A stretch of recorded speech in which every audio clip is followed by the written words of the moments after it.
I never thought I'd end up in a situation like this.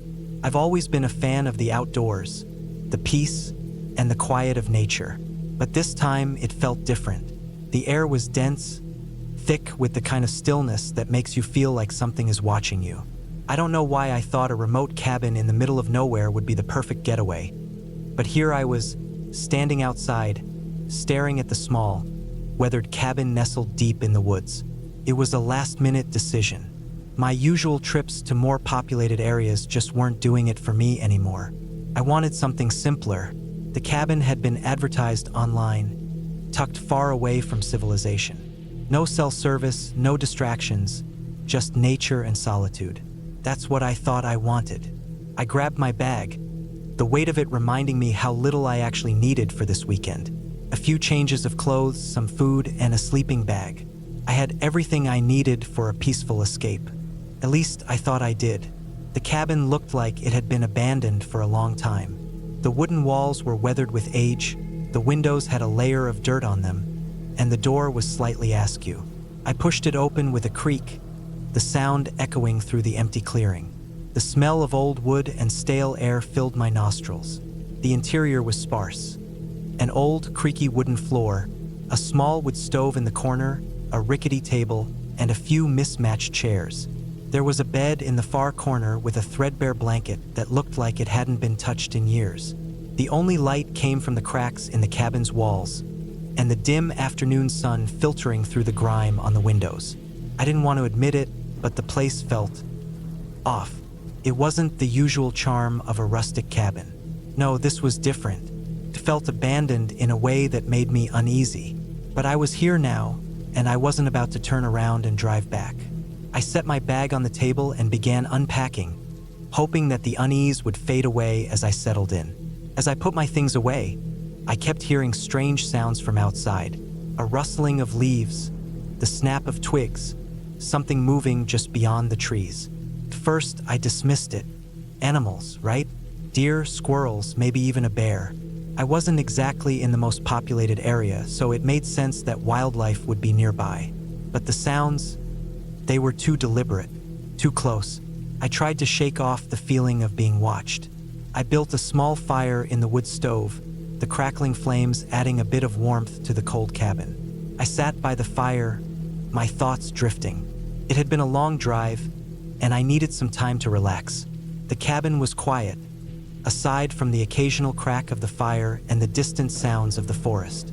But the stillness seemed to grow thicker, pressing in on me. That night, I laid in bed, the blanket pulled up tightly around me. The bed creaked under my weight as I shifted, trying to find a comfortable spot. The wind had picked up outside, howling through the trees.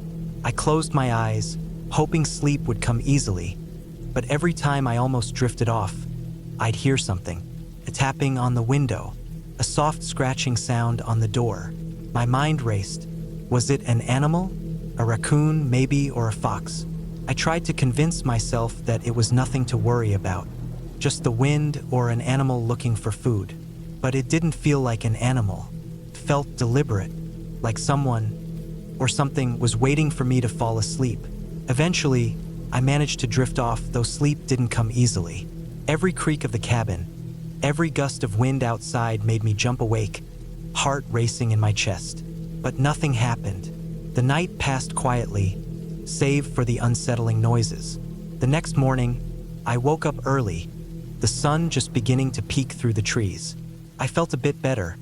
Maybe it was just my imagination running wild the night before. I decided to go for a walk, stretch my legs, get some fresh air. The woods around the cabin were dense, with towering trees that blocked out much of the sunlight. The forest floor was covered in moss, leaves, and branches. I walked for what felt like hours, getting lost in the beauty of it all. But as I walked deeper, I noticed something strange. The sounds of the forest seemed to fade. The birds stopped singing, and the wind ceased its howling. It felt as though the forest was holding its breath. Then I found it, the thing that would haunt me for the rest of my life. It was a small clearing, and in the middle of it was something that shouldn't have been there. A large, black stone. It wasn't natural.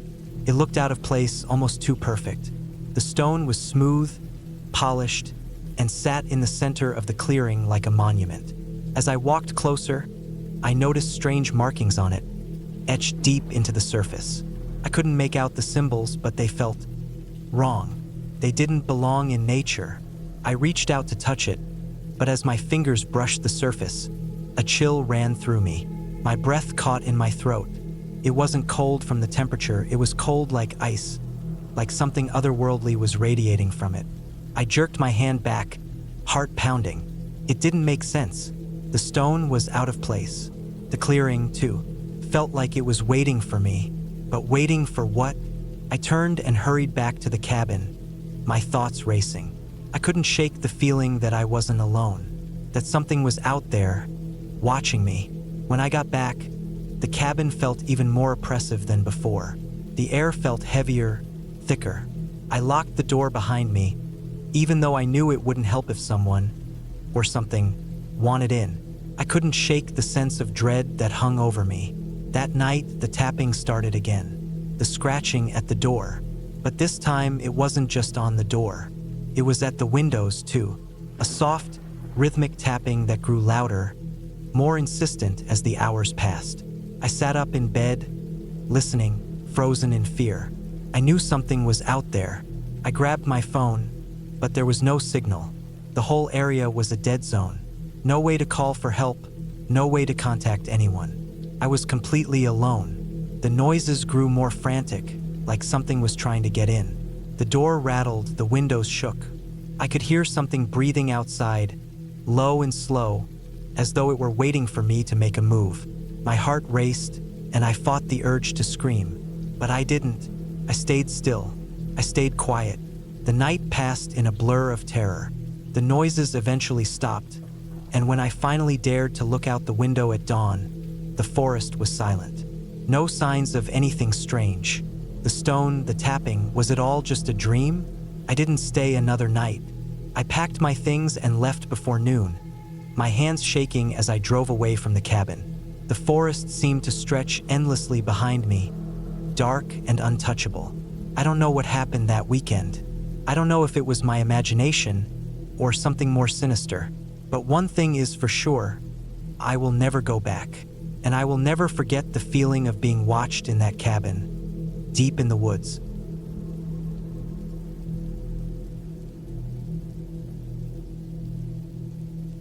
I don't know what I was thinking when I booked the cabin for the weekend. Maybe it was the promise of solitude, or the thought of getting away from the daily grind. Either way, I found myself alone in a secluded cabin deep in the woods, with nothing but the sounds of nature and the occasional rustling of leaves in the wind. The cabin was small but cozy. It sat on a hill, surrounded by towering pine trees that blocked out most of the sunlight. The wooden exterior was weathered, but the cabin itself looked sturdy enough, like it had been standing for decades.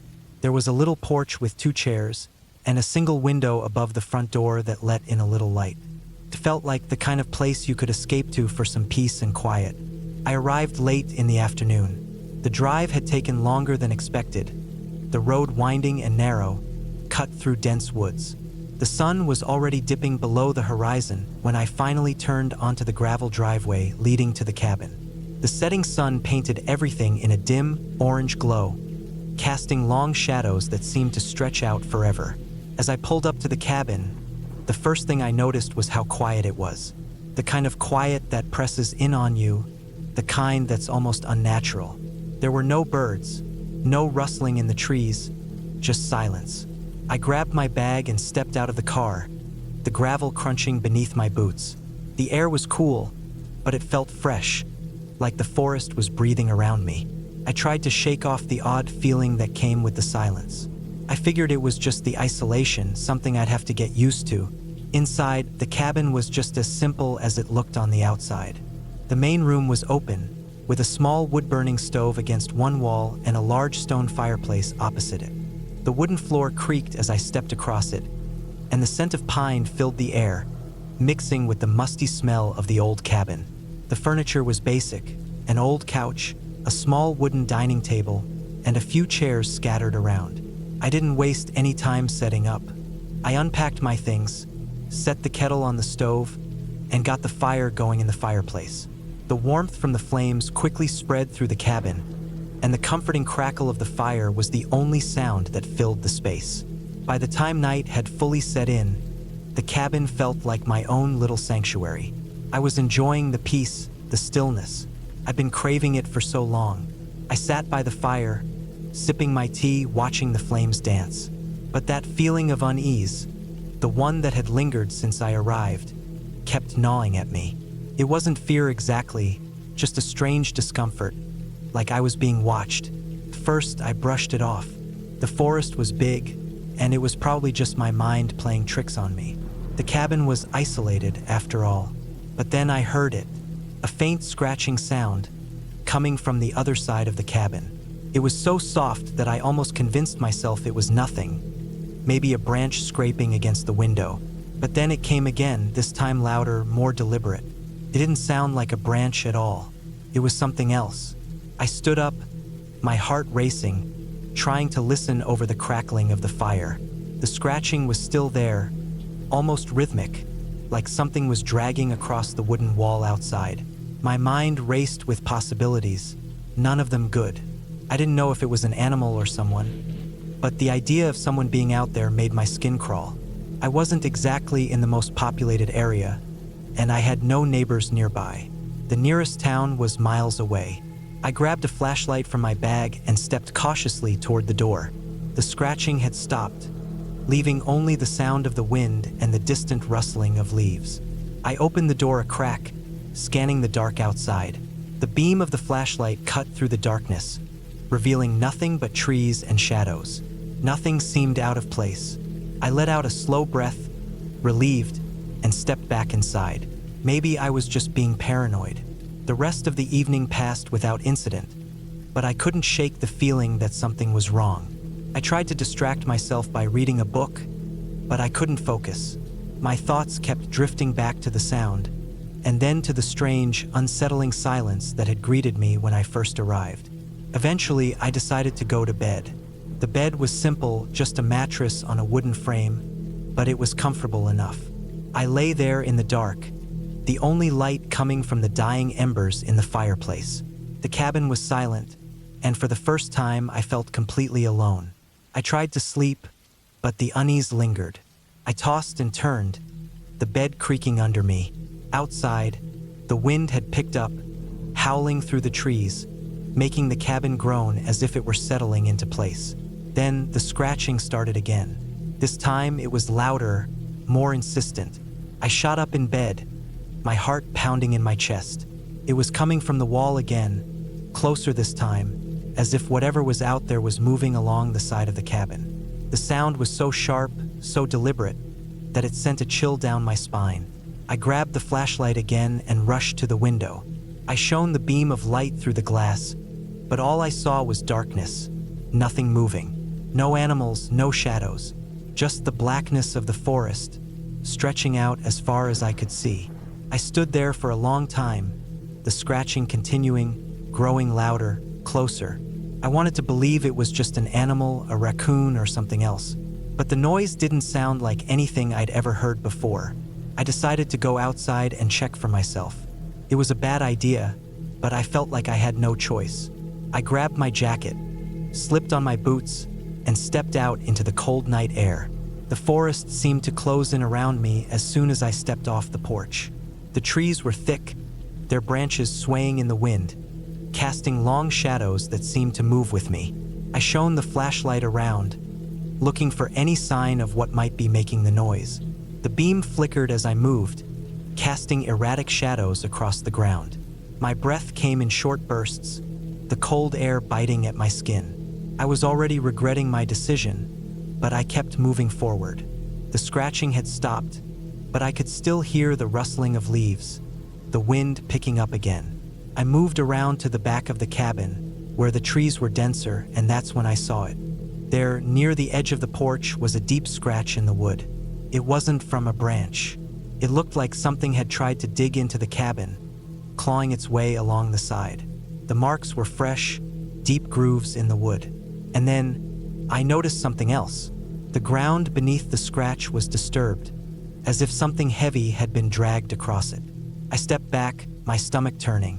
My first instinct was to run inside, lock the door, and hope that whatever it was stayed away. But I didn't move, couldn't. The scratching had stopped, but something else had taken its place. A feeling that I wasn't alone out there, that something was still watching me from the trees. I turned around, scanning the darkness, but there was nothing. Just the trees, the rustling of leaves, the occasional creak of the cabin as it settled in the wind. I don't know how long I stood there, but it felt like hours. The cold was seeping into my bones, but I didn't dare go inside just yet. Something about the marks on the cabin, the disturbed ground, told me that whatever had made them was still out there. And that's when I heard it again. The scratching, only this time it wasn't coming from the cabin. It was coming from deeper in the woods. My heart skipped a beat, and every instinct I had screamed at me to run. But I didn't. I stayed there, frozen, listening to the sounds of the forest. Then, slowly, I began to back up toward the door. I had no idea what was out there, and I didn't care to find out.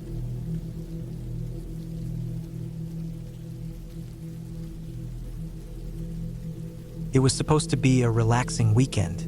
I had booked a small cabin in the woods, far from the chaos of the city, hoping for some peace and quiet. I didn't want to think about work or any of the usual noise, just a quiet getaway to clear my head. But when I arrived at the cabin, something felt off. I couldn't quite put my finger on it at first. It was a small, rustic cabin, isolated in a dense forest, with a lake nearby. Just the kind of place you'd imagine for a weekend of solitude. I pulled up in my car, the gravel crunching beneath the tires as I parked in front of the cabin. The air smelled fresh, but there was something about it, something I couldn't describe, that gave me a sense of unease. It wasn't like fear exactly, more like a nagging feeling, deep in the back of my mind, telling me that maybe I should have chosen somewhere else. The cabin itself was old, made of dark, weathered wood. The windows were covered with heavy curtains that blocked any view of the inside. The porch creaked under my weight as I stepped up to the door. I could hear the faint sound of wind rustling through the trees, but there was no other noise.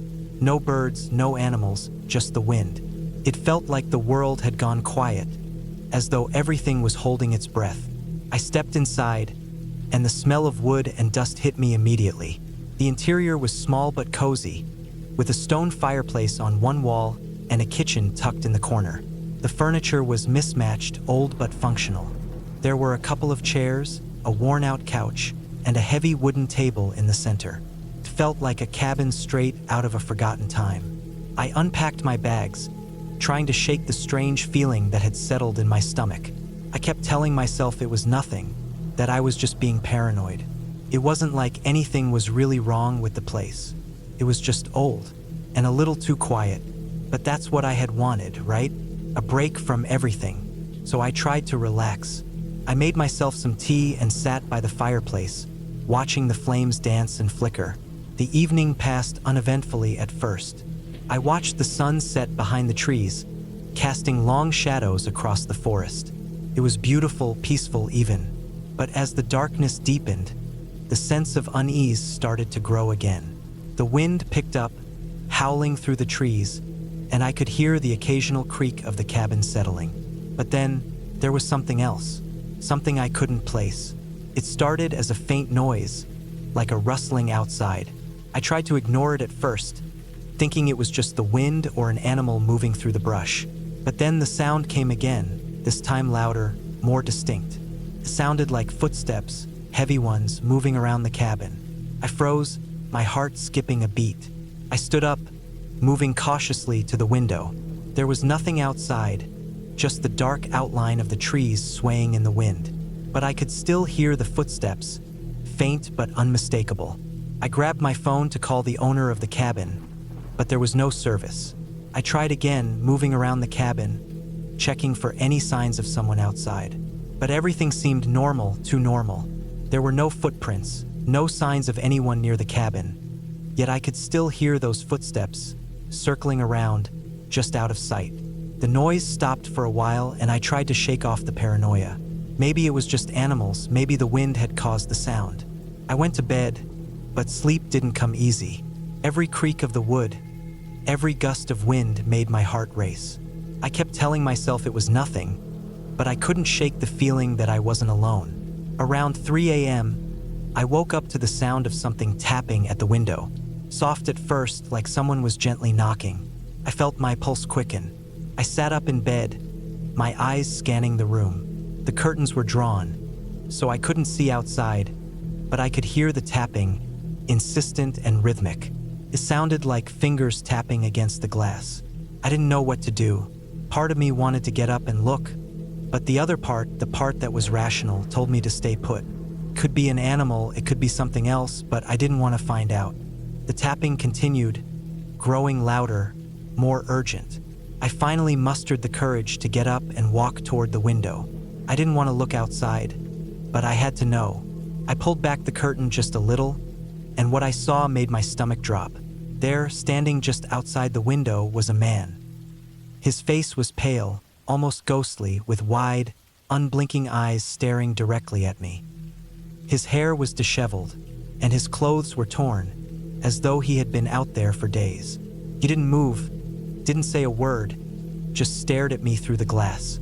I backed away slowly, my heart hammering in my chest.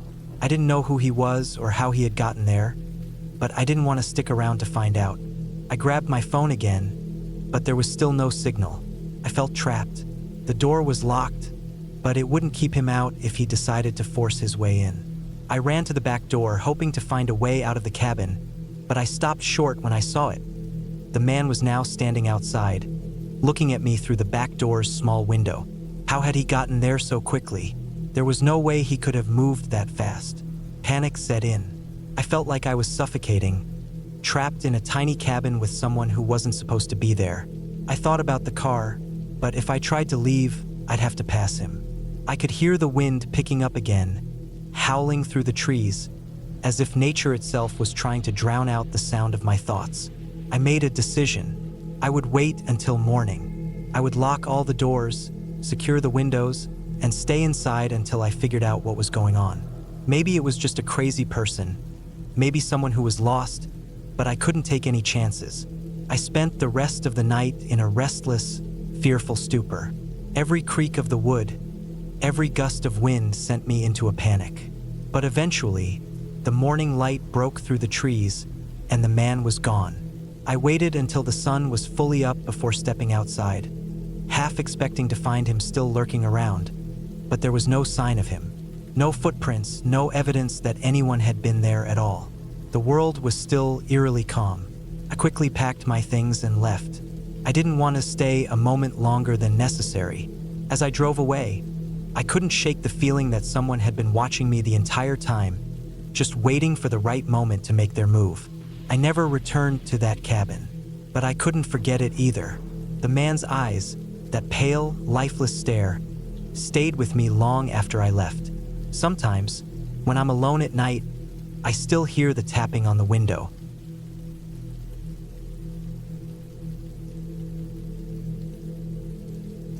It was late September when I decided to take a week off from everything and spend it alone in a cabin up north. I had found the place online, a no-frills hunting cabin deep in the woods of Michigan's Upper Peninsula. The listing said it had electricity but no internet, no running water, and no cell service. That was exactly what I was looking for. I had been working nonstop for over a year, early mornings, late nights, barely enough time to eat properly. I needed to get away, reset my brain, and sleep without a phone buzzing next to my head. The drive up was long. I left Indianapolis early in the morning and didn't get to the small dirt road that led to the cabin until just before dusk. The last hour of the drive was nothing but thick trees and small lakes, the kind of landscape that looked untouched. I passed a few trailers and hunting blinds, but I didn't see another person once I turned off the paved road.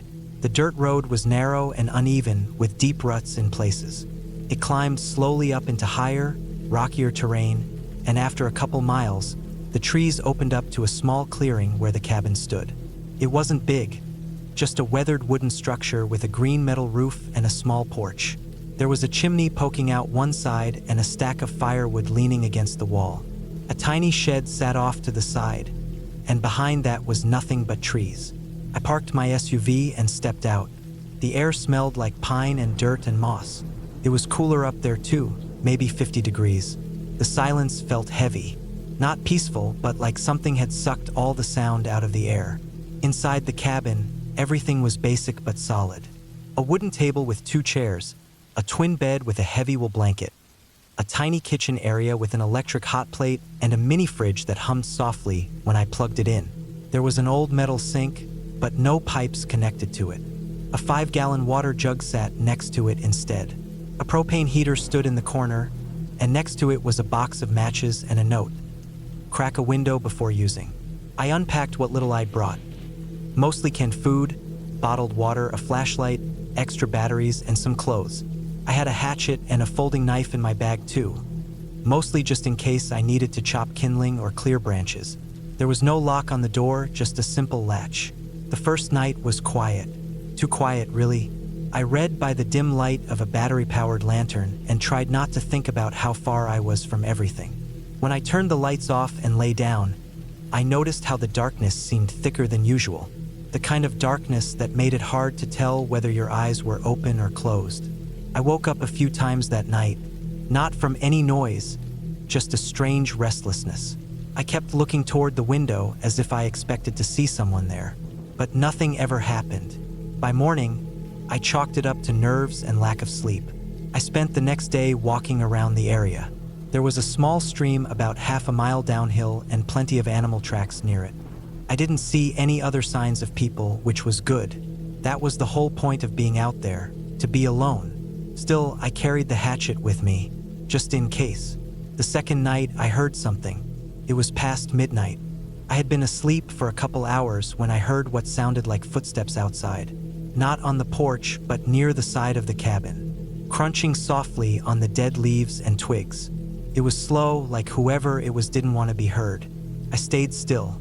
My heart started to race. I listened carefully, trying to decide whether it was an animal or a person. The footsteps circled the cabin once, then stopped. I didn't hear anything else. I didn't look out the window. I just lay there completely still until the sun came up. When I finally stepped outside, there were no footprints. The ground was too dry and covered in leaves. If someone had been out there, they didn't leave a trail. That morning, I seriously thought about leaving, but I told myself I was being paranoid. Probably a deer, maybe a raccoon. I was in the woods, after all. I had brought a camping trip mindset, but I wasn't exactly an expert on nature. So I stayed. The next few days were the same. I'd walk around, gather small firewood, sit on the porch, read a little, and go to bed early. I didn't hear anything strange again, but I started to feel watched. I would glance up from the trail and feel like someone had just ducked out of sight. When I walked to the stream, I'd pause to listen and feel like the forest had gone dead silent. It was like the woods were holding their breath. On the 4th night, I forgot to latch the door before bed. I don't know how I missed it. I had been doing it every night without thinking. Maybe I was tired, maybe distracted. But around 2 a.m., I woke up to a cold breeze. The door was open, not wide open, just cracked, maybe a foot. The cold air had pushed through the crack and stirred the corner of the blanket. I froze. I stared at the door, trying to understand how it had opened. Then I got up slowly, walked over, and pushed it shut. I latched it and pushed a chair in front of it. I barely slept after that. The next morning, I checked around the cabin again. Still nothing. No signs of animals, no damage to the door. But something felt off. I started looking more closely at the trees, at the brush. I found what looked like a pile of stacked rocks a few yards into the woods. It wasn't natural. Someone had made it neatly balanced, 5 stones high. I knocked it over with the end of the hatchet. I don't know why. Maybe I was angry, maybe scared. That afternoon, while walking along the edge of the clearing, I saw something shiny in the grass. It was a trail cam, one of those motion-activated cameras hunters use. It had been strapped to a tree, aimed directly at the cabin. I pulled it down and checked the SD card slot. It was empty. There were marks in the bark that made it look like the camera had been there for a while. Probably not part of the cabin's rental. I brought it inside and left it on the table. That night, I kept a fire going. I stayed up most of the night with the hatchet by my side. I didn't hear anything, but I kept checking the windows. The feeling of being watched hadn't gone away. If anything, it was worse. The final night, everything came to a head. I went to bed just after midnight. I was beyond tired but couldn't fall asleep. I kept listening for footsteps or the sound of the door. I must have dozed off around 2 a.m. because I woke up to the unmistakable creak of the floorboards. Inside the cabin, I didn't move. I kept my breathing shallow. I could feel the sweat forming on my chest and neck. The sound came again, soft footsteps. I reached slowly for the flashlight and hatchet, keeping my eyes closed. Then I snapped the light on and sat up. No one was there, but the door was open again. The chair had been moved. Not far, just a few inches, but enough that I knew it wasn't an accident.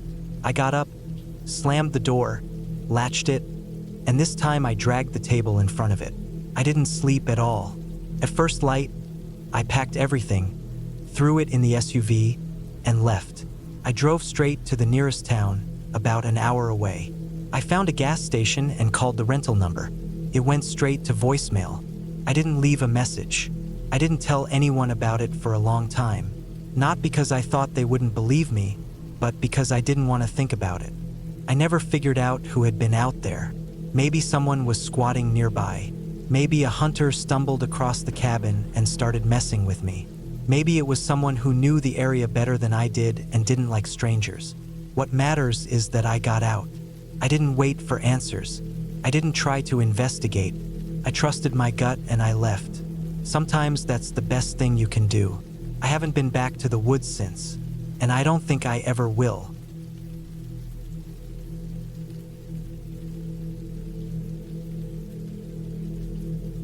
I needed a break. Life had been relentless. Work stress, city noise, and the constant buzz of notifications. So when I found a listing for a secluded cabin up north, I booked it without hesitation. It was advertised as a digital detox retreat, nestled deep in the woods, miles away from the nearest town. No Wi-Fi, no cell service, just me, nature, and silence. The drive was long. Asphalt turned to gravel and gravel to dirt. Trees lined the narrow road, their branches forming a canopy that filtered the sunlight into dappled patterns on my windshield. I arrived late afternoon. The cabin was modest, a single-story wooden structure with a porch, a chimney, and a small shed out back. It looked like something out of a postcard. Inside, it was cozy. Wooden floors, a stone fireplace, a kitchenette, and a single bedroom with a queen-sized bed. There was no television, but a bookshelf held a collection of novels and board games. A note on the kitchen table read, "Welcome, make yourself at home. Emergency radio in the drawer. Enjoy your stay." I unpacked, made a simple dinner, and sat on the porch as the sun dipped below the horizon. The forest was alive with sounds, chirping crickets, rustling leaves, and the occasional hoot of an owl. It was peaceful, a stark contrast to the city's cacophony. The first night was uneventful. I slept soundly, lulled by the gentle creaking of the cabin and the distant calls of nocturnal animals. The next morning, I brewed coffee on the gas stove and planned a hike. A trail map on the wall indicated several paths, one of which led to a nearby lake. I set out with a backpack containing water, snacks, a flashlight, and a compass. The trail was well marked, winding through dense woods and over gentle hills. Sunlight filtered through the leaves, casting a golden glow on the forest floor. I reached the lake by midday, a serene body of water reflecting the sky and surrounded by towering pines. I sat on a rock, ate my lunch, and took in the tranquility. As I prepared to leave, I noticed something odd. A set of footprints leading away from the lake, deeper into the woods. They were fresh, the edges crisp in the soft earth. Curious, I followed them for a short distance before deciding to turn back. I didn't want to get lost. Back at the cabin, I spent the afternoon reading and jotting notes in my journal. As evening approached, I prepared dinner and settled in for the night. The wind picked up, causing the trees to sway and the cabin to creak more than usual. I attributed it to the weather and went to bed. Around midnight, I awoke to a noise, a soft thud, followed by a faint scraping sound. I sat up, heart pounding, and listened. Silence. I told myself it was probably a branch falling or an animal outside. Still, I couldn't shake the unease.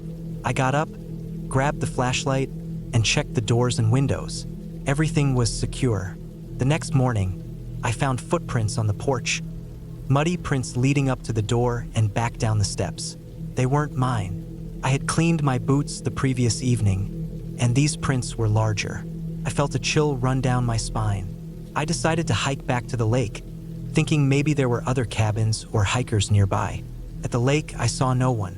The footprints from the previous day were gone, washed away by the morning dew.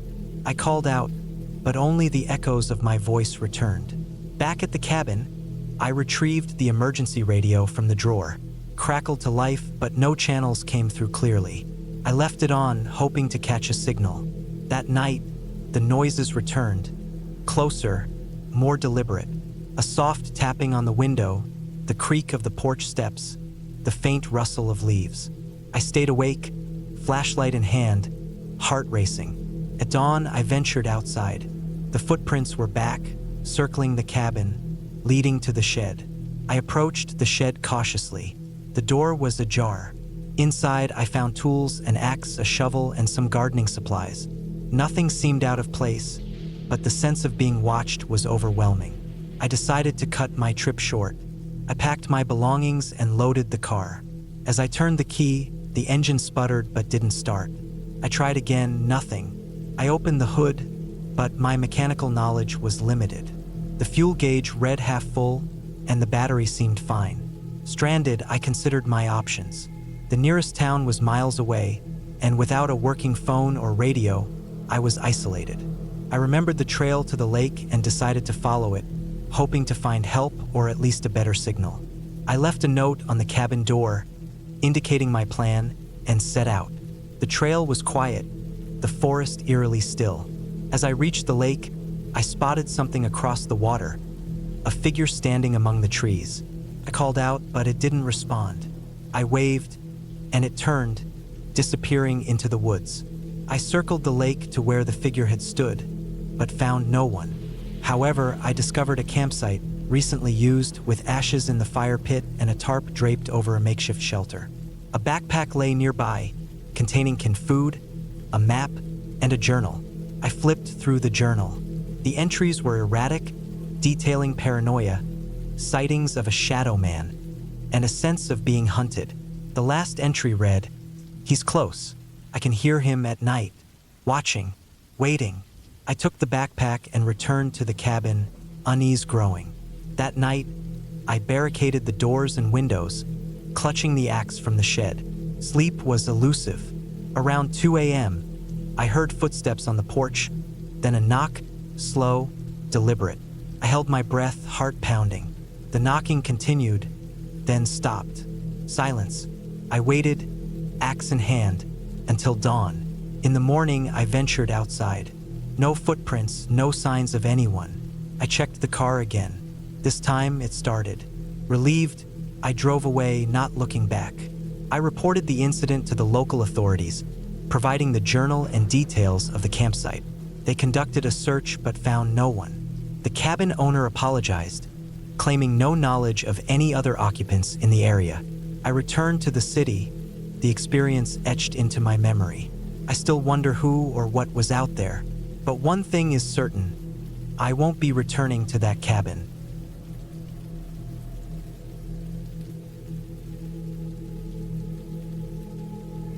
I had never thought much about cabins before.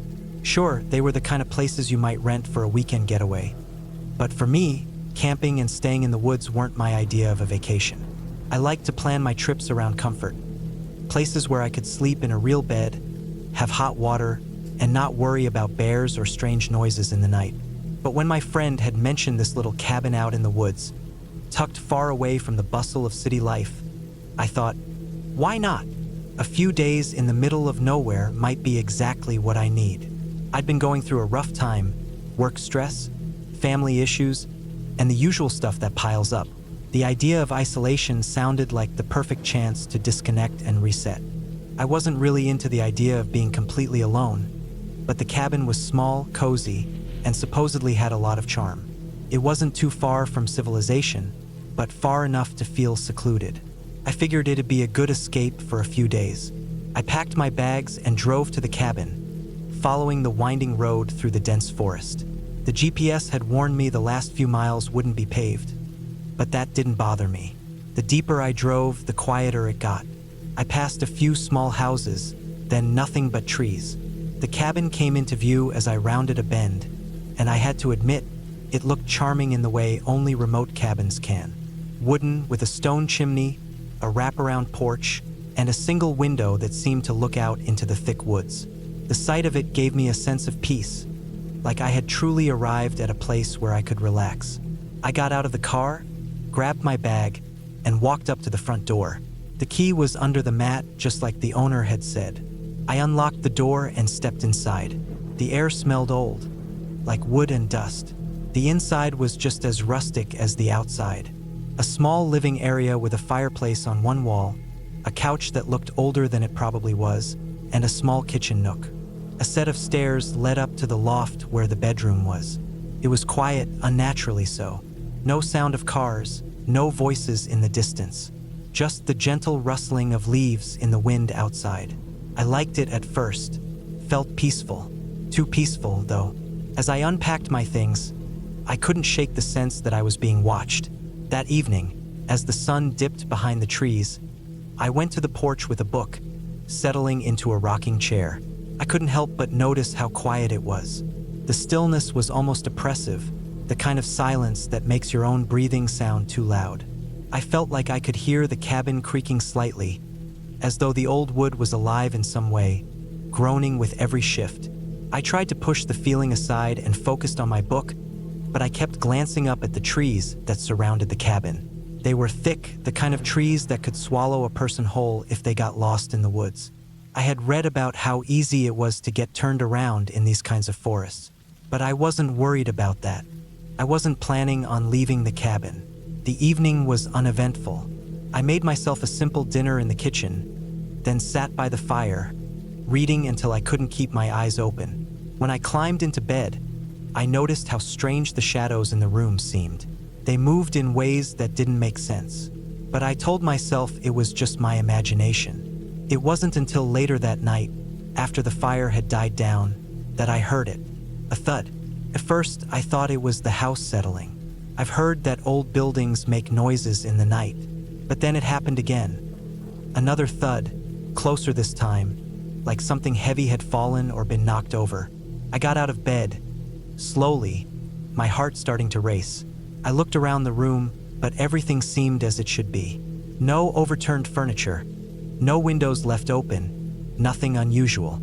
I checked the windows to make sure they were locked, and I thought I heard something again. A light tapping, faint but unmistakable. It seemed to come from outside the cabin. I tried to rationalize it. Maybe it was an animal, a raccoon, or something else that was curious about the cabin. The tapping continued. It wasn't rhythmic, just sporadic. Then, after a long pause, the sound came again, closer this time. It was almost like footsteps, slow, deliberate.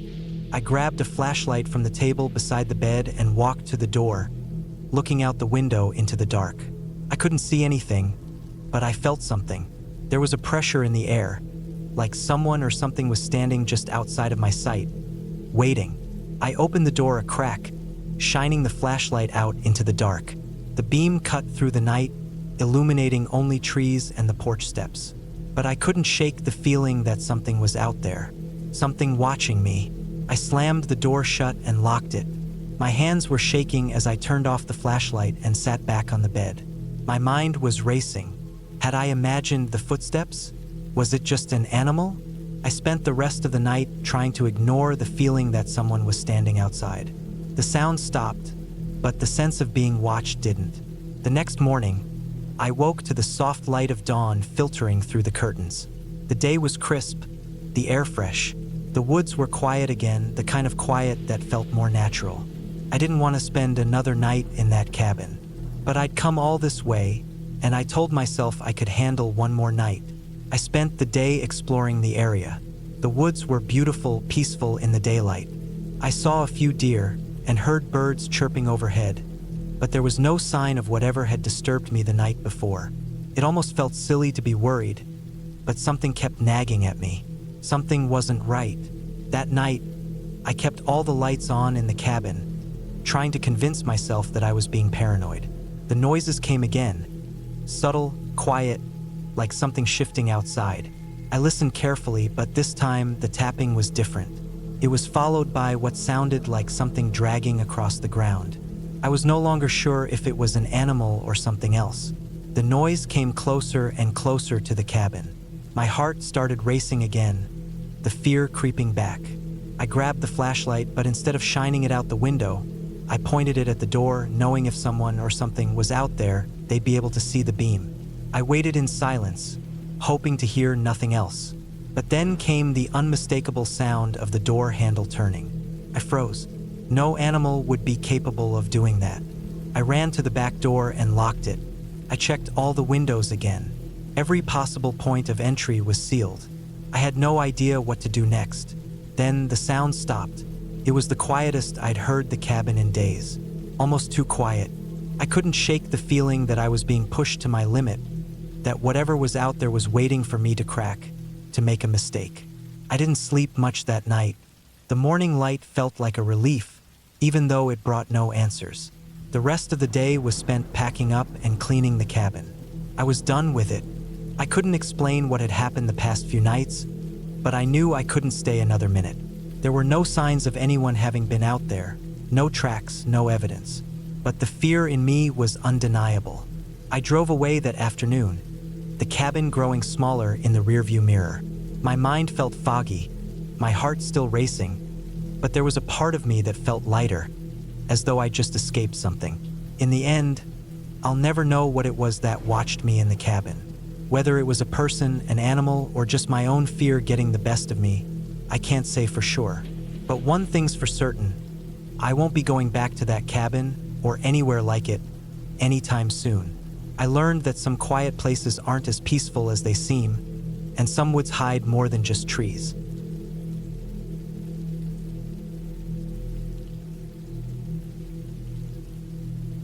It was a weekend like any other when I decided to head up to the cabin.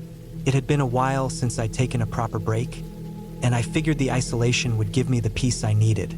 The cabin was a small, rustic structure hidden deep in the woods, far enough away from civilization to offer complete solitude. It belonged to my uncle, who had passed it down to me after his death a few years ago. He had always called it a hideaway, a place to escape and recharge, and that's exactly what I was hoping it would do for me. I packed up my car early on a Friday morning, the weather still cool from the early spring chill. The drive was long, winding through stretches of rural roads, forests, and dirt paths. My car was filled with essentials: food, a couple of books, some water, and my phone, although I knew service would be non-existent once I got closer to the cabin. I didn't mind, it was part of the appeal. The idea of getting away from it all, even if only for a few days, felt like a luxury. As I approached the cabin, I couldn't help but feel a sense of familiarity. The gravel road leading up to it was still just as rough as it had been the last time I visited. The tall trees that surrounded the cabin creaked and swayed in the wind, their leaves rustling like whispers from another world. It wasn't exactly eerie, but the isolation of the place had a way of making me feel small and insignificant, like I didn't belong here. Still, I pushed those thoughts aside and parked my car near the cabin's porch. The first thing I noticed was how quiet it was. There was no sound of traffic, no chatter of people, no distant hum of machinery, just the wind in the trees and the occasional bird call. I took a deep breath, letting the fresh, pine-scented air fill my lungs. I grabbed my bags and made my way up the porch steps, unlocking the door and stepping inside. The cabin hadn't changed much since the last time I was here. The wooden walls, the stone fireplace, the worn-out couch. Everything was familiar, but there was something unsettling about it this time. Maybe it was the silence, or maybe it was the fact that I was alone this time. I quickly set up a fire in the fireplace and unpacked my things. After a long day of driving, I was eager to settle in. I put on some music to fill the emptiness, trying to shake the strange feeling that had settled over me. It was supposed to be peaceful here, but there was an unease I couldn't quite place. Later that evening, I made a simple dinner, enjoying the warmth of the fire as it crackled and popped. As the night wore on, the darkness outside grew deeper, more suffocating. The wind howled through the trees, rattling the windows. The longer I sat by the fire, the more I felt like something was off. I couldn't explain it. It wasn't just the isolation. There was something else, a feeling I couldn't shake. I decided to go to bed early, hoping that a good night's sleep would settle my nerves. The cabin was as dark as pitch once I turned off the lights. The only sound now was the faint whistle of the wind. I wrapped myself in the thick blanket on the bed and closed my eyes, but sleep wouldn't come. It wasn't the usual tossing and turning. It felt like something was watching me. My senses were heightened, and every creak of the cabin's old wood seemed louder than usual. I turned over, hoping to ignore the feeling, but it only got worse. After what felt like hours, I finally dozed off, but my sleep wasn't peaceful. I was awakened by a noise. Something had moved outside. I sat up in bed, listening, my heart pounding. The sound was subtle, but it was definitely there. A rustling, like something was brushing against the cabin's walls. I tried to convince myself it was just an animal. The wind had kicked up earlier, and the trees around the cabin often made strange noises. Still, I couldn't shake the sense that something was out there. I lay there, frozen, waiting for the sound to stop. Didn't. My mind raced, thinking of all the possible explanations. A raccoon, maybe? Or a deer? I wasn't sure. But whatever it wasn't acting like an animal. It was too deliberate, like it was moving around, almost as if it was inspecting the cabin. The noise came again, louder this time. I couldn't ignore it anymore. I swung my legs over the edge of the bed and stood up, my heart pounding in my chest.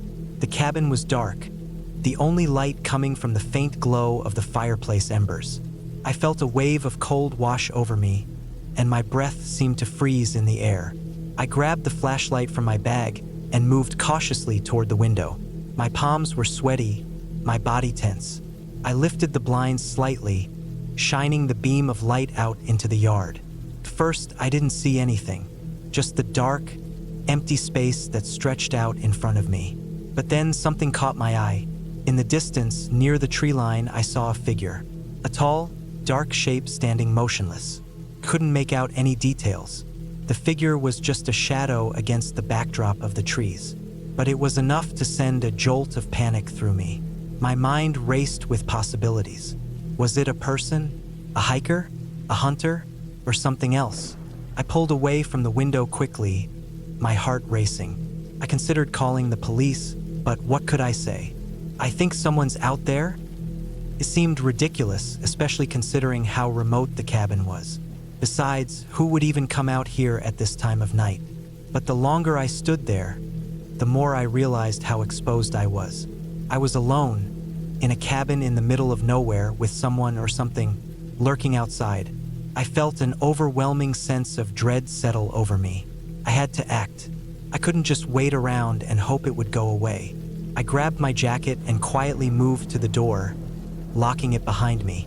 The sound of the wind in the trees seemed to grow louder as I stepped out onto the porch. My breath fogged in front of me, and I scanned the yard with the flashlight. The figure was still there, standing by the tree line. I was frozen in place, staring at the figure, but then it started to move. Slowly, deliberately, my heart raced as I backed away from the door, retreating into the cabin. I didn't know what to do. I was terrified, but I couldn't stay inside and do nothing. I had to make sure I wasn't imagining things. I had to know what was out there. I grabbed the rifle my uncle had left behind, just in case, and made my way outside again. This time, I didn't hesitate. I needed answers. The cold night air bit at my skin as I moved towards the tree line. The figure wasn't far now. I could hear its footsteps in the dirt, slow and heavy. I finally got close enough to make out the details. The figure was a man, disheveled, wearing old, worn-out clothes. His face was haggard, unshaven, and his eyes wide, almost wild. His hands were clenched at his sides, and he was staring directly at me. I raised the rifle, not knowing what else to do. My mind was a blur of confusion and fear. But before I could speak or make any move, the man suddenly collapsed, falling to his knees. I rushed forward, my heart pounding in my chest. When I reached him, I saw that he was shaking, his body trembling uncontrollably. It was then that I realized he wasn't a threat. He was lost, cold, desperate. In that moment, my fear gave way to sympathy. He was just a man who had wandered off the beaten path and gotten lost in the wilderness. No weapons, no malice, just a person in need of help. I helped him inside the cabin, offering him warmth, food, and water. His story was simple. He had been hiking for days, and a wrong turn had left him stranded in the woods with no way out. I spent the rest of the night making sure he was comfortable, and by morning, he had recovered enough to explain how he had gotten lost. He was grateful for the shelter and help, and I was relieved that the night had ended without further incident. He left the cabin the next day, thanking me again, and I watched him disappear down the path, back to safety. I stayed another night at the cabin before heading home. The experience had rattled me, but it also reminded me of something important. Sometimes, things aren't as scary as they seem when you take the time to understand them. And sometimes, what seems like a threat is just someone in need of help.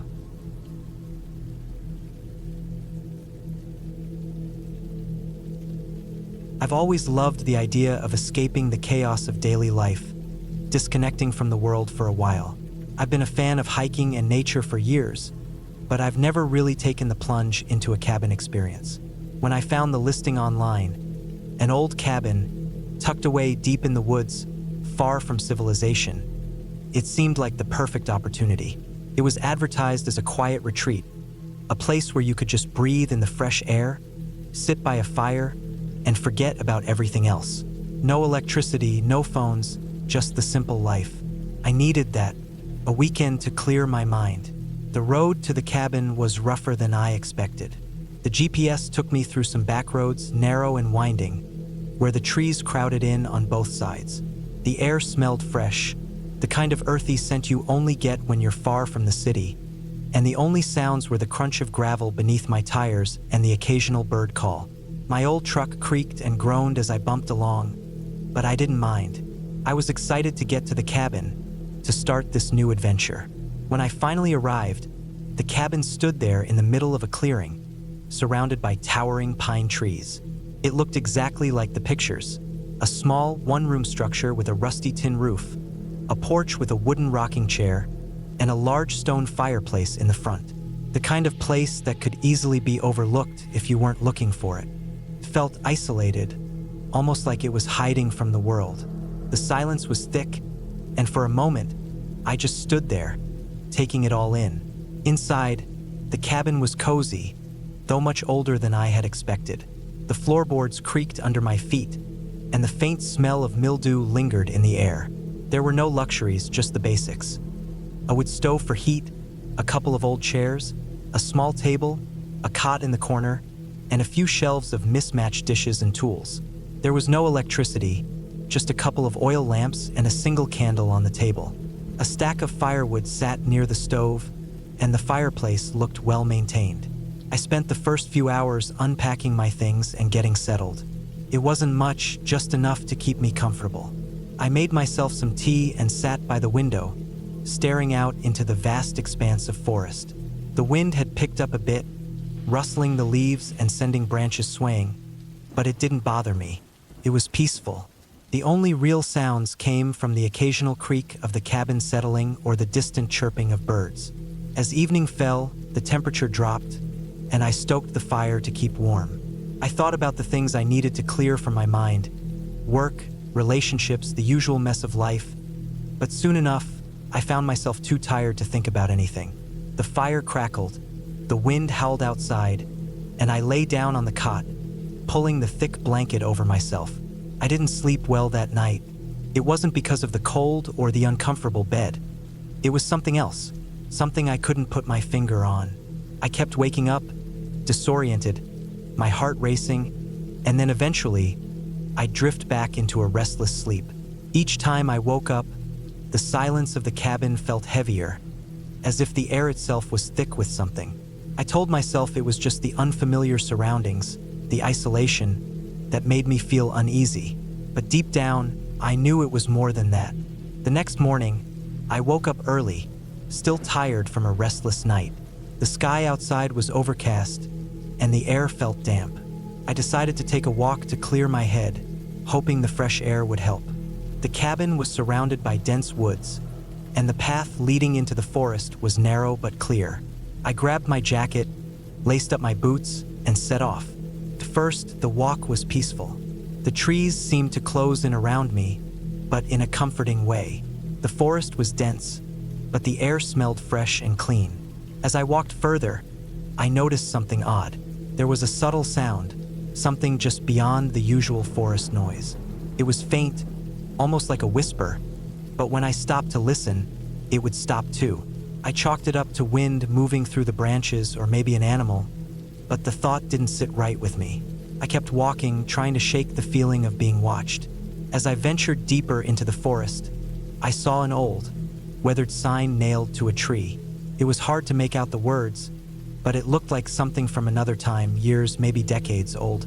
The paint was faded, and it hung crooked, like it had been there for far too long. I bent down to get a closer look, and that's when I saw the strange marks in the dirt. It looked like someone had recently been there, though there were no other signs of life around. The hair on the back of my neck stood up, and I quickly backed away, feeling like something was off. I turned and hurried back to the cabin, not wanting to linger any longer. The forest had begun to feel different, as if it was hiding something. Maybe it was just my imagination, but the unease was growing. That night, I lit the oil lamps again and settled by the fire. The wind howled outside, louder than it had the night before. I tried to ignore the feeling of being watched, telling myself that it was just the isolation playing tricks on me. But as the hours dragged on, the unease wouldn't go away. It was like the cabin itself was holding its breath, waiting for something. I didn't sleep that night either. The next morning, I woke up with a deep sense of dread. Something had changed. It wasn't the weather or the time of day. It was something I couldn't explain. I decided I needed to leave. I couldn't stay here any longer.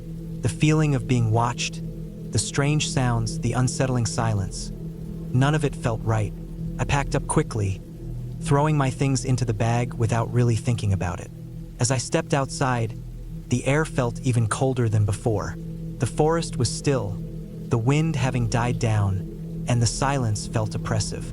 I took one last look at the cabin, its shadow stretching long across the ground, and made my way toward the truck. My heart was pounding in my chest, and I couldn't shake the feeling that something was wrong, something I hadn't seen or understood yet. The drive back down the winding road was just as rough as the way in, but it didn't matter. I didn't care about the bumps or the dust. All I could think about was getting away from the cabin, away from the woods, away from whatever it was that had been waiting there.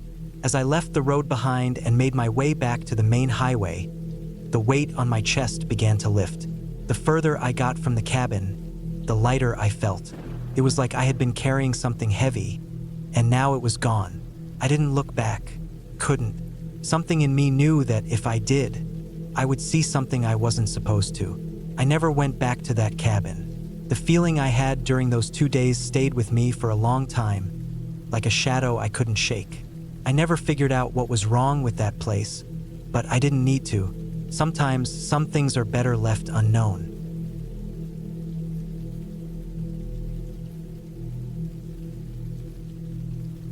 I needed a break. I had spent the last 6 months stuck in a loop, working long shifts, coming home late, barely sleeping, and waking up to do it all again. I wasn't eating right. I wasn't thinking straight. My eyes looked sunken in the mirror. People at work had started asking if I was okay. I'd lie and say I was fine, but the truth was, I was exhausted and strung out. One night, I decided to finally take a weekend off and head to a small cabin I found online. It was 2 hours north, sitting by itself in the middle of a wooded area near a small lake. The listing said there were no neighbors nearby, no Wi-Fi, and barely any phone reception. That's what sold it for me. I didn't want to talk to anyone. I didn't want to hear cars or phones or noise. I wanted to be completely alone. I booked it for 4 nights and packed everything I'd need: food, water, extra clothes, a flashlight, a first aid kit, some books, and a backup battery for my phone in case I needed it for emergencies. I left early Friday morning, hoping to beat traffic and get there before the sun started going down. The drive was quiet. I had music playing low, and I passed long stretches of farmland, empty 2-lane roads, and patches of forest. It was the kind of drive where you could start forgetting about everything else. That's what I needed. When I finally got to the road leading to the cabin, it was little more than a dirt path barely wide enough for one car. The trees were thick and tall, crowding both sides. I drove slowly, trying not to mess up my tires on the uneven ground. After about 10 minutes, I came around a bend and saw the cabin. It was small and old but looked sturdy. Wooden siding with a slightly sagging roof and a front porch with a rocking chair. There was a fire pit out front, some stacked logs beside it, and a picnic table that had clearly seen better days. The lake was just visible through the trees behind the cabin. It was perfect. I parked beside the cabin and grabbed my stuff, unlocking the door with the key the owner had left in a lockbox. Inside, it smelled like wood and dust. There was a single bedroom, a small kitchen with a propane stove, a table, and a bathroom with just a toilet and a cold water sink. No shower, no hot water, but it was clean, and it had everything I needed. I dropped my stuff in the bedroom and went outside to get a feel for the place. The air was cool and fresh. I walked around the cabin, stretched my legs, and took a deep breath. There was something about being far away from everything that made your shoulders drop, like you could breathe all the way in for the first time in months. I didn't see or hear another person, just wind, leaves, and the occasional bird. That night, I lit a small fire and sat on the porch with a drink, watching the sun drop below the trees. I didn't think about work. I didn't check my phone. I just sat there listening to the crackle of the fire and the rustle of the woods. I went to bed early, and for the first time in a long while, I actually slept through the night. The next morning, I woke up just after sunrise. I made some instant coffee on the stove, stepped outside, and walked down to the lake. There was a narrow footpath through the trees, and when I got to the water, it was calm and still. I sat on a rock at the edge and watched the mist drift off the surface. I stayed there a while, letting the silence soak in. After breakfast, I decided to explore the woods a bit. I didn't plan to go far, just wander around and see what was nearby. I marked the trail with small broken branches or stones so I wouldn't get lost. The woods weren't thick enough to feel claustrophobic, but they were quiet. No trails, no signs of people. I found a few deer tracks and a dried-up creek bed. After about 2 hours of walking, I looped back and returned to the cabin. I spent the rest of the day reading, napping, and writing in a notebook I'd brought. That night, the fire kept me company again, and I drifted off without a worry in the world. But the next morning, something felt off. I woke up to a strange sound, like something scraping softly against the side of the cabin. First, I thought it was a tree branch or maybe a raccoon. I stayed in bed and listened, and after a few minutes, it stopped. I got up and looked outside but didn't see anything. I figured it was just some animal passing through. Later that day, I went for another short hike. When I came back, I noticed something weird. One of the firewood logs I'd stacked the first night was missing. Just one. The pile wasn't huge, but I remembered stacking them neatly. Now there was a gap. I looked around, thinking maybe it rolled away, but I couldn't find it. It didn't make sense. Still, I let it go. That night, I had trouble falling asleep. I kept thinking about the log, about the noise. My brain was starting to work overtime the way it did when I was anxious. I told myself to stop. It was probably nothing. Around 2 a.m., I woke up suddenly. I didn't know why. The room was completely dark, and I didn't hear anything at first. But then I noticed something. Faint footsteps on the porch. Not heavy, but slow. Measured. I froze. I didn't move. I barely breathed. I stared at the ceiling, waiting. The footsteps stopped, and everything went quiet again. I finally got up and looked through the window beside the front door. I couldn't see anything, just black trees and the edge of the porch. I stayed like that for a long time, listening, but nothing else happened. I eventually went back to bed, but I didn't really sleep. The next morning, I checked the porch. Nothing was out of place. No footprints in the dirt. No signs of animals or people. I started wondering if I'd imagined it. Maybe I was just too keyed up. Maybe my brain was playing tricks on me. Still, I decided to cut my hike short that day. I stayed close to the cabin, double-checked that all the doors and windows locked, and kept my phone close even though I had no service. That night, I skipped the fire and stayed inside. I read with a flashlight and tried to drown out the thoughts creeping into my head. Around midnight, I heard something again. Not footsteps this time. It sounded like breathing, just outside the bedroom window. Slow, shallow breathing. It was so faint, I thought maybe it was mine echoing weirdly in the small room. But I held my breath, and the sound kept going. I didn't move. I just laid there, staring at the wall, gripping the flashlight. The breathing eventually stopped, and again, everything went silent. I waited wide-eyed for hours. I didn't sleep. When the sun finally came up, I went outside, checking the ground around the cabin. Still nothing. No footprints, no drag marks, nothing broken or moved. It made no sense. I knew what I'd heard. I knew I wasn't crazy, but there was no proof. I thought about packing up and leaving early, but I only had one more night left, and I didn't want to overreact. I told myself I'd stay inside, stay alert, and leave first thing in the morning. That day dragged. I stayed in the cabin, eating small meals, barely reading, just waiting for the sun to go down. When night finally came, I locked every door and window, pushed a chair under the door handle, and kept a knife from the kitchen beside the bed. I didn't care if I was overreacting. I just wanted to make it to morning. Around 3 a.m., I heard something again. This time, it was the back door handle rattling. Just once. A single, deliberate jiggle. Then silence. I got out of bed and crept to the kitchen, flashlight and knife in hand. I looked out the back window, but I didn't see anything. I stayed awake the rest of the night, listening, staring at the door. When the sun came up, I packed everything in record time. I didn't eat, didn't wash up, didn't stop for anything. I threw my bag in the car and got out of there. My heart didn't slow down until I was halfway home. I never figured out what happened. Maybe someone had been watching the cabin. Maybe a local had found out someone was staying there and decided to mess with me. Or maybe it was something worse. But I never went back. I never reported it. I just let it go and moved on. But to this day, I still wake up sometimes thinking I hear footsteps outside my window. I double-check my doors every night, and I haven't gone into the woods alone since. That weekend was supposed to be a break, a time to clear my head, and in a way it reminded me how vulnerable we are when we think no one else is around. It reminded me to always listen to that feeling in your gut when something doesn't feel right. I got lucky. Nothing happened, but I was close, too close, and I don't plan on ever being that alone again.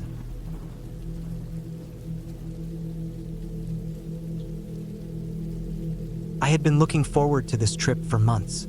After a grueling year at the office, I needed a break. A real one. No emails, no phone calls, just me and the quiet of the woods. I found a listing for a remote cabin in the northern part of the state, nestled deep within a dense pine forest. The photos showed a modest wooden structure, a small porch, and a stone chimney. It was perfect. Creepypasta 1. The drive took longer than expected. The paved roads gave way to gravel, then dirt, and finally, a narrow path barely wide enough for my SUV. Branches scraped against the sides of the vehicle as I navigated the winding trail. The GPS had lost signal miles back, but I had printed directions, just in case. As the sun dipped below the horizon, casting long shadows through the trees, I finally spotted the cabin. It looked just like the pictures, perhaps a bit more weathered but charming nonetheless.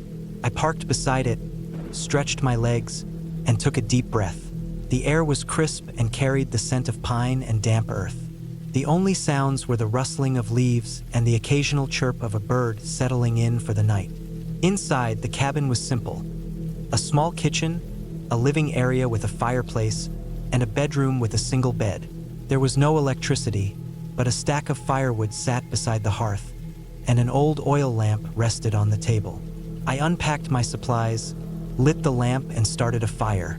The warmth and flickering light made the space feel cozy. That night, I slept soundly, the kind of deep sleep that only comes from utter exhaustion and the comfort of solitude. The next morning, I woke early, eager to explore the surroundings. I brewed coffee on the gas stove, sipped it on the porch, and watched the forest come alive. Sunlight filtered through the trees, casting dappled patterns on the ground.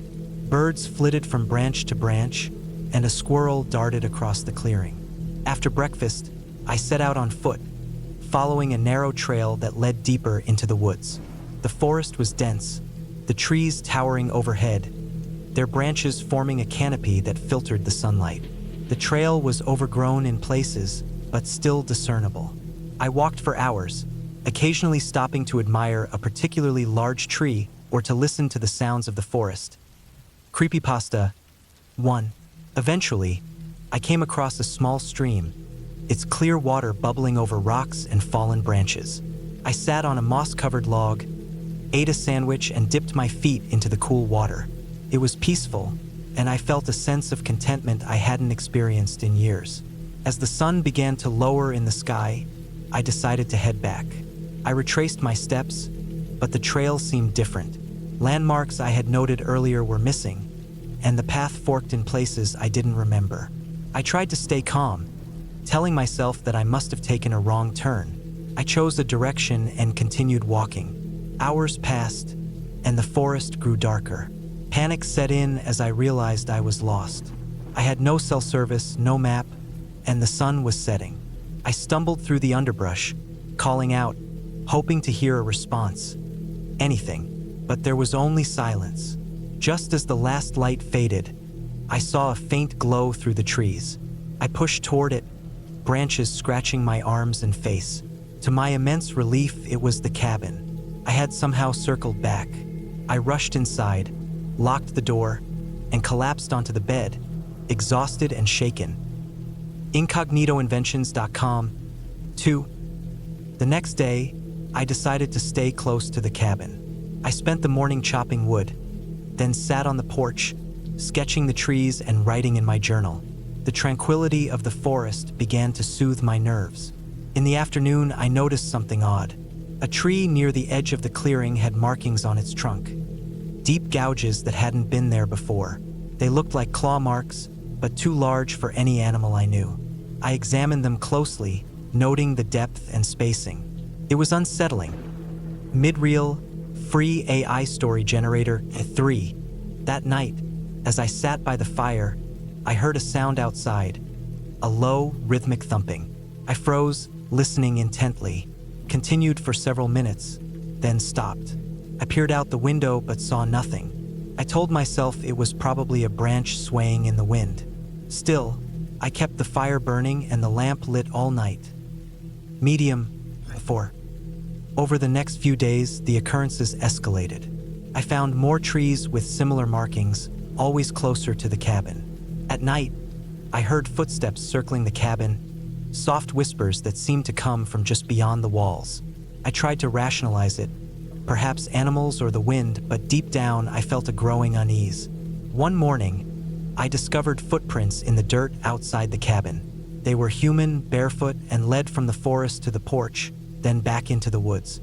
I hadn't seen another person since I arrived. I decided it was time to leave. I packed my belongings, loaded the SUV, and prepared to drive out. But when I turned the key, the engine sputtered and died. I tried again, nothing.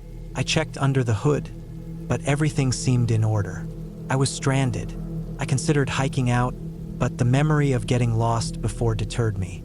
I decided to wait until morning, hoping the engine would start after resting. That night, the noises returned, louder, more insistent. The whispers became voices, unintelligible but urgent. I sat by the fire, clutching a heavy flashlight, eyes fixed on the door. At dawn, I tried the SUV again. To my relief, it started. I didn't waste time. I drove down the narrow path, branches scraping the sides, not stopping until I reached the main road. I didn't look back. Back home, I couldn't shake the experience. I researched the area, looking for any history or reports of strange occurrences. I found nothing. Eventually, I convinced myself it was my imagination, perhaps stress-induced hallucinations. But sometimes, late at night, I hear whispers outside my window, and I wonder if something followed me back.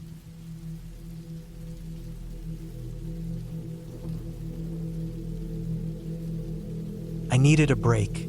After months of relentless work and personal turmoil, the idea of escaping to a secluded cabin in the woods seemed like the perfect remedy.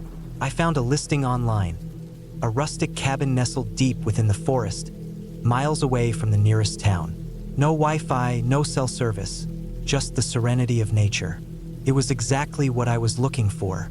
The drive was long and winding, the road narrowing as I ventured deeper into the woods.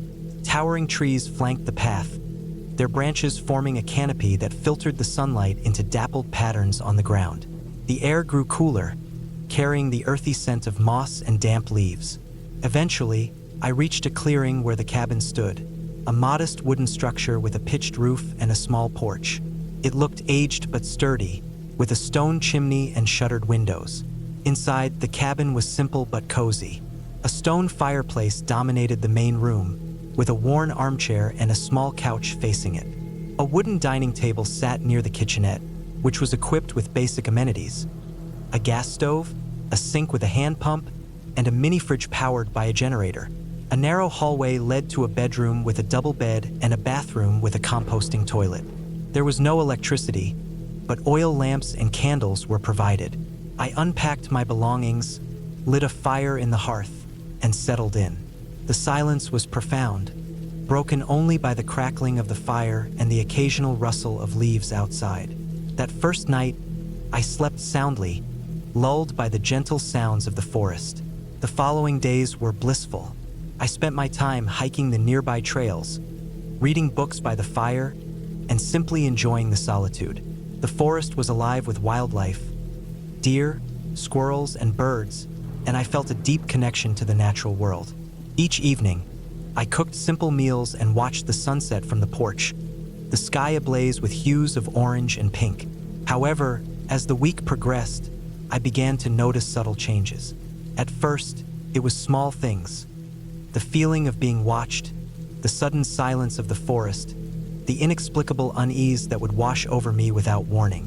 I dismissed these sensations as the effects of isolation and an overactive imagination.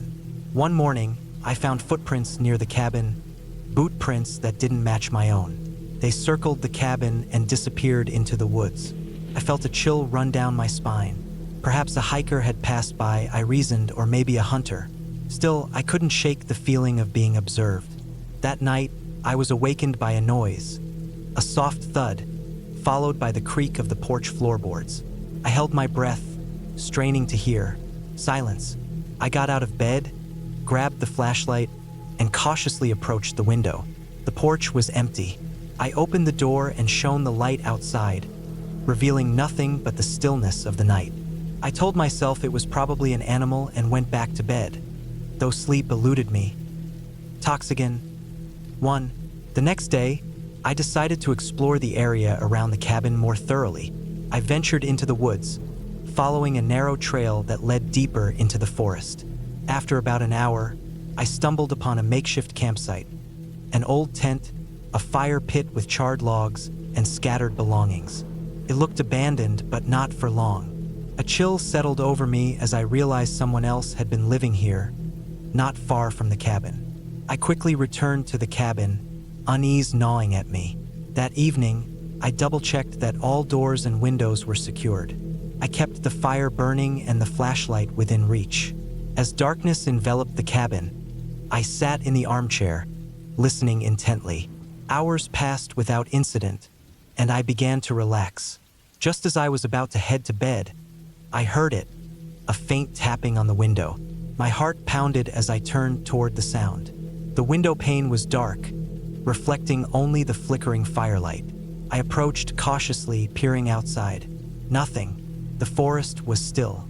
I decided to stay awake, keeping watch through the night.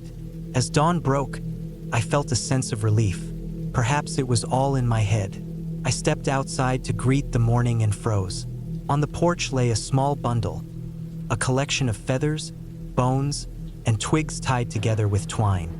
It was a crude totem deliberately placed. Fear gripped me. Someone was out there watching, toying with me. I knew I had to leave. I packed my belongings hastily, extinguished the fire, and locked the cabin. As I loaded the car, I felt eyes on me, the weight of an unseen gaze. I drove away, the cabin receding into the distance, the forest closing in behind me. Back in the safety of my home, I reported the incident to the local authorities. They investigated but found no signs of anyone in the area. The cabin's owner claimed to have no knowledge of any previous tenants or nearby campsites. The experience left me shaken, a reminder that even in the solitude of nature, one is never truly alone.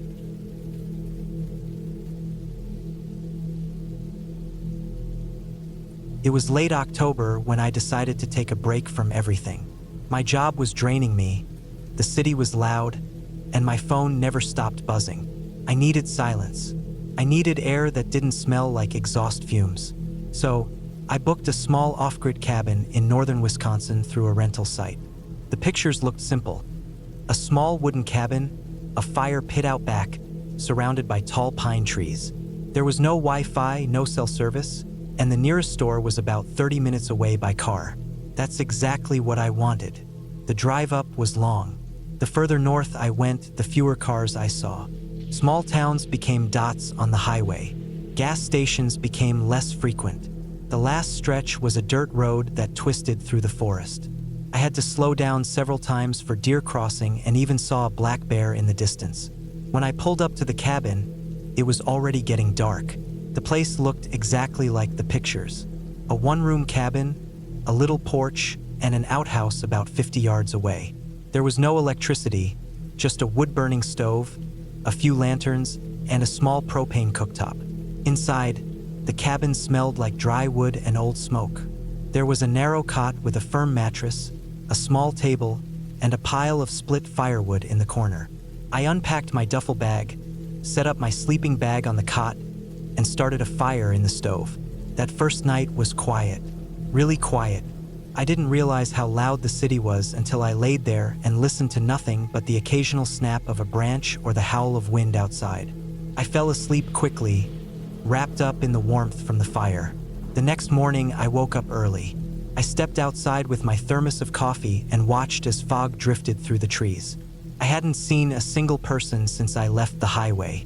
I explored a little around the cabin, found a small stream nearby, and gathered kindling for the stove. I had brought canned food, dry goods, and a camp stove for cooking. The day went by slowly, but in a good way. I read a book, wrote in my journal, and even dozed off for a bit. That night, though, something felt different. Around 1 or 2 in the morning, I woke up to a noise. It wasn't loud, just off, like a dry rustling sound, coming from outside the cabin. I sat up in bed and listened. I couldn't hear it anymore, so I figured it was just a raccoon or a porcupine digging around. I laid back down but didn't fall asleep right away. My ears were tuned into every creak and groan of the cabin. I eventually drifted off again. The next morning, I found something strange. Near the back of the cabin, in the soft dirt, there were footprints. At first, I thought maybe they were mine from when I arrived, but these were fresh. The heel marks were deeper, like someone had walked there recently. They didn't go anywhere either, just stopped at the back of the cabin. I followed them around the side but didn't see where they came from or where they led. They just disappeared into the forest. I tried not to overthink it. That night, I double-checked the door. It had a simple wooden latch, nothing fancy. I pushed a heavy log in front of it just in case. I turned off the lantern, crawled into bed, and waited to sleep. But again, I heard that sound, rustling, then a low thud, not loud enough to be alarming, but enough to make me sit up and listen. I didn't have a weapon, just a pocket knife and a hatchet I used for chopping kindling. I got up, quietly grabbed the hatchet, and sat near the door. I didn't open it. I just waited. It stopped after about 15 minutes. Nothing moved. I finally went back to bed but slept lightly. The next day, I found the firewood pile disturbed. Pieces were scattered, like someone had gone through it. I looked for animal tracks but didn't see any. Just one boot print, deep and clear. Not mine. I told myself it was probably a hunter passing through. Maybe someone just curious. Maybe someone lost. But I hadn't seen or heard any vehicles or voices. I didn't even know if anyone else was out here. That afternoon, I considered leaving. I even packed some things, but I told myself I was being paranoid. I had come here to disconnect and be alone. The idea of running back to the noise of city life over a few weird noises felt like a failure. That evening, I cooked some beans over the stove, added some seasoning, and ate while the sun set. I sat on the porch, bundled in my jacket, staring at the trees. I thought about the footprints, the firewood, and the thuds at night. I decided if anything else happened, I'd leave first thing in the morning. It didn't wait until morning. That night, I woke up again, this time to a tapping sound. Slow, rhythmic. Tap, tap, tap. It was coming from the wall behind my cot. I froze. I listened. The tapping moved, shifted from one spot to another, then stopped. My heart was pounding. I reached for my hatchet and lantern, lit it, and waited. Nothing. I didn't sleep again that night. In the morning, I opened the door and looked around. I walked the perimeter, checked the walls. On the far side of the cabin, I saw scratches in the wood. 3 long, shallow marks. Not deep enough to be made by a bear. Not wide enough to be claws. Maybe a stick. Or a knife. That was it. I packed everything. Tossed my bag in the car. I locked the door out of habit even though I knew it wouldn't matter. I started driving down the dirt road. I didn't stop until I hit the highway. I found a small diner in the next town and sat there for an hour just trying to feel normal again. I reported what happened to the cabin owner when I got back. They brushed it off, said it was probably local kids messing around. But it didn't feel like that. A few days later, I looked at the reviews again. I noticed one review had been deleted. I used a cached version to find it. The reviewer mentioned seeing someone standing in the woods at night. They thought it was just their imagination, but they left early too. I still think about that cabin. I think about the footprints that didn't lead anywhere, the tapping behind the wall, the scratches, and I wonder if someone watched me every night I was there, waiting for something. I haven't been back to the woods since.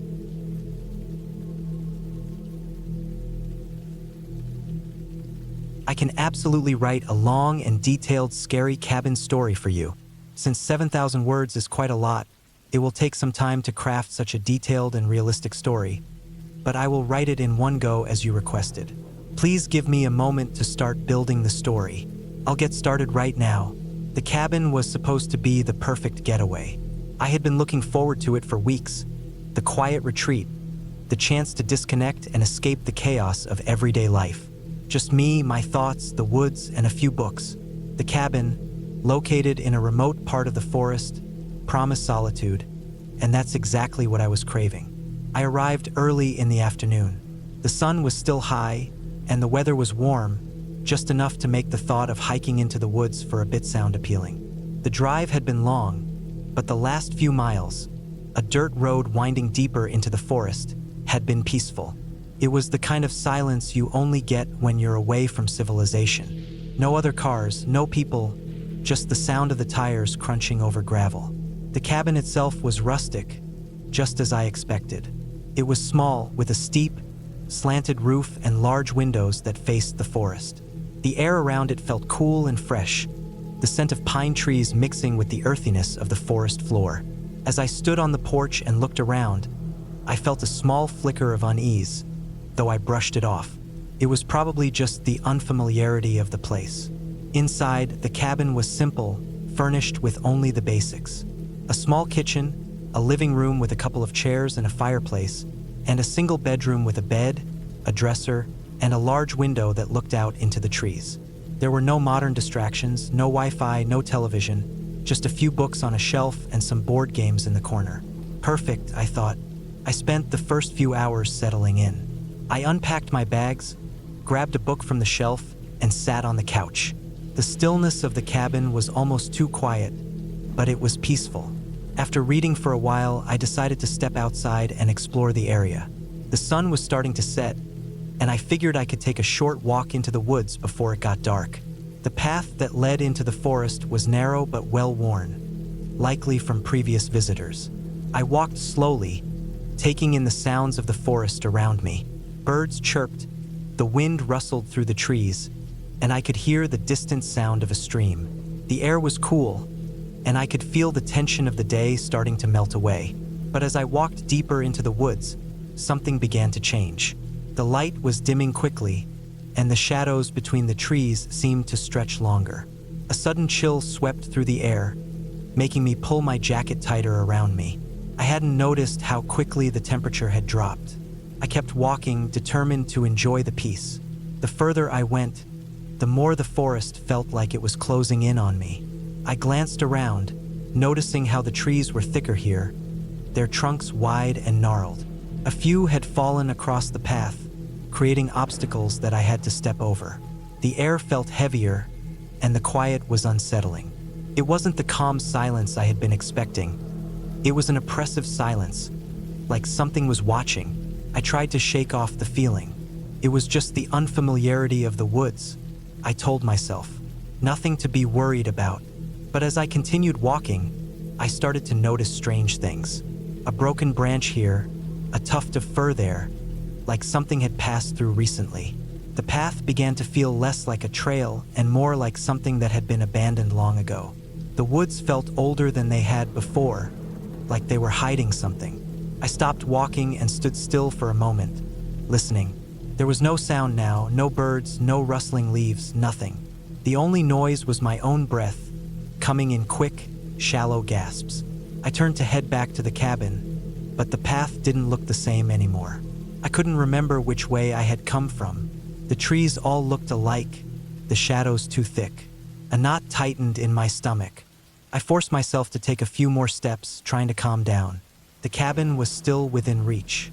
I couldn't have gone that far, but the woods seemed endless now, stretching on and on in every direction. I tried retracing my steps, but nothing looked familiar.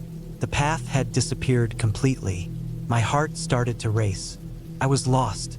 I tried to stay calm, focusing on my breathing. There had to be a way out. I turned around, trying to spot any familiar landmarks, but the trees were too dense. The air felt thick now, heavy, like it was closing in around me. The silence was suffocating. I could almost hear my own heartbeat thudding in my chest. I called out, but my voice was swallowed up by the forest. No one would hear me out here. I glanced around, hoping to see something, anything, that could guide me back. But there was nothing. Panic started to creep in. I couldn't stay out here all night. I couldn't let the darkness swallow me whole. I decided to keep walking in what I hoped was the right direction. I stumbled over fallen logs, brambles tugging at my clothes, but I pushed on, my mind focused on getting back to the cabin. The thought of staying out here overnight alone terrified me. Hours passed, or at least it felt like hours. My legs ached, and my head was spinning. The woods didn't feel like they were getting any closer to the cabin. In fact, the deeper I went, the more isolated I felt. It wasn't just that I was lost. It was like the forest itself had become hostile, as if something was lurking just beyond my vision. The first signs of real darkness crept in, and I still hadn't found my way back. My body was tired, and my mind was racing. I was starting to panic, the fear of the unknown overwhelming my thoughts. I stumbled again, and this time, when I looked up, I saw a light in the distance. It was faint at first, but it was there, a warm, orange glow. My heart leapt. It was the cabin, or at least I hoped it was. I pushed through the underbrush, ignoring the sting of branches scraping my face, moving toward the light. As I got closer, I realized it was coming from the cabin's window. The thought of being back inside, safe, filled me with relief. I emerged from the trees and finally saw the cabin up ahead. But as I approached, something stopped me dead in my tracks. The door was wide open. I hadn't left it open. I was sure of it. The wind had picked up, but it didn't seem likely that the door would have swung open on its own. I stood there, frozen, staring at the cabin. My mind raced. Had someone else come? Maybe a neighbor or another camper. I told myself to calm down, that it was probably nothing. But something in the back of my mind told me to be careful. I took a deep breath and slowly approached the door. The inside of the cabin was dark. The only light was coming from the dying fire in the fireplace. The furniture was undisturbed, the books still on the shelf, but the atmosphere felt different. There was a coldness in the air, a sense of something not quite right. I closed the door behind me, locking it for extra security, and stood in the middle of the room. The silence was oppressive again, just like it had been in the woods. My eyes scanned the room, looking for any signs of disturbance, but there was nothing. Everything was as it had been when I left. I made my way to the bedroom, closing the door behind me. I felt a wave of exhaustion hit me, and I climbed into bed, pulling the covers tightly around myself. I had no idea how I had gotten so turned around in the woods, but I was just glad to be back. I turned off the lamp beside the bed and lay there, listening to the sounds of the night, the wind, the occasional creak of the cabin, and the crackling of the fire in the other room. For the first time in hours, I felt safe. Morning came, and I awoke to sunlight streaming through the window. The cabin felt warmer, and the silence of the night had given way to the sounds of birds chirping outside. I felt a strange sense of relief, but the events of the previous night still lingered in my mind. I couldn't shake the feeling that something had been off, that something had been watching me in the woods. I packed up my things quickly, ready to leave. I had come here to find peace, but instead, I had found only fear. As I locked the door behind me, I took one last look at the cabin, feeling a strange sense of finality. I wasn't sure if I would ever come back. The drive back was quiet, the road long and winding, but I couldn't shake the feeling that the forest had left its mark on me. Something about it felt wrong, but at least I had made it out. I didn't know what had happened that night, but I was glad to be far away from the cabin. I didn't know if I would ever understand what I felt out there, but I did know one thing: I would never, ever go back.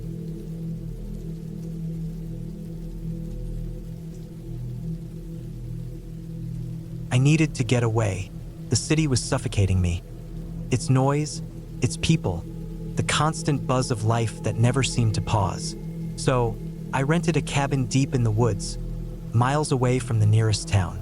It was the kind of place where cell service was a myth, and the only sounds were the rustling of leaves and the occasional chirp of birds.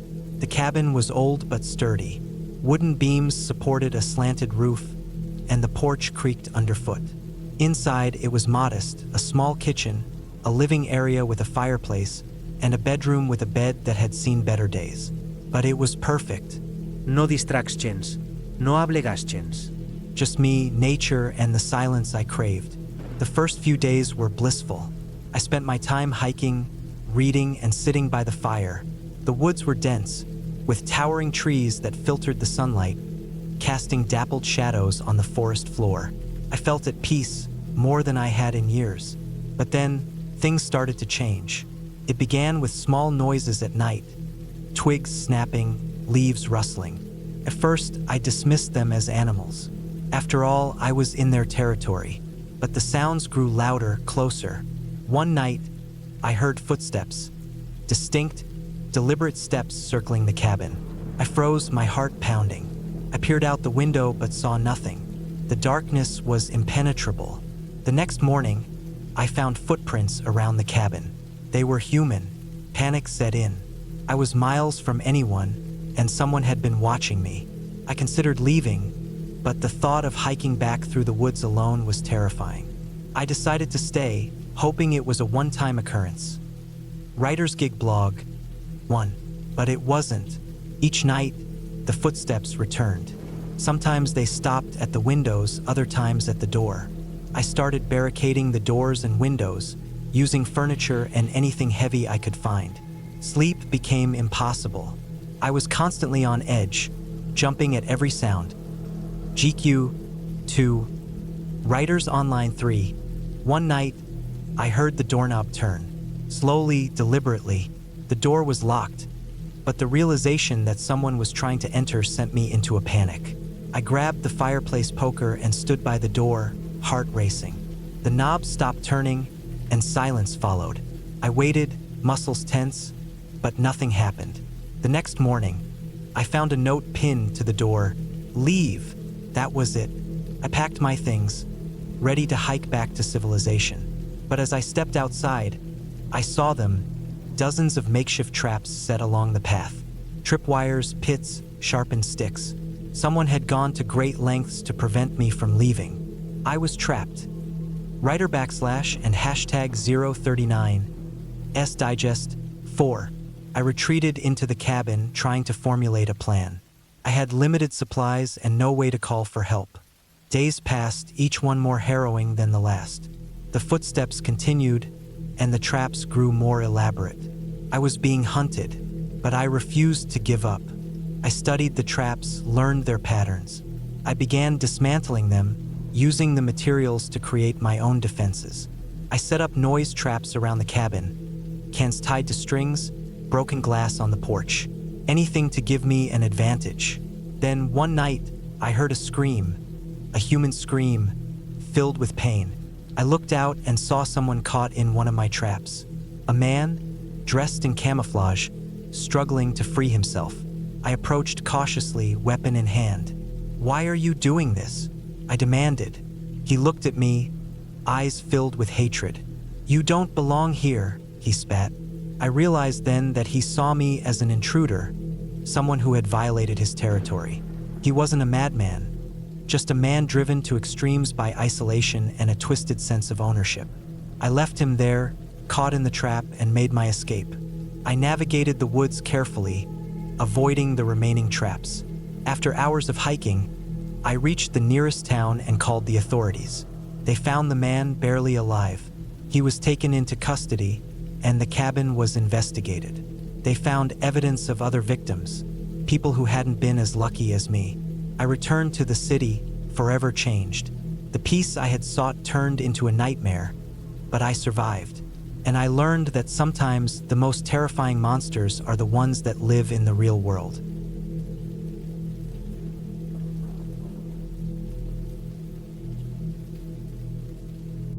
I had always been the kind of person who sought peace in isolation. The hustle and bustle of daily life had started to feel overwhelming, and the constant noise of people, traffic, and technology had begun to take a toll on my mental health. That's why, when I had the opportunity to rent a small cabin in the woods for the weekend, I jumped at it. I thought it would be a much-needed escape, a chance to clear my head and reconnect with nature.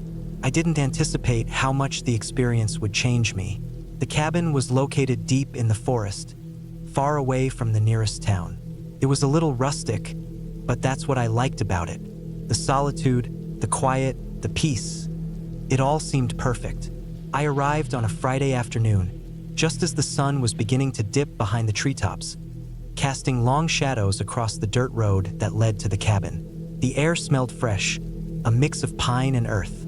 I felt a wave of relief wash over me as I stepped out of my car and took in the stillness around me.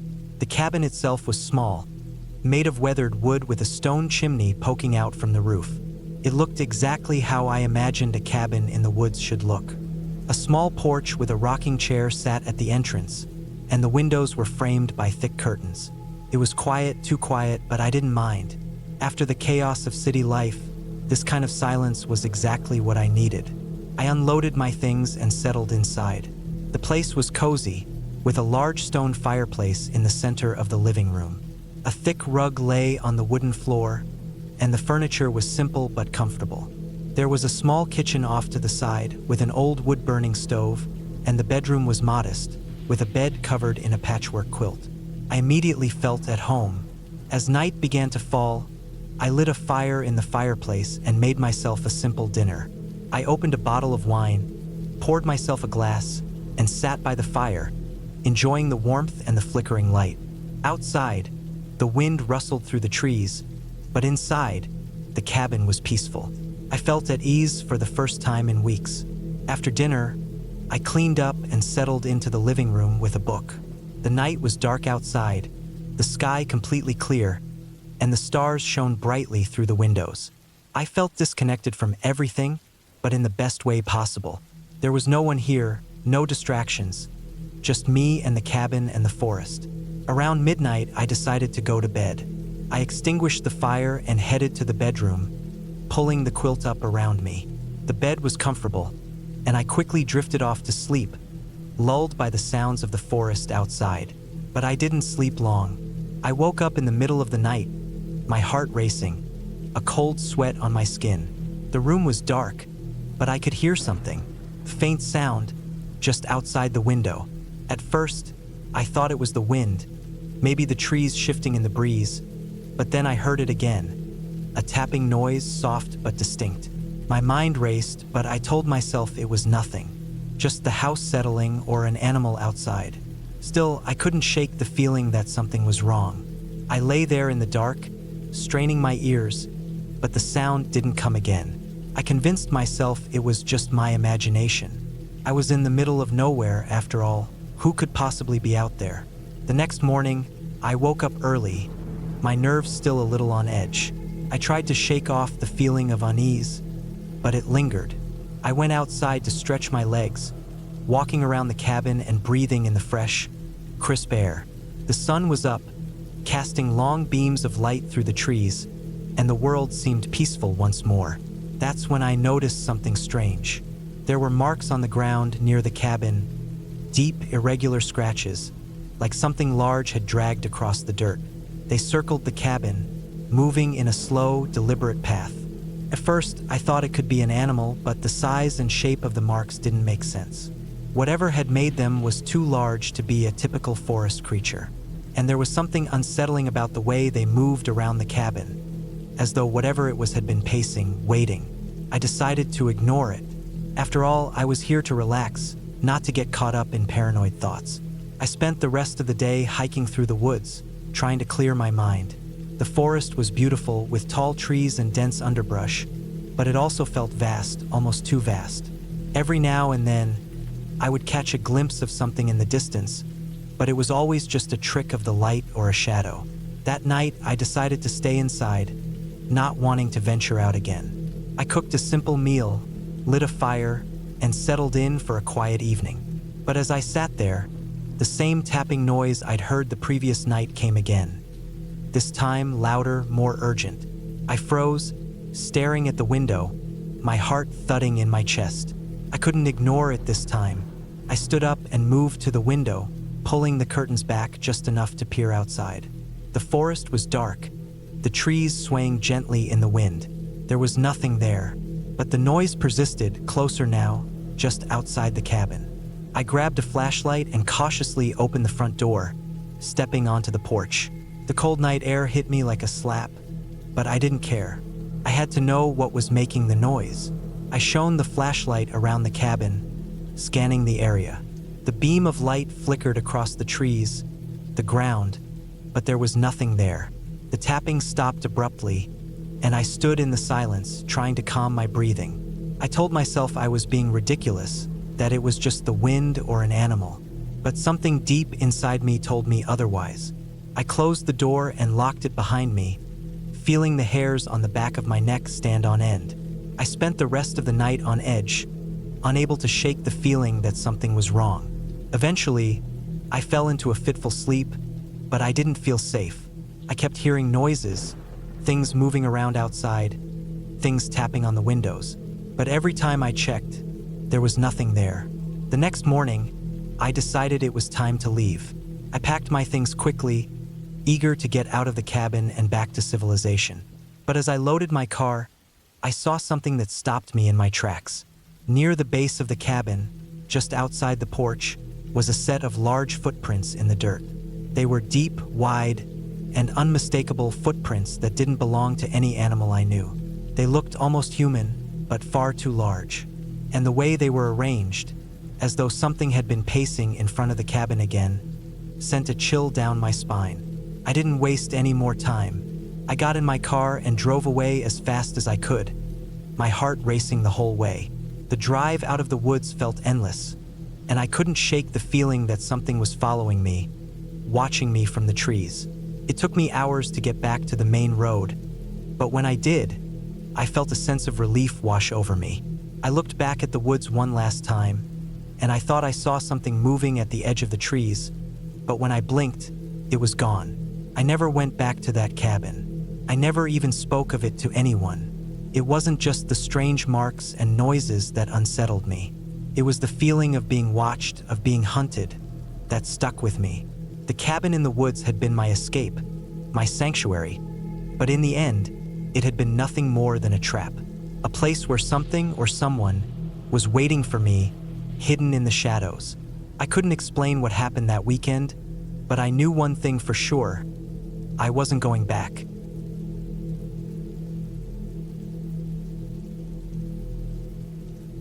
It started with a break I didn't really want. My boss insisted I take the week off. He said I looked like hell. I'd been working 12-hour shifts for months, barely sleeping, and eating whatever I could grab between jobs. So I gave in and booked a small rental cabin I found online, far from town, tucked deep into the woods of northern Wisconsin. I wasn't looking for luxury. I just wanted to sit, sleep, and maybe hike a little if I felt like it. I didn't even tell anyone where I was going. I got there on a cloudy Tuesday in early October. The trees were already shedding their leaves, and the dirt road leading to the cabin was covered in orange and brown. I drove slowly, my tires crunching the dried leaves, the trees pressing in close on either side. I passed a couple other cabins along the road, but they looked shut down for the season. No cars, no smoke, no movement. Mine was the last one on the road, sitting about 100 yards from a small lake. The listing hadn't mentioned that, but I was glad to see it. The place looked just like the photos. A single-story structure, weathered wood, tiny porch, and a chimney. It was small but clean. Inside there was a fireplace, a couch, a tiny kitchen, and one bedroom. Everything smelled faintly like old firewood. The first couple days were quiet. I slept a lot. I didn't even unpack much. I just dropped my bag in the bedroom and crashed on the couch most nights. I lit fires in the evenings, cooked simple stuff on the stove, and sat out on the porch with a beer in hand. No cell signal out there, which was fine. That's what I wanted or thought I did. By Thursday night, I started to feel uneasy. It wasn't anything specific at first, just a sense that something wasn't right. I thought maybe I'd been alone too long. Maybe I was just getting stir-crazy, but the feeling stuck. I'd hear things in the woods, especially after sunset. Not animal sounds, not exactly. More like branches breaking in a way that felt too steady, like footsteps. But when I'd look out from the porch, I'd never see anything. Sometimes I thought I saw shapes in the trees, but they never moved. Friday morning, I went for a walk to try and clear my head. The path behind the cabin led toward the lake, then wrapped around it through the woods. It wasn't marked, but it was easy to follow. I didn't bring much, just a thermos of coffee, a snack, and a small flashlight just in case. It was cloudy again, and the woods were dim. I walked for about an hour before I noticed anything weird. I found something off the path, maybe 20 yards into the trees.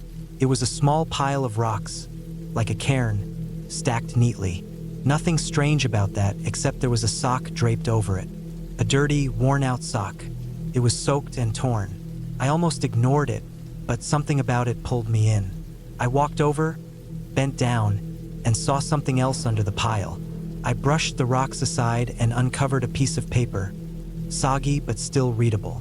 It just had one word written in pencil: run. I stared at it for a while. I didn't run. I didn't even turn back. I figured someone was screwing around. Maybe a joke from a past visitor. Maybe kids. I put the rocks back, left the sock and paper where I found them, and kept walking. But I didn't enjoy the rest of the hike. Every few minutes I looked back. I stopped drinking my coffee. I started hearing things again. Not animals, not wind, snaps, crunches. Once I thought I heard breathing. I made it back to the cabin by early afternoon. I locked the door behind me even though I hadn't been locking it earlier. I didn't go back outside that day. I sat on the couch with my flashlight nearby and didn't light a fire that night. I ate from a can, tried to sleep but kept waking up. Around 2 a.m., I heard something outside, heavy steps on the porch. I was sure of it. Then something knocked against the door, 3 dull thuds, like someone trying the knob without much effort. I didn't move. I held my breath. No footsteps away, no sound at all after that. Just silence. In the morning, I found dirt smudges on the doorknob. Something had touched it. The steps in the soft earth looked like boot prints, but not a brand I recognized. No clear treads, just deep, wide impressions like someone had been standing there for a long time. I should have left then. I thought about it. I packed my bag, but I didn't load the car. I felt trapped between logic and pride. I didn't want to admit I was scared of the woods. I didn't want to go back to work and tell my boss I couldn't handle a week off. That night was worse. Just after sunset, I heard something moving outside again. Not just footsteps, breathing, low and slow. It circled the cabin, pausing by the windows. I killed the lights and sat on the floor, clutching the flashlight. It didn't try the door this time, but I swear it was watching me. It stayed out there for hours. I didn't move. I didn't sleep. When daylight finally came, I decided I'd had enough. I loaded my stuff into the car and started driving down the dirt road. About halfway to the highway, I passed one of the shut-down cabins I'd seen on the way in. This time I stopped. Something felt wrong. The front door was wide open. I parked and walked up to it, slowly, not sure what I was doing. Inside, it was a mess. Trash on the floor, old food, a smashed lantern, and more rocks, neatly stacked on the floor with another soaked piece of clothing tossed on top. A shirt this time, torn. I didn't check under the rocks. I got out of there fast. When I hit the highway, I drove without stopping until I got to the next town. I found a gas station, filled up, and sat in the parking lot for an hour, just thinking. I didn't call anyone, didn't tell anyone. I went home, unpacked, and got back to work Monday like nothing happened. But I kept thinking about that cabin, about the rocks, about the breathing, about the open door of the other cabin. 2 weeks later, curiosity got the best of me. I looked up the rental listing again. It was gone. I searched the host's name, nothing. I tried to find the cabin on a map, nothing. I even drove back up there on a weekend. I found the turnoff road, but it was chained up, and there was a no trespassing sign that hadn't been there before, like it never existed. I tried asking around, but no one remembered any cabin rentals out there. A guy at a bait shop said there used to be a few old family cabins back there, but most of them had burned down years ago. I asked him how. He just shrugged. I never found out what I heard in the woods. I never found out who or what left the message under the rocks. But I've never gone back. I don't camp alone anymore, and I never ignore my gut. That place changed something in me. Not in some dramatic way. I just don't trust the quiet anymore. And I don't assume the woods are empty just because they look that way. Somewhere out there, past the dead trees and the faded paths, something waits. Not a ghost, not a monster, just something human enough to know how to stalk, how to hide, and how to leave a message in a way that'll stay with you. And that's enough for me to never go back.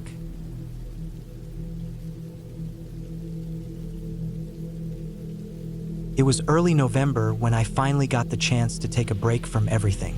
Work had drained me dry for the past 8 months. My sleep had been a mess.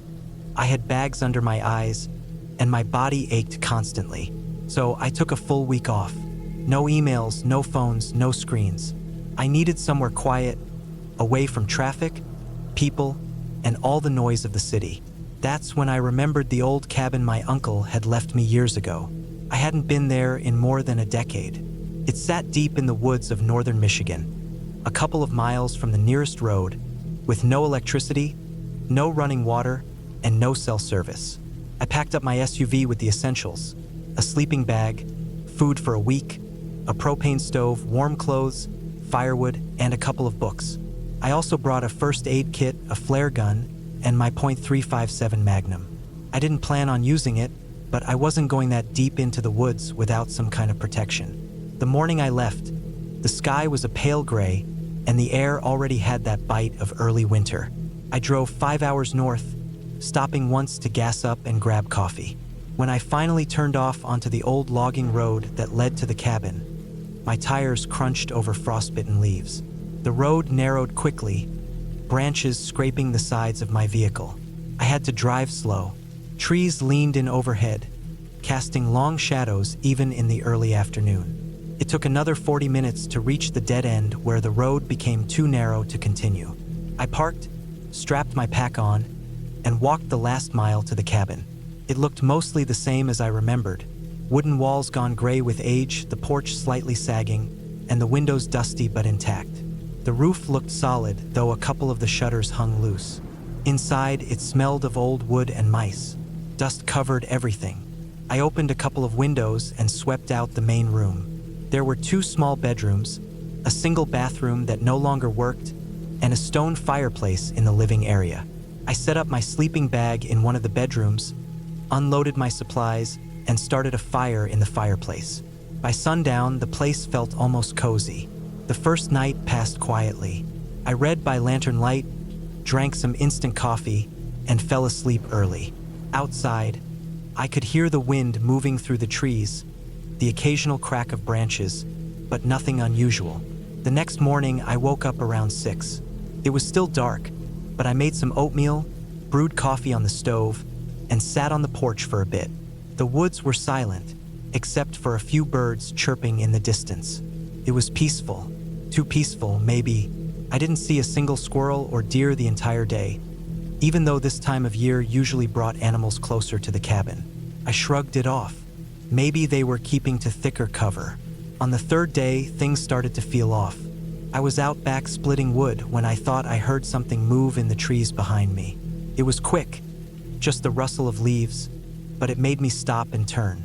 I stood there for a minute, axe in hand, staring into the trees. Nothing. No sound, no movement. I went back to splitting wood. That night, while reading in bed, I heard something again. A distinct thump on the porch, like someone had stepped onto it. I froze. It wasn't the creak of wood expanding in the cold. It was heavy. I turned off the lantern and waited. The fire had burned low, so the room was mostly dark. I listened. Nothing followed. No knock, no footsteps, just the wind again. I waited another 10 minutes before getting up and peeking out through the side window. The porch was empty. I told myself it was probably a raccoon or something. On day 4, I decided to hike out a bit to the old deer blind my uncle had built years ago. It sat about a mile west of the cabin. I figured I'd spend the day there and maybe get a glimpse of some wildlife. The hike was uneventful, but once I got there, I noticed something weird. The blind looked like it had been recently used. Fresh boot prints in the dirt below it. The wood looked cleaner than it should have after years of disuse. I climbed up. Inside, there were a few old wrappers and an empty water bottle that definitely wasn't mine. It hadn't been there when I last visited 10 years ago. I got an uneasy feeling. This cabin was supposed to be off-grid. Nobody was supposed to know about it but me and a few family members, all of whom lived hours away.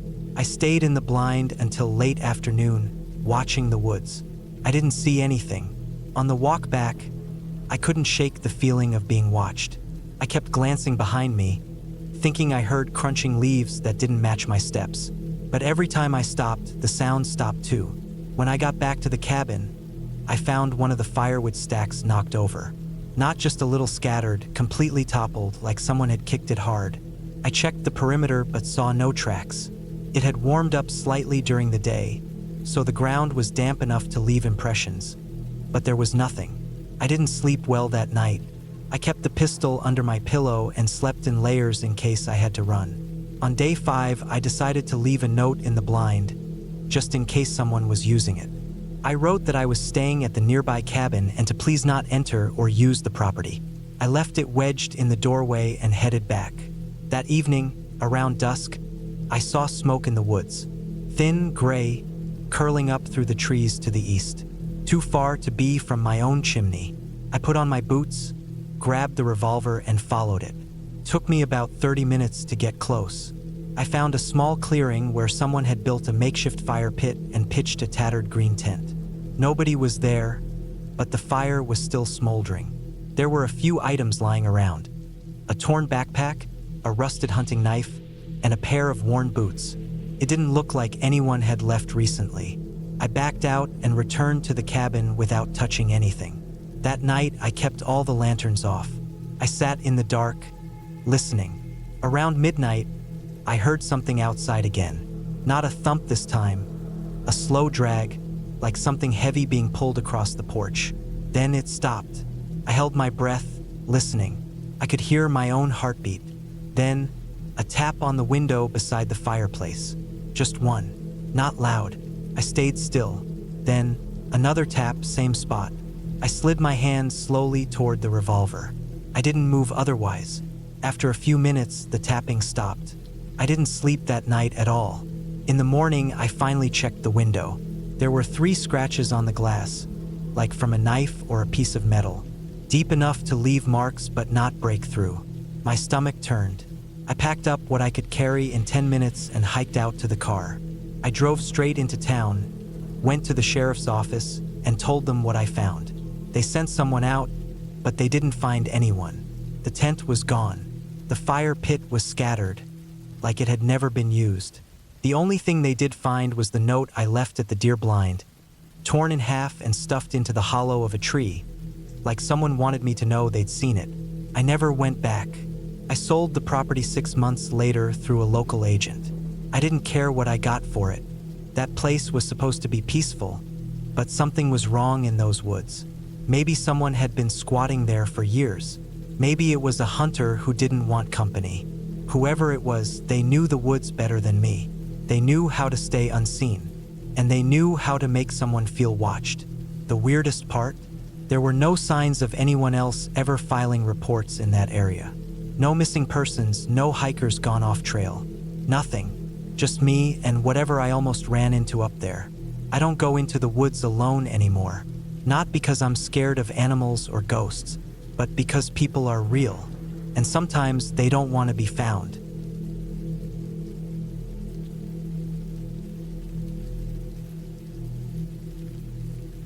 I needed to get away.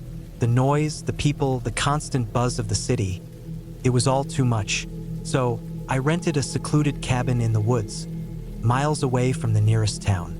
No neighbors, no cell service, just me and nature. It was perfect. The cabin was rustic but comfortable. Wooden walls, a stone fireplace, and a small kitchen with the basics. There was a bedroom upstairs with a single bed and a window overlooking the dense forest.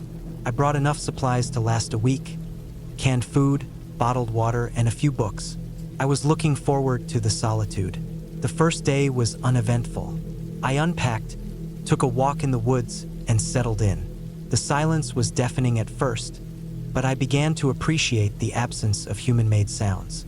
The only noises were the rustling of leaves, the chirping of birds, and the occasional creak of the cabin settling. That night, I lit a fire in the fireplace and read until I couldn't keep my eyes open. I went to bed feeling more relaxed than I had in months. I woke up in the middle of the night to a strange sound. It was faint, like a whisper, but I couldn't make out any words. I sat up and listened, but the sound was gone. I told myself it was just the wind and went back to sleep. The next morning, I found footprints outside the cabin. They were human, barefoot, and led from the woods to the front door. I hadn't seen anyone since I arrived, and the idea of someone wandering around barefoot in the woods unsettled me. I decided it was probably a local hiker and tried not to think about it. Every writer, 1. That night, I heard the whispering again. This time, it was louder, more distinct. It sounded like someone was speaking just outside the window. I got up and looked out, but there was no one there. The forest was dark and still. I went back to bed, but sleep didn't come easily. The following day, I found more footprints, this time circling the cabin. I also noticed that the firewood I had stacked by the door was scattered. It felt like someone was trying to mess with me. I considered leaving, but I had no cell service, and the nearest town was hours away. I decided to stay one more night and leave in the morning. That night, the whispering returned, louder than ever. It sounded like multiple voices, all speaking at once, just outside the cabin. I was too scared to look out the window. I stayed in bed, covers pulled over my head, heart pounding. Eventually, the voices faded, and I fell into a restless sleep. I woke up to the sound of the front door creaking open. I froze, listening. Footsteps creaked on the wooden floor downstairs. I grabbed the heavy flashlight from the nightstand and crept to the top of the stairs. Peering down, I saw the front door swinging open in the wind. There was no one there. I went down, closed the door, and locked it. I checked the windows and found one in the kitchen slightly ajar. I locked it as well. I decided I couldn't stay any longer. I packed my things and left the cabin as the sun was rising. The walk back to my car was tense, every snap of a twig making me jump. When I finally reached my car, I found a note on the windshield. It read, "You shouldn't have come here." I drove straight to the nearest town and reported everything to the local authorities. They investigated but found no evidence of anyone else at the cabin. They said it was probably some local kids playing a prank. I wasn't convinced. I returned home, but the experience stayed with me. I couldn't shake the feeling that someone, or something, had been watching me in that cabin. I never went back, and I never will.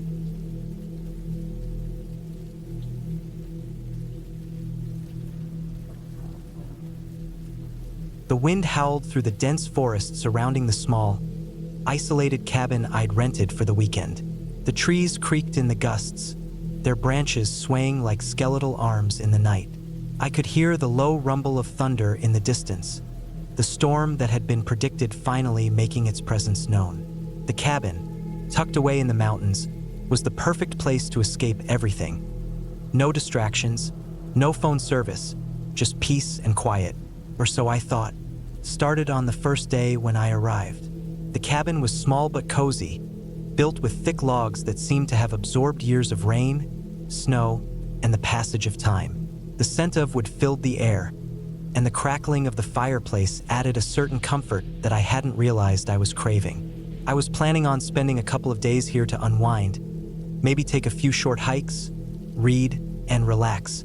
I unpacked my things, set my bag down in the small bedroom, and opened the creaky door to the porch to take in the view.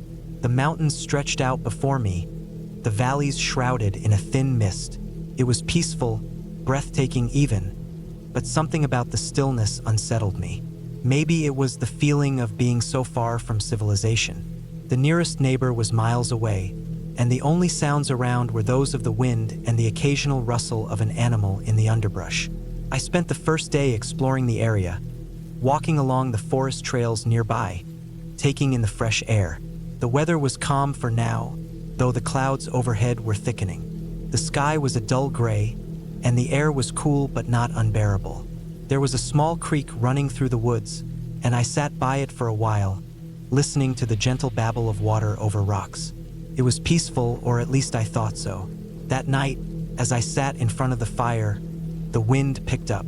The crackling of the flames and the howling outside made the cabin feel colder, even though the fire was warm. I wrapped myself in a blanket, hoping to stave off the creeping chill. Then I heard it, a faint noise, almost imperceptible at first, like something scraping against wood. I thought it was just the wind pushing branches against the cabin. But the sound kept going, persistent, rhythmic.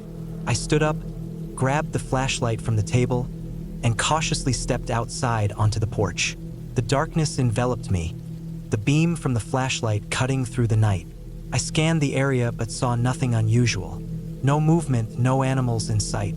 The wind had died down, leaving an eerie silence in its wake. I was just about to turn back inside when the noise came again, louder this time. It was coming from behind the cabin, from the woods. I couldn't tell if it was an animal or something else, but my heart started to race. I grabbed the flashlight tighter and made my way toward the back of the cabin. The beam of light bounced off the trees, the undergrowth, the dark shapes of the forest. My footsteps were muffled by the wet ground. As I reached the edge of the woods, the noise stopped abruptly. I stood there for a moment, listening.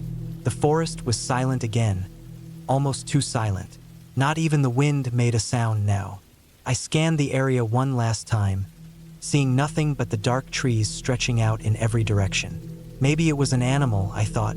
A bear, maybe, or some kind of rodent moving in the brush. I had no reason to think otherwise. I turned and headed back toward the cabin, the hairs on the back of my neck still standing on end. But when I reached the porch, I stopped dead in my tracks. The door to the cabin was wide open. I hadn't left it open. My stomach dropped. The door had been shut when I left. I was sure of it. I had locked it when I stepped outside. Now it stood ajar, as though something had entered while I was gone. I hesitated for a moment, trying to calm my nerves, but the feeling of being watched was undeniable. Every instinct told me to turn around and leave, but my curiosity, along with a healthy dose of fear, drove me to step inside. The air inside the cabin felt colder, like something had disturbed the warmth I had left behind. I scanned the room, flashlight trembling in my hand.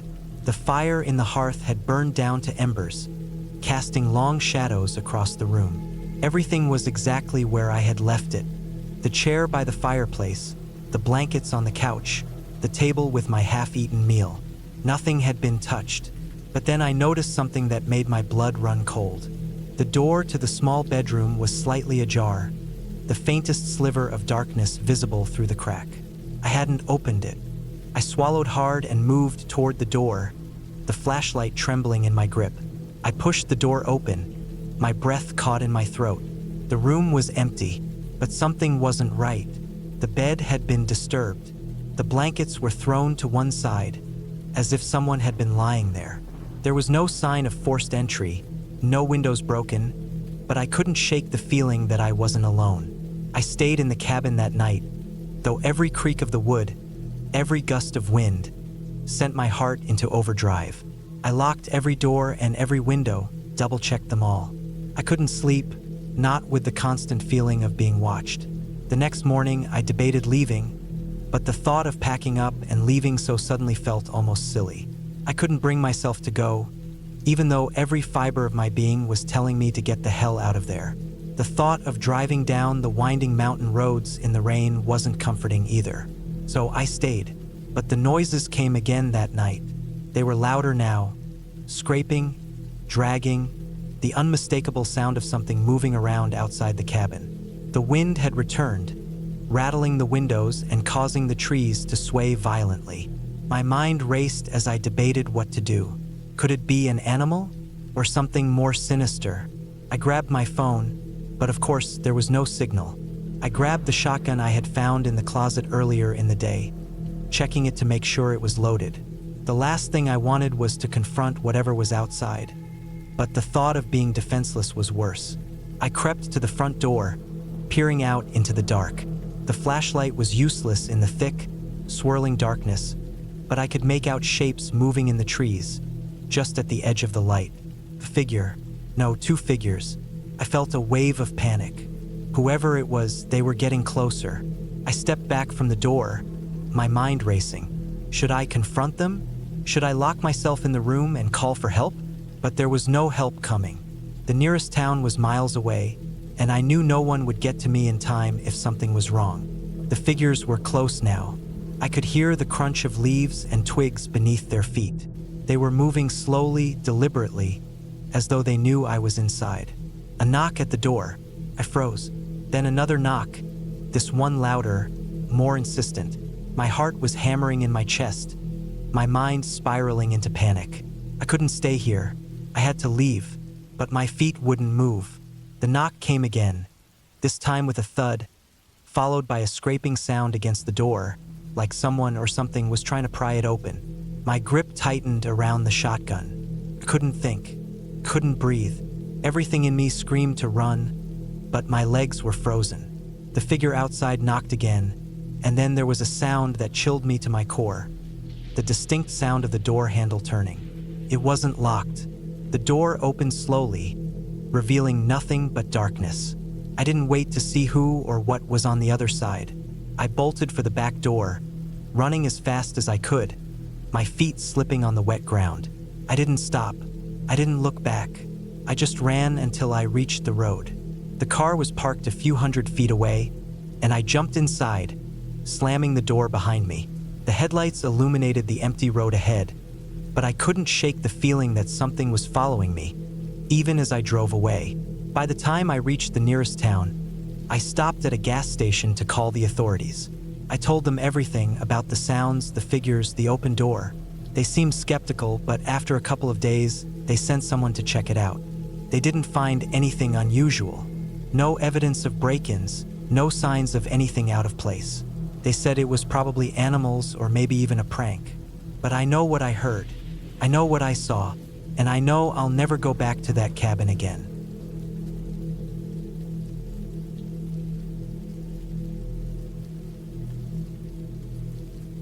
It's getting late, and I'm still not sure what I'm doing here.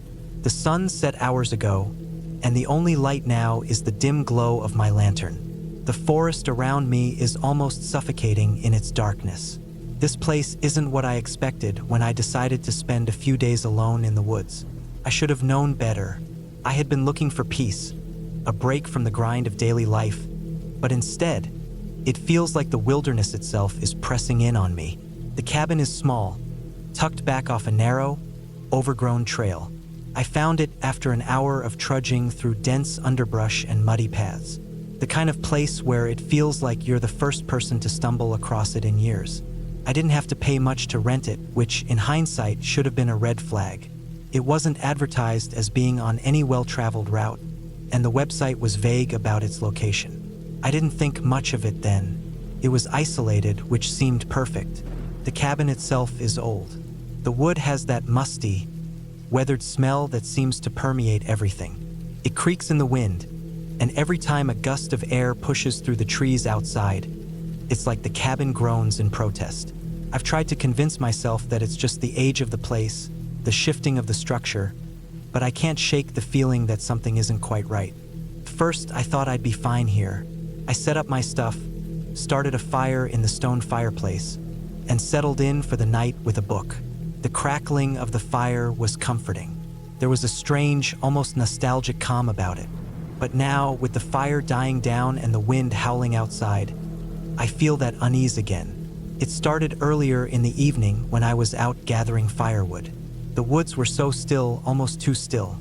Usually, the sound of birds or squirrels would break up the silence. But today, it was different. I only heard the occasional rustle of leaves, and the air felt thick, like it was holding its breath. I couldn't shake the feeling of being watched. Every step I took seemed to echo too loudly in the woods, and I found myself looking over my shoulder every few seconds. When I came back with my arms full of firewood, the cabin felt colder than it had before. The fire was already going, so I couldn't explain why it felt off. I tried to ignore it, but that unease kept creeping back. Even now, sitting by the fire, I can't get rid of it. I stare into the flames, watching the orange and red dance and flicker. It's mesmerizing, but my mind keeps wandering. Maybe it's because of the solitude. I'm not used to being alone this much, especially not in a place like this. I try to convince myself that everything is fine, that it's just my nerves. But every little sound, every little movement, makes me jump. The wind picks up again, and the cabin creaks louder. It almost sounds like footsteps on the old wooden floors, but I know it's just the wind. Still, the thought lingers, and my skin prickles with discomfort. I stand up to stoke the fire, hoping to distract myself, but as I move closer to the hearth, I hear something from outside. A noise, soft but distinct. At first, I think it's an animal, maybe a deer or a raccoon, but then it's repeated. A scraping sound, like something dragging across the ground. I freeze. I've heard that sound before, not here, but back when I was a kid on camping trips with my family. It's the sound of a tree branch scraping against a window or a wall, something large moving in the darkness. It wasn't an animal, I realize. It was something bigger. I glance toward the door. It's locked, or at least I think it is. I check it every night, double and triple checking the bolts. Still, the sound doesn't stop. In fact, it seems to be getting closer. I don't know why, but I decide to look out the small window next to the door. The glass is cloudy, but I can still make out the shapes of the trees and the dim outline of the forest. Nothing stands out at first, but then I catch something, movement, just at the edge of my sight. It's fast, too fast for an animal. My heart skips a beat. I press my face against the glass, straining to see better, but the shadow vanishes before I can make sense of it. For a moment, I'm paralyzed with indecision. Should I open the door? Should I go outside and check? But then the sound comes again, closer now, followed by a thud. A heavy, dull noise that seems to shake the ground beneath my feet. My mind races, trying to make sense of what I'm hearing, but nothing makes sense. The noise comes again, louder this time, like something or someone is dragging something heavy along the forest floor. Could be an animal, I tell myself. Could be a bear or a boar or some other wild creature. But then why does it sound like it's trying to get into the cabin? I move away from the window, my breathing shallow. My first instinct is to grab my flashlight, but then I remember the batteries are low, and I don't have any spares. I glance at the lantern, and that's when I hear it, the distinct sound of footsteps on the porch. My stomach lurches. I can't see through the thick window, but I can hear them clearly. Slow, deliberate steps dragging across the old wooden boards of the porch. I move quietly to the back of the cabin, peeking out through a small crack in the curtains. Nothing, just the woods, dark and silent. But I can't shake the feeling that something is out there. I wait for what feels like an eternity, my pulse pounding in my ears. Then, I hear the footsteps again, this time on the roof. The sound is unmistakable. Someone or something is on the roof. I press my back against the cold wood of the cabin, trying to stay as still as possible, but my mind is racing. What do I do? Should I try to escape? Should I hide? But I can't move. I'm frozen in place, every muscle tense, every nerve on edge. The footsteps stop, but I can still feel the presence, the heavy weight of something or someone waiting just outside. I don't know if it's a person, an animal, or something else entirely, but I know I'm not alone anymore. The wind howls louder now, almost drowning out everything else. But then, in the midst of the wind, I hear it. A voice. It's faint, almost like a whisper carried on the breeze. I can't make out the words, but the tone is unmistakable. It's someone calling, but not to me. They're calling to something else, something out there in the dark. The thought sends a chill down my spine. I've had enough. I don't care if it's an animal or a person. I can't stay here another minute. My mind races, trying to come up with a plan. I could leave, try to find my way back to the trail, but I don't even know where I am anymore. The map I brought with me is no help, and the flashlight barely works. I grab my coat and make my way to the back door. There's no way to escape through the front. The back door is my only option. But just as I reach for the handle, I hear the footsteps again, but this time, they're inside. They're in the cabin, getting closer. I turn to run, but I freeze again when I see it. A shadow crosses the doorway in the dim light, too tall and too wide to be anything I can recognize. It moves across the room, deliberate, slow, and my heart nearly stops. I don't know what to do anymore. It's too late to escape. The shadow moves closer, and then there's a sudden knock at the door, so loud and insistent it almost shakes the cabin. I back away, pressing myself against the far wall. The knock comes again, this time more forceful. But then, before I can make sense of what's happening, I hear a voice, deep and steady, calling through the door. "Is everything okay in there? We saw your light go out." I freeze. I recognize the voice now. It's the cabin owner, or at least someone who's supposed to be renting the place out. Relief floods through me, so intense I almost feel dizzy. I hadn't realized how tense I had been until the weight of fear lifts. The door opens, and I step forward, blinking in the harsh light from the lantern. A man stands in front of me, looking confused and a little concerned. "You all right?" he asks. I nod, feeling a rush of emotion. I can barely get the words out, but I finally say, I thought someone was out there, on the roof, and the footsteps." He nods, not looking too concerned. "Probably just an animal. We've had reports of a bear in the area. Might have been that." I try to steady my breathing, still shaken, but relieved to see a friendly face. As he walks in and lights the fire again, I'm left standing there trying to process everything. It's not until later, when I sit by the fire, that I realize how close I came to losing control of everything. I came here to find peace, but instead, I found the fear of being completely alone, the feeling of the unknown, and the thought that maybe some things are better left undisturbed.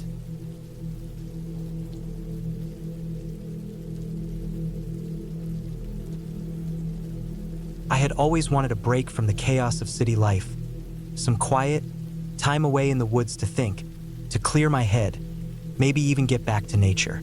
I had booked a cabin in the middle of nowhere, tucked away in a small, remote corner of the forest, miles from any town or people. The cabin was old, the kind you would imagine in movies. Wooden beams, creaky floors, with a tin roof that echoed with the sound of rain. It was perfect, I thought, or at least it seemed like it at the time. I arrived just as the sun was starting to dip below the horizon, painting the sky with streaks of orange and pink. The drive had been long, and I was eager to stretch my legs. I pulled up the gravel driveway, which was lined with tall pine trees on either side, blocking most of the sunlight and casting long, shadowy streaks across the ground. The cabin itself was barely visible from the road, hidden in the thick trees, making it feel like the place belonged to another time. The key was supposed to be under the old flower pot by the porch, which it was. I picked it up and unlocked the door, stepping inside. The air inside was cool, musty, and smelled faintly of wood and something old, like a place that hadn't been touched in years. I flipped the light switch, and the light flickered on, revealing the small, rustic living area. A stone fireplace sat in the center of one wall, and there was a small kitchen to the side with a wooden table and chairs. The cabin was simple, but that's exactly what I wanted.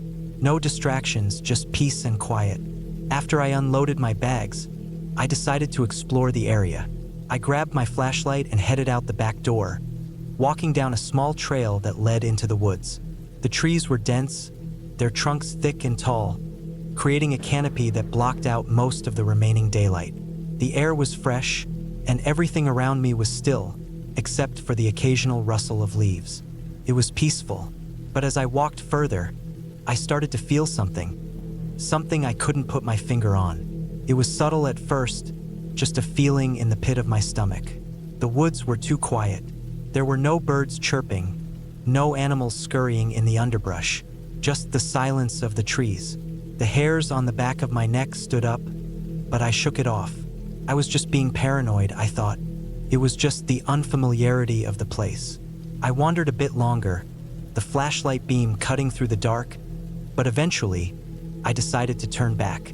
The trail had seemed to go on forever, and I had no desire to get lost in the woods with nightfall quickly approaching. As I retraced my steps, I couldn't help but glance over my shoulder every so often, still feeling that odd sense of unease, like I was being watched. But there was nothing there, just trees, shadows, and the whisper of the wind.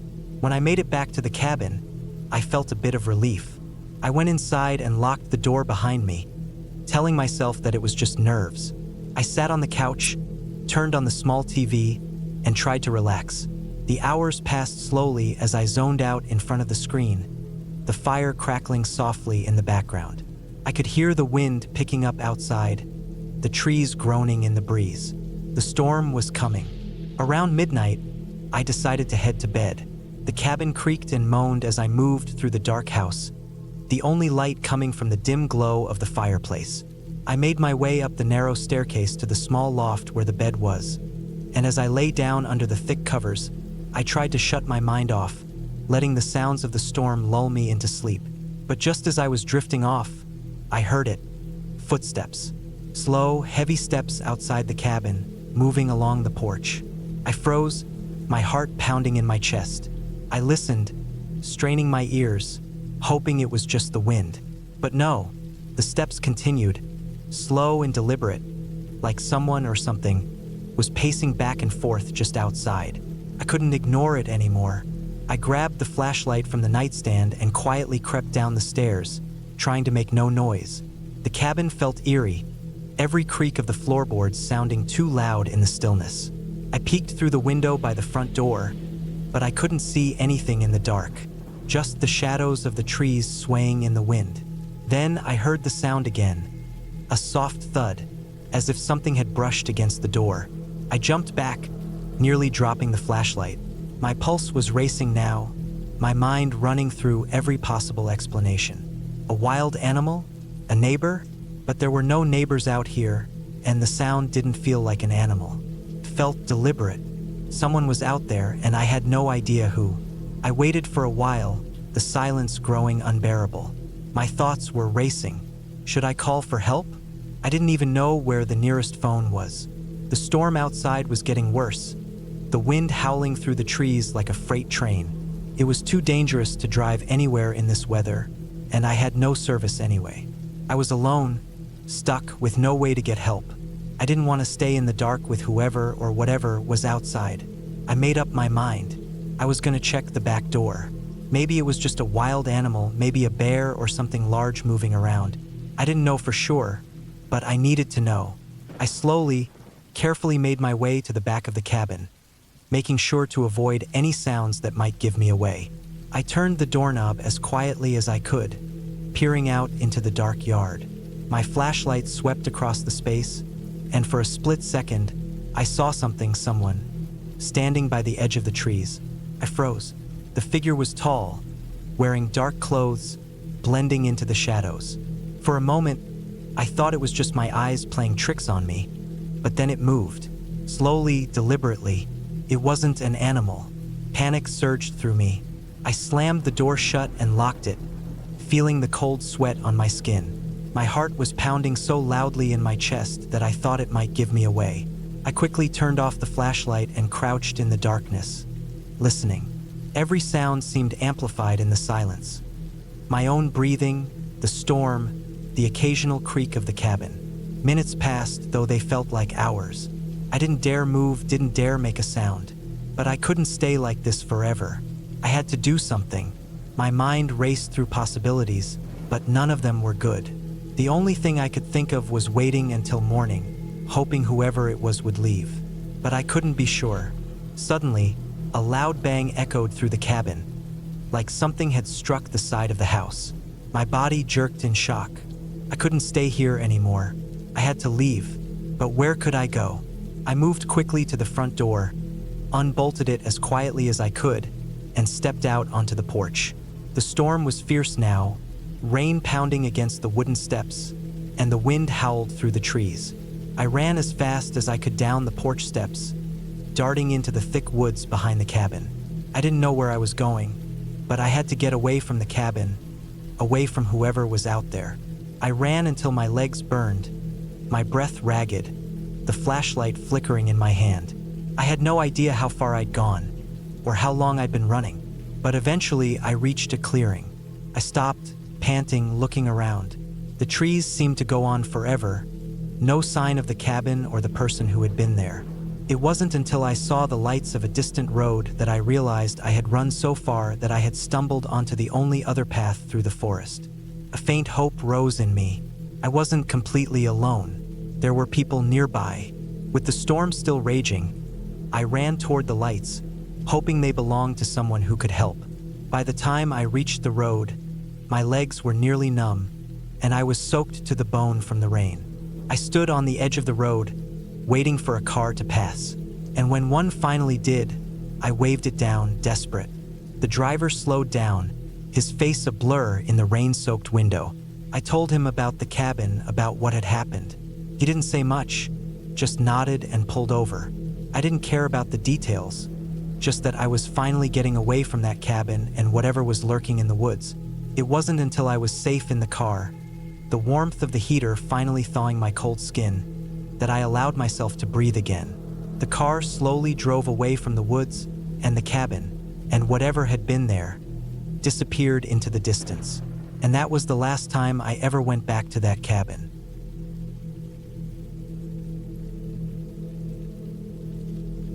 I had been looking forward to the quiet solitude of the cabin for months. Work had been overwhelming, life felt noisy, and I just needed to get away from it all. The cabin I rented was far out, tucked deep in the woods. I had found it on a rental site, and the pictures showed a rustic little place. Wooden exterior, a cozy porch, and surrounded by towering pines. It was everything I had imagined, and the idea of being disconnected from the world for a few days sounded like heaven. The drive up was a lot longer than I had anticipated, and by the time I finally turned onto the dirt road leading to the cabin, the sun had already begun to set. The winding road was narrow, with trees pressing in on both sides, their thick branches stretching above to form a canopy that blocked out most of the sky. The air smelled fresh, pine-scented, with the faint crispness of approaching autumn. I had no phone signal, of course. That was the point, right? To escape. As the evening light faded, I drove through the dense forest, the gravel crunching beneath my tires. It felt like I was driving into another world. The farther I went, the quieter it became. The hum of the world, the distant sound of cars, the buzz of electricity, it all slowly faded. The cabin finally appeared in a small clearing. It wasn't big, just a one-story building with a peaked roof and a chimney that seemed to be waiting for a fire to be lit. There was a small porch at the front, with 2 rocking chairs and an old wooden table. The place looked just like the photos, but in the dim light of evening, it had an almost eerie stillness to it. I parked the car and grabbed my bag. The silence was thick. I noticed a faint smell of wood burning, but there wasn't a fire. It felt like the forest itself was breathing. I walked to the front door, which was unlocked, as described in the instructions. The door creaked open to reveal the interior, simple but charming. The living room had a stone fireplace, a couple of couches, and wooden beams along the ceiling. There was a window that looked out over the woods and a small kitchen area beyond. Everything was just as expected, though a bit more rustic than I'd imagined. I set my things down, took a moment to take it all in, and then locked the door behind me. It was colder than I had expected, so I threw a couple of logs into the fireplace, lighting it with a match. The warmth from the fire spread through the room slowly, and I felt myself finally starting to relax. The cabin was perfect for what I needed: peaceful, isolated, and far from the noise of the city. As the fire crackled, I opened a book I had brought with me. I wasn't in the mood for much else. I didn't plan to go anywhere, not tonight. I was going to stay in, read, and unwind. My mind slowly started to quiet. It wasn't until I heard the first noise that things began to feel strange. It was faint at first, just a scratching sound, like something small and quick moving outside the window. I didn't think much of it at first. It was probably an animal, raccoon, squirrel, or something else. The sound stopped quickly, and I turned my attention back to the book. The fire in the hearth was nice, and I felt at ease again. But then, a few minutes later, the sound came again. Louder this time, a scrape against the window. I set the book down and stood up, walking toward the window. I peered out into the darkness. The moon had risen, casting long shadows over the forest, but I couldn't see anything moving. It was too dark to make anything out, and I couldn't hear any other sounds. I was starting to feel uneasy, but I told myself it was nothing.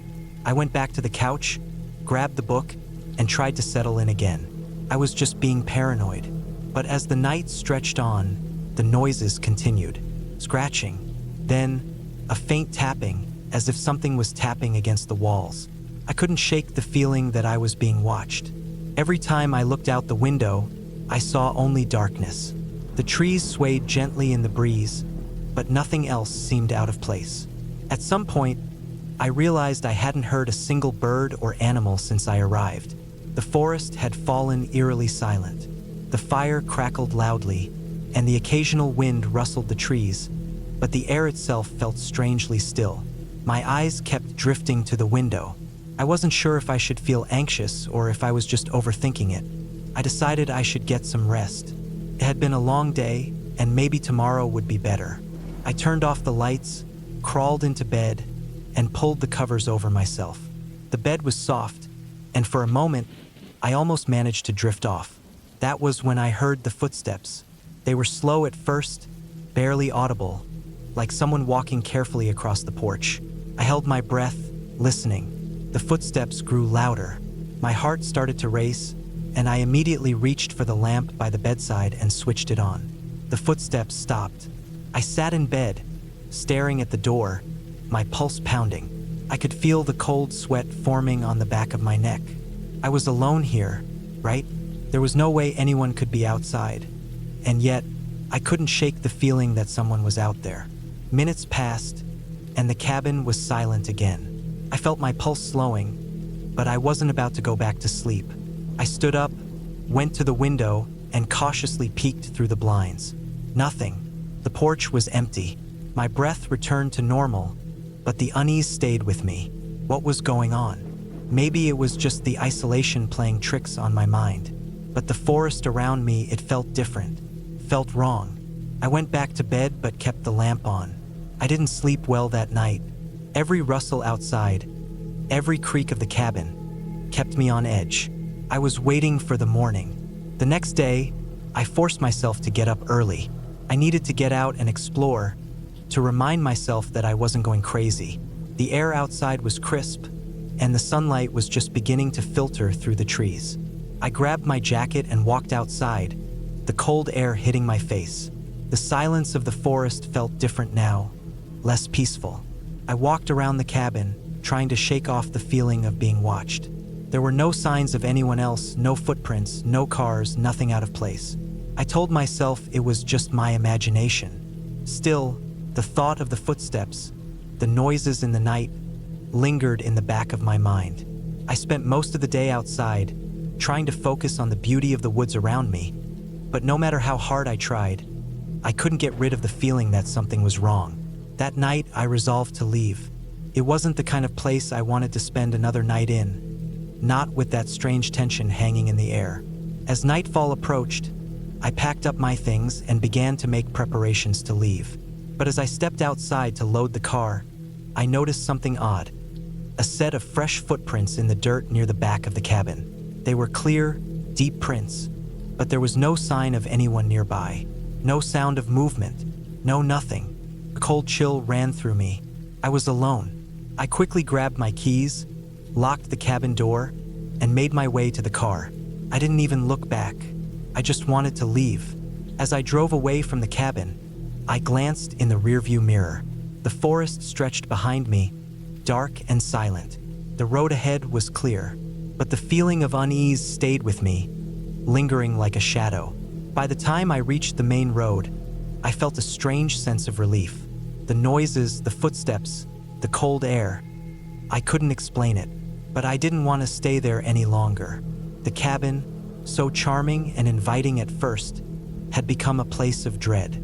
I never went back, and even now, thinking about it, I still feel that creeping sense of being watched, like something was waiting for me in those woods, something that didn't want me to leave. This is just the beginning, and I can continue with more details, expanding further. Let me know if you'd like more.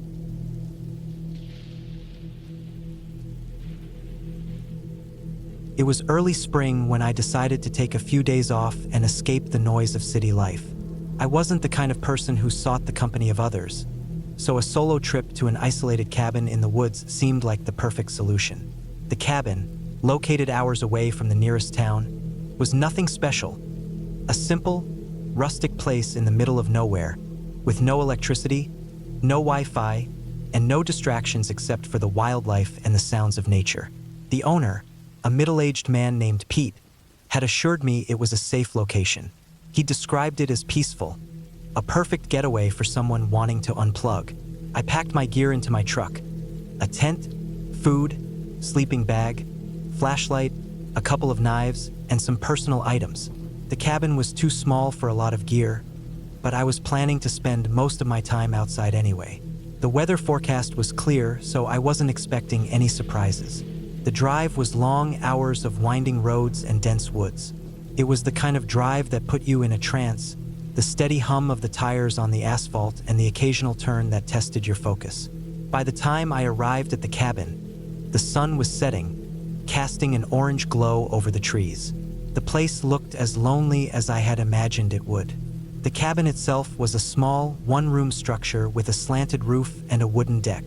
A few old chairs were scattered on the porch, and a thin wisp of smoke rose from a chimney, signaling that Pete had used the place recently. The surrounding trees were thick and dense, their trunks towering high above, blocking out much of the remaining light. It was peaceful, a kind of silence that you only experience far away from civilization. I grabbed my bags, hauled them inside, and set up my makeshift camp. The cabin had an old wood stove, a couple of mismatched chairs, a small table, and a bed covered with a faded quilt. It felt homey in a worn-out sort of way.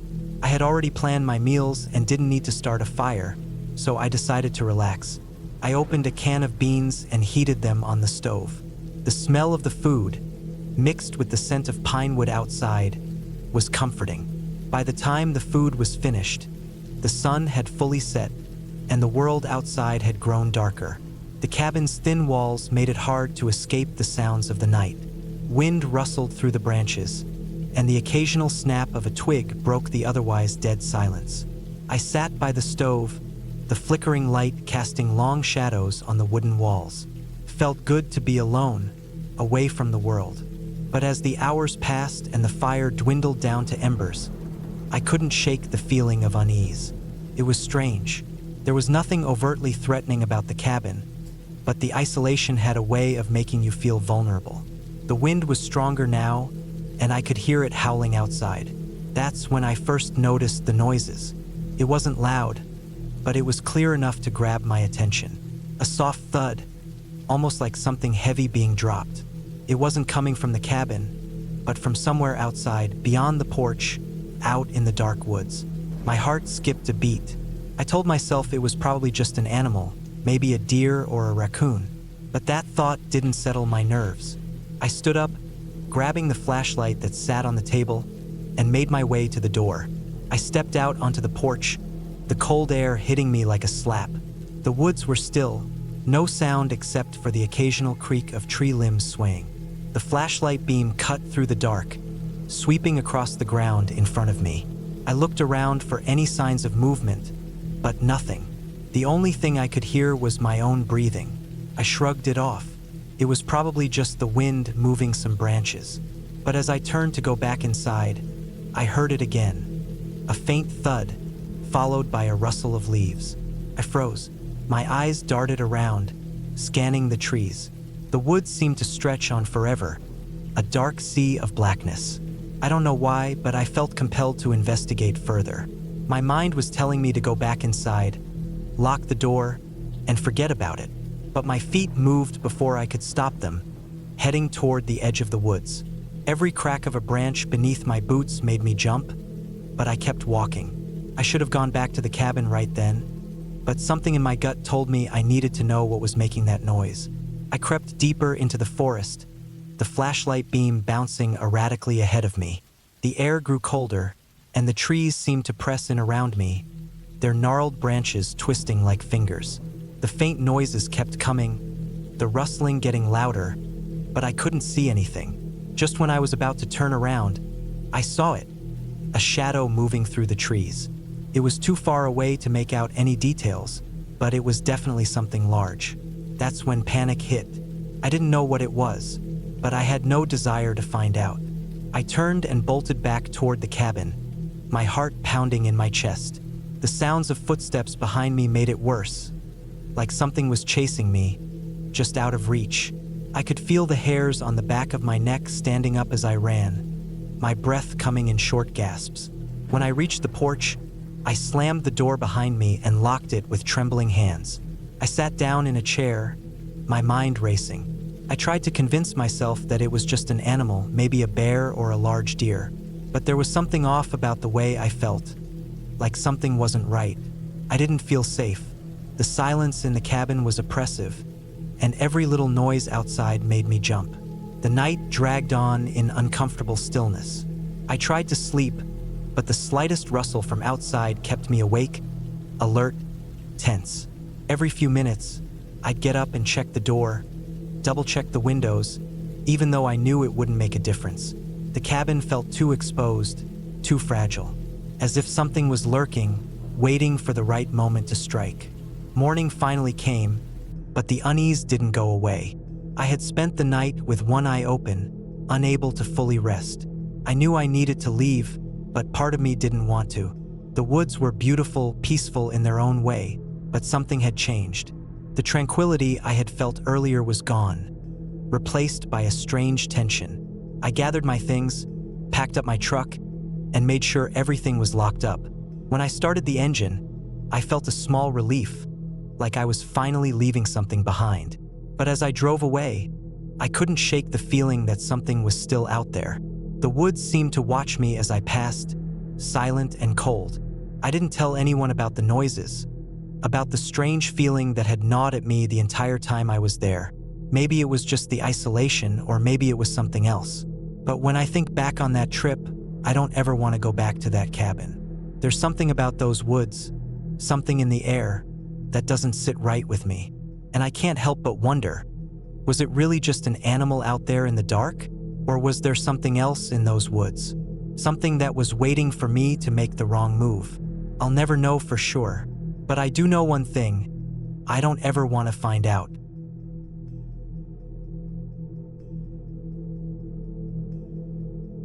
The wind howled outside the cabin, shaking the wooden beams and rattling the windows. I sat in front of the fireplace, the warmth of the fire providing a small comfort against the growing cold of the evening. The logs crackled, sending bursts of light into the dark corners of the cabin.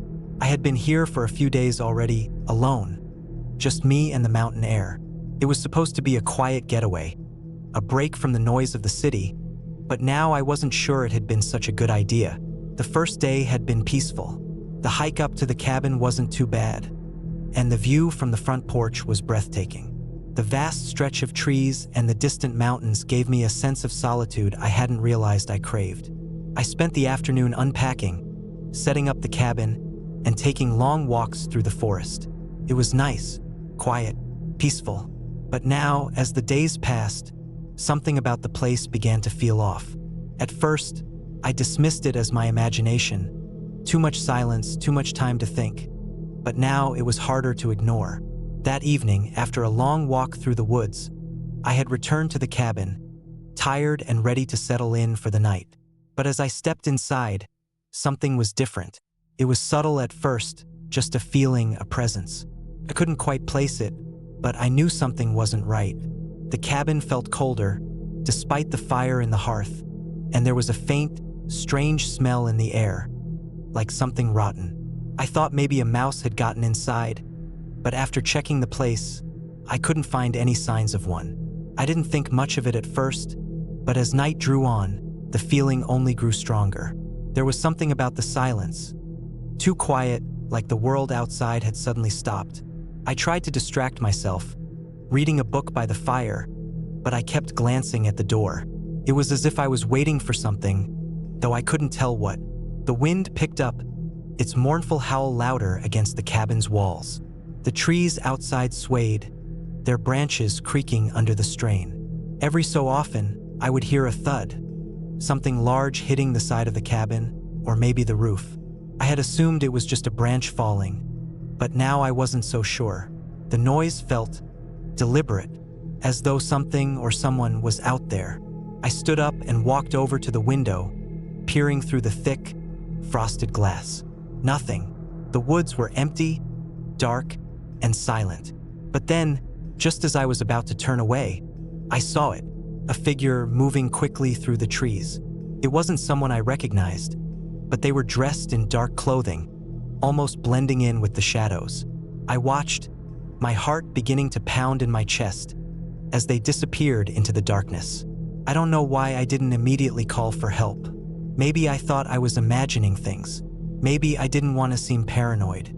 But whatever it was, I couldn't shake the feeling that something was wrong. I locked all the doors and windows, double-checked everything, and settled back down by the fire. But sleep didn't come easily that night. Every noise, every gust of wind, seemed louder.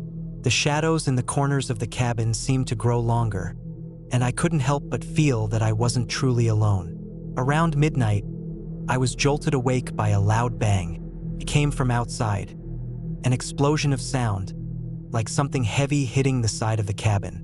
My heart raced, and I immediately grabbed the nearest flashlight, shining it through the window. Nothing. The woods were empty, Still, I tried to calm myself down, telling myself it was just the wind or maybe an animal, but something told me it wasn't. I kept hearing the noises, small creaks, whispers of movement, coming from outside. They were too steady, too deliberate. My pulse quickened, and I moved to the door, checking the locks again. That's when I noticed something. The cabin door had been cracked open just slightly. I know for a fact I had locked it when I came inside earlier. My stomach sank as I realized that someone had been inside. Someone had been here, and they hadn't just passed by. They had been watching me. I grabbed a kitchen knife, my fingers trembling around the cold steel. I wasn't sure what I was hoping to find. Maybe I was just trying to prepare myself for whatever was coming. I stepped cautiously toward the door, every nerve in my body on edge. Another bang came from the back of the cabin this time. I froze, my heart hammering in my chest. I had no idea what to expect, but I knew I couldn't stay inside and wait any longer. I stepped out onto the porch, the cold air hitting me like a slap. The trees around me swayed, their branches creaking in the wind. The darkness swallowed everything beyond the porch light, and I felt completely exposed.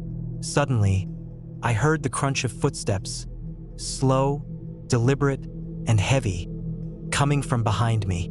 I spun around, but no one was there.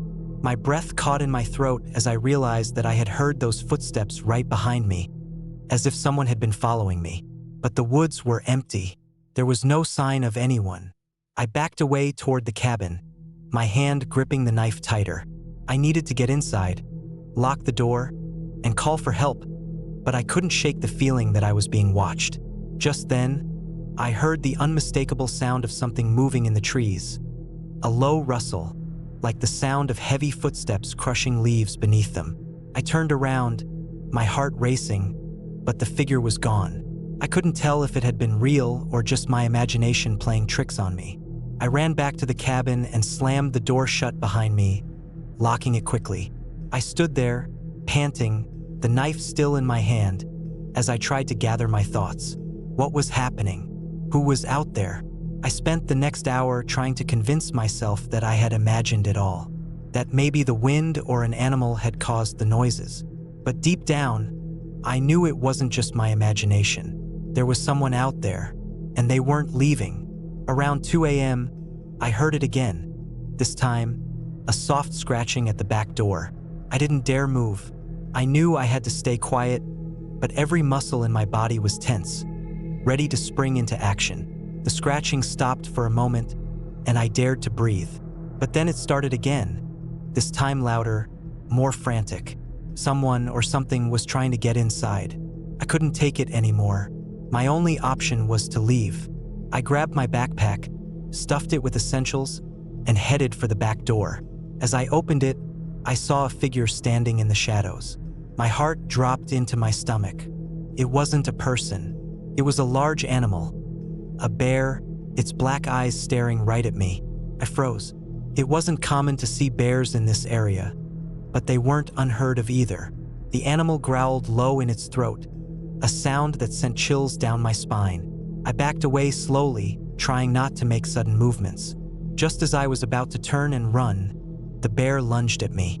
Its claws swiped through the air, barely missing me. I sprinted, adrenaline fueling my legs as I ran through the trees, barely thinking about the direction I was heading. The bear chased me, its heavy footsteps thudding behind me, closer and closer. I didn't stop. I didn't dare look back. My lungs burned, and my legs felt like they were on fire, but I kept running, knowing that if I stopped for even a second, I would be gone. I finally stumbled upon a small dirt road, something I hadn't noticed before. I kept running, hoping to find something, anything, that would give me a chance to escape. It was a blur, just me, the road, and the pounding of my heart in my ears. The bear was still behind me, but I could hear it slowing down. By some miracle, I found an old abandoned truck parked on the side of the road. I didn't think twice. I grabbed the door handle, yanked it open, and jumped inside. It was locked, but the window was cracked just enough for me to slip through. I slammed the door shut and locked it. I waited for what felt like an eternity, but eventually, the The sounds of the bear faded away. The wind howled in the trees, and I sat there, shaking, my eyes never leaving the dark forest. When I finally dared to get out of the truck, the bear was long gone, and the cabin was far behind me. I had made it. It wasn't just the bear that had been after me, though. It was something else, something I hadn't been able to see, but I had survived. I never went back to that cabin. The mountains were beautiful, but there was a darkness there, something not right. I didn't want to find out what it was, and I sure as hell wasn't going to let myself get caught out there again.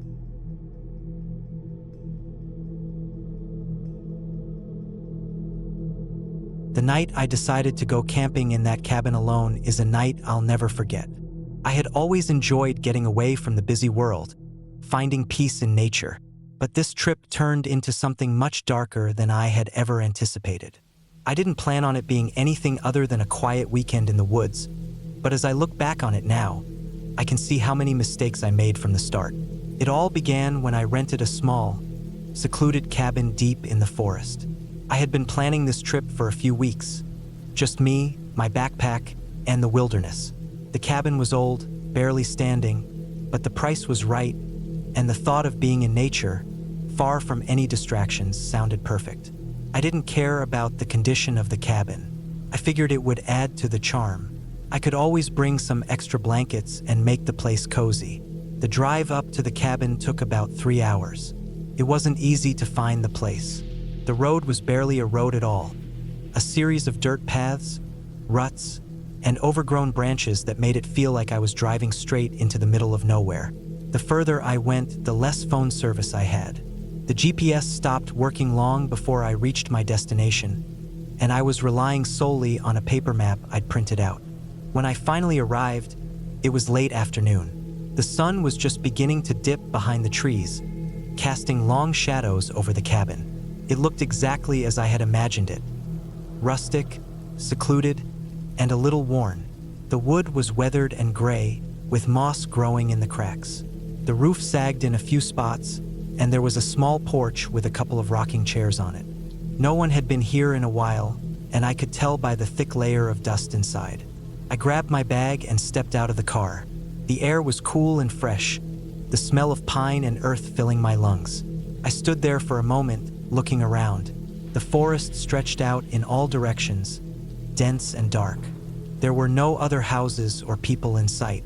It was exactly what I wanted: solitude. The first thing I did when I entered the cabin was light a fire in the fireplace. It wasn't difficult. The logs were dry, and there was plenty of kindling. Once the fire was going, I took out my phone to let someone know I had arrived safely, but there was no service. I wasn't surprised. I had expected that. I set the phone down and started unpacking my things. The cabin had a single room with a small kitchen area and a makeshift loft. The furniture was old, but it looked functional enough. I'd seen worse in my time. After I unpacked, I decided to explore the area. The forest was dense, but there was a small trail that led off into the trees, maybe a mile or so. I grabbed my jacket and a bottle of water and set out. The trail was narrow, and the further I went, the quieter it became. The sounds of the forest were muffled by the thick canopy above, and all I could hear was the occasional rustle of leaves or a distant bird call. It was peaceful, but there was something else about it, something unsettling. The deeper I went, the more I felt like I was being watched. It wasn't a specific feeling, more of a general unease that I couldn't shake off. I chalked it up to my overactive imagination and pushed on. By the time I turned around to head back, the sun had almost completely disappeared behind the trees, and the forest had grown dark. The walk back to the cabin felt longer than the one out. I couldn't help but feel like the shadows were closing in around me. The light from the setting sun barely reached the forest floor anymore, and the darkness seemed thicker than it should have been. When I got back to the cabin, I felt a strange sense of relief. I locked the door behind me and made sure the windows were secure. There was a small kitchen area where I cooked some dinner, nothing fancy, just canned soup and bread. But I felt strangely uneasy while I ate.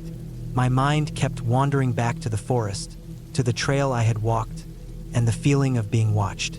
As the night wore on, I began to relax. the warmth of the fire easing my nerves.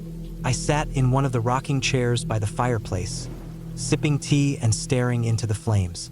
The sound of the wind howling through the trees outside was the only noise, and it was comforting in its own way. But then, just as I was about to nod off, I heard something. It was faint at first, but unmistakable. A knock. At least that's what I thought it was. A sharp, hollow sound coming from the direction of the porch. I froze, staring at the door. My heart started to race. I didn't expect anyone. I didn't even know if there were other cabins nearby.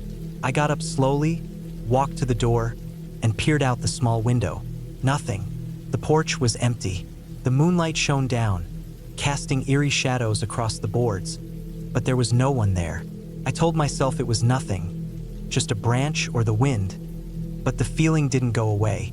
I locked the door and returned to my chair, but I couldn't shake the sense of unease. I tried to push it from my mind, but I couldn't stop thinking about the knock. The night stretched on, and the fire in the hearth began to die down. I didn't sleep much that night. Every creak of the cabin, every gust of wind made me jump. I kept the light on, unable to relax, and when the first light of morning finally came, I was grateful. The next day, I decided to take it easy. I explored more of the area around the cabin, hoping to find something that would calm my nerves. I even went back to the trail, walking farther than I had the day before, but nothing seemed to help. The woods were beautiful, yes, but there was something about them that felt off, like they were hiding something. Maybe it was just the isolation, or maybe it was my imagination, but I couldn't shake the feeling that I wasn't alone. That evening, as the sun began to set again, I heard the knock once more. This time, I was ready for it. I had spent the entire day trying to distract myself, and I wasn't about to let my fear control me. I walked over to the door and opened it, scanning the porch. There was no one there. I stepped outside, looking around the cabin, and that's when I saw it. A set of footprints leading away from the door, disappearing into the woods. My stomach dropped. The footprints weren't mine. They were fresh, the impression of boots deep in the soft ground. I hadn't heard anyone approach. My mind raced. Who was out there? I had to find out. I grabbed a flashlight and headed into the woods. The darkness was thick, the trees looming above me like towering giants. I followed the trail of footprints as best I could, my flashlight flickering in the shadows. I couldn't see much, only the occasional glint of white bone or the rustling of branches. The further I went, the colder it seemed to get, and the air felt denser, heavier. The trail twisted and turned, leading me deeper into the woods. And then I heard it, a rustling. Not the normal sounds of the forest, but something deliberate. Person. Someone moving through the trees, just out of sight. My heart pounded in my chest as I stood still, waiting, listening. For what felt like hours, I moved through the forest, following the faint sounds of footsteps, my flashlight shaking in my hand. It was a slow, agonizing process, every crack of a twig sending me into a panic. The rustling came closer, and I knew I wasn't alone. But when I rounded a corner, expecting to see whoever was following me, there was nothing, just silence. I turned around, my pulse racing, and that's when I saw them. A figure standing in the distance, barely visible through the trees. They were watching me. I froze, staring back, my mind racing. Should I run? Should I scream? I didn't move. Slowly, the figure disappeared into the woods.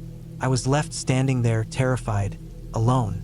I didn't want to stay out there any longer. I turned and ran back to the cabin, my legs burning, my breath coming in ragged gasps. I didn't sleep that night. I kept the lights on and I kept the door locked. The next morning, I packed my things and left the cabin. I didn't care that I had paid for the weekend. I just needed to get out of there. The woods were too much for me.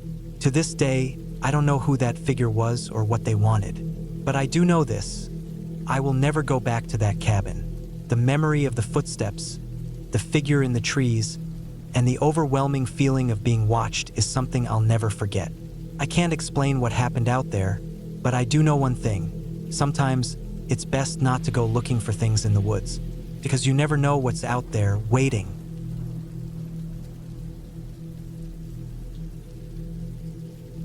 It was supposed to be a quiet weekend, just a simple getaway to a cabin deep in the woods, a place to clear my mind and recharge. I needed it. The constant pressure of work, deadlines, and the noise of city life had been weighing on me for months. The cabin was remote enough that no one could disturb me, and that's exactly what I needed. Peace, solitude, and time to reflect. I drove up the long, winding road that led to the cabin. The trees were dense, towering over the narrow path, their leaves creating a thick canopy that filtered out much of the sunlight. The air was fresh, a stark contrast to the smog I was used to in the city. As I approached the cabin, I felt a strange sense of relief. The wooden structure was nestled among the trees, quiet and isolated, like something out of a dream. It had been a while since I had spent any significant amount of time in nature. The first thing I noticed as I stepped out of the car was the silence. It was almost unnerving. No birds, no rustling leaves, not even the distant hum of a passing vehicle. Just complete and utter quiet. I shrugged it off as a normal part of being in the woods. After all, I was miles away from the nearest neighbor. I grabbed my bags from the trunk and made my way inside the cabin. The door creaked loudly as I pushed it open. The interior was rustic but cozy. Exposed wooden beams, a stone fireplace in the center of the room, and large windows that offered an incredible view of the forest outside. I set my bags down and took a deep breath. The smell of pine and old wood filled my nostrils, grounding me in the present moment. I spent the first few hours unpacking and settling in. I lit a fire in the fireplace, hoping to add some warmth to the cool air that had settled into the cabin. As the flames flickered and crackled, I went through the small stack of books that the cabin owner had left behind. Nothing particularly exciting, just some novels and local history books. I figured I'd read something later, but for now, I just wanted to sit and enjoy the quiet. By dusk, the light outside had faded, and the cabin was wrapped in the soft glow of firelight. I made myself a simple dinner, just something quick and easy, not feeling like spending too much energy on cooking. As I ate, I kept hearing noises outside. At first, I thought it was just the wind, but after a while, I started to get uneasy. The rustling outside was too rhythmic, almost deliberate. My mind raced with thoughts of animals, bears maybe, or some other large creature. But I quickly dismissed the thought. It was highly unlikely. Bears didn't typically roam this close to cabins. After dinner, I decided to take a walk to clear my head. I grabbed a flashlight and stepped out onto the porch. The air had grown colder, and the darkness of the forest pressed in around me. I shone the flashlight into the woods, but the beam only illuminated a small portion of the trees before it was swallowed by the blackness beyond. I took a few steps down the wooden stairs, the creak of the steps echoing in the silence. The woods seemed to stretch endlessly, and it was hard to tell where the trees ended and the night began. My footsteps crunched against the fallen leaves and dry branches. As I walked further, the uneasy feeling crept back into my gut. There was something off about the woods around me. I couldn't place it exactly, but something felt wrong. Maybe it was just the isolation, or maybe the noise I had heard earlier was still lingering in the back of my mind. I walked for what felt like an hour, unsure of how far I had gone. The flashlight barely seemed to penetrate the darkness anymore, and the cold was starting to settle deep into my bones. I was about to turn back when I noticed something in the distance. Movement. At first, I thought it was just a trick of the light, but then I saw it again. A shadow darted between the trees. It was too quick to be an animal, and it was too deliberate to be the wind. My heart skipped a beat. I froze in place, trying to listen, but all I could hear was the pounding of my own heartbeat in my ears. I squinted into the darkness, trying to make sense of the movement. Then, as if on cue, the shadow moved again, only this time it was closer. I couldn't tell what it was, but I knew it wasn't an animal. My instinct told me to turn around and head back to the cabin. Slowly, I began to walk backward, my eyes still glued to the spot where the shadow had moved. I picked up my pace until I was nearly running. The sounds of my breath and footsteps filled the air, and I felt a primal fear start to rise in my chest. When I finally made it back to the cabin, I slammed the door shut behind me, my hands shaking as I locked it. I stood there for a moment, panting, trying to calm myself. I couldn't explain what had just happened. It could have been nothing, just the wind playing tricks, or perhaps my mind had simply started to wander in the isolation of the woods. But then, there was a knock on the door. It was slow at first, almost tentative, and then it became more insistent. Knock, knock, knock. I didn't move. I couldn't move. My mind raced with possibilities. Who could it be? There was no one for miles. No neighbors, no hikers, no one. The logical part of my brain told me it was probably an animal trying to get inside. But I knew better. Animals didn't knock. The knocking continued for several long minutes, each sound reverberating through the cabin. I wanted to scream, to call out, but I couldn't. My throat felt tight, my body frozen in place. And then, just as suddenly as it started, the knocking stopped. I didn't move for a long time. I stayed there in the dim light of the fire, my eyes locked on the door, waiting for any sign that something was still out there. But nothing came. The night dragged on in eerie silence. I didn't dare leave the cabin again. Instead, I sat by the fire, staring into the flames, trying to convince myself that I was just imagining things, that it was just a trick of the mind, that the knocking was nothing more than the wind and the trees. But I knew deep down that it wasn't. The next morning, I woke up to a strange sense of dread. The sun was up, but the air felt heavy, almost suffocating. I was exhausted, both mentally and physically, and the thought of staying another night in the cabin seemed unbearable. I packed my things quickly, trying to shake off the unsettling feeling that had settled into my bones. As I was loading my car, I glanced back at the cabin one last time. There was nothing out of the ordinary, nothing to suggest that anything had happened the night before. But I couldn't shake the feeling that something was off, that something had been watching me. I drove away from the cabin, leaving the woods and the unsettling silence behind. As I drove, I tried to rationalize everything that had happened. The shadow, the knocking, it was all just my mind playing tricks on me. The isolation, the darkness, it all combined to create a sense of fear that wasn't real. Or at least, that's what I kept telling myself. But deep down, I knew I would never go back to that cabin. Something about it didn't sit right. And no matter how much I tried to convince myself otherwise, I knew one thing for certain. Whatever it was in the woods that night, it wasn't just my imagination.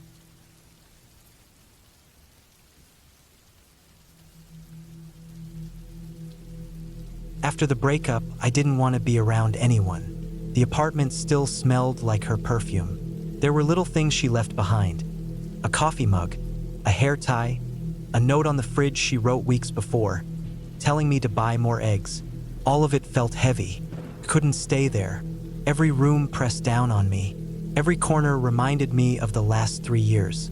So I packed up a few things, got in my truck, and drove north toward the mountains without a real plan. I remembered a friend once told me about a small cabin he had rented for hunting season. It was old, simple, and tucked into the forest off a long dirt road near Bitterroot National Forest.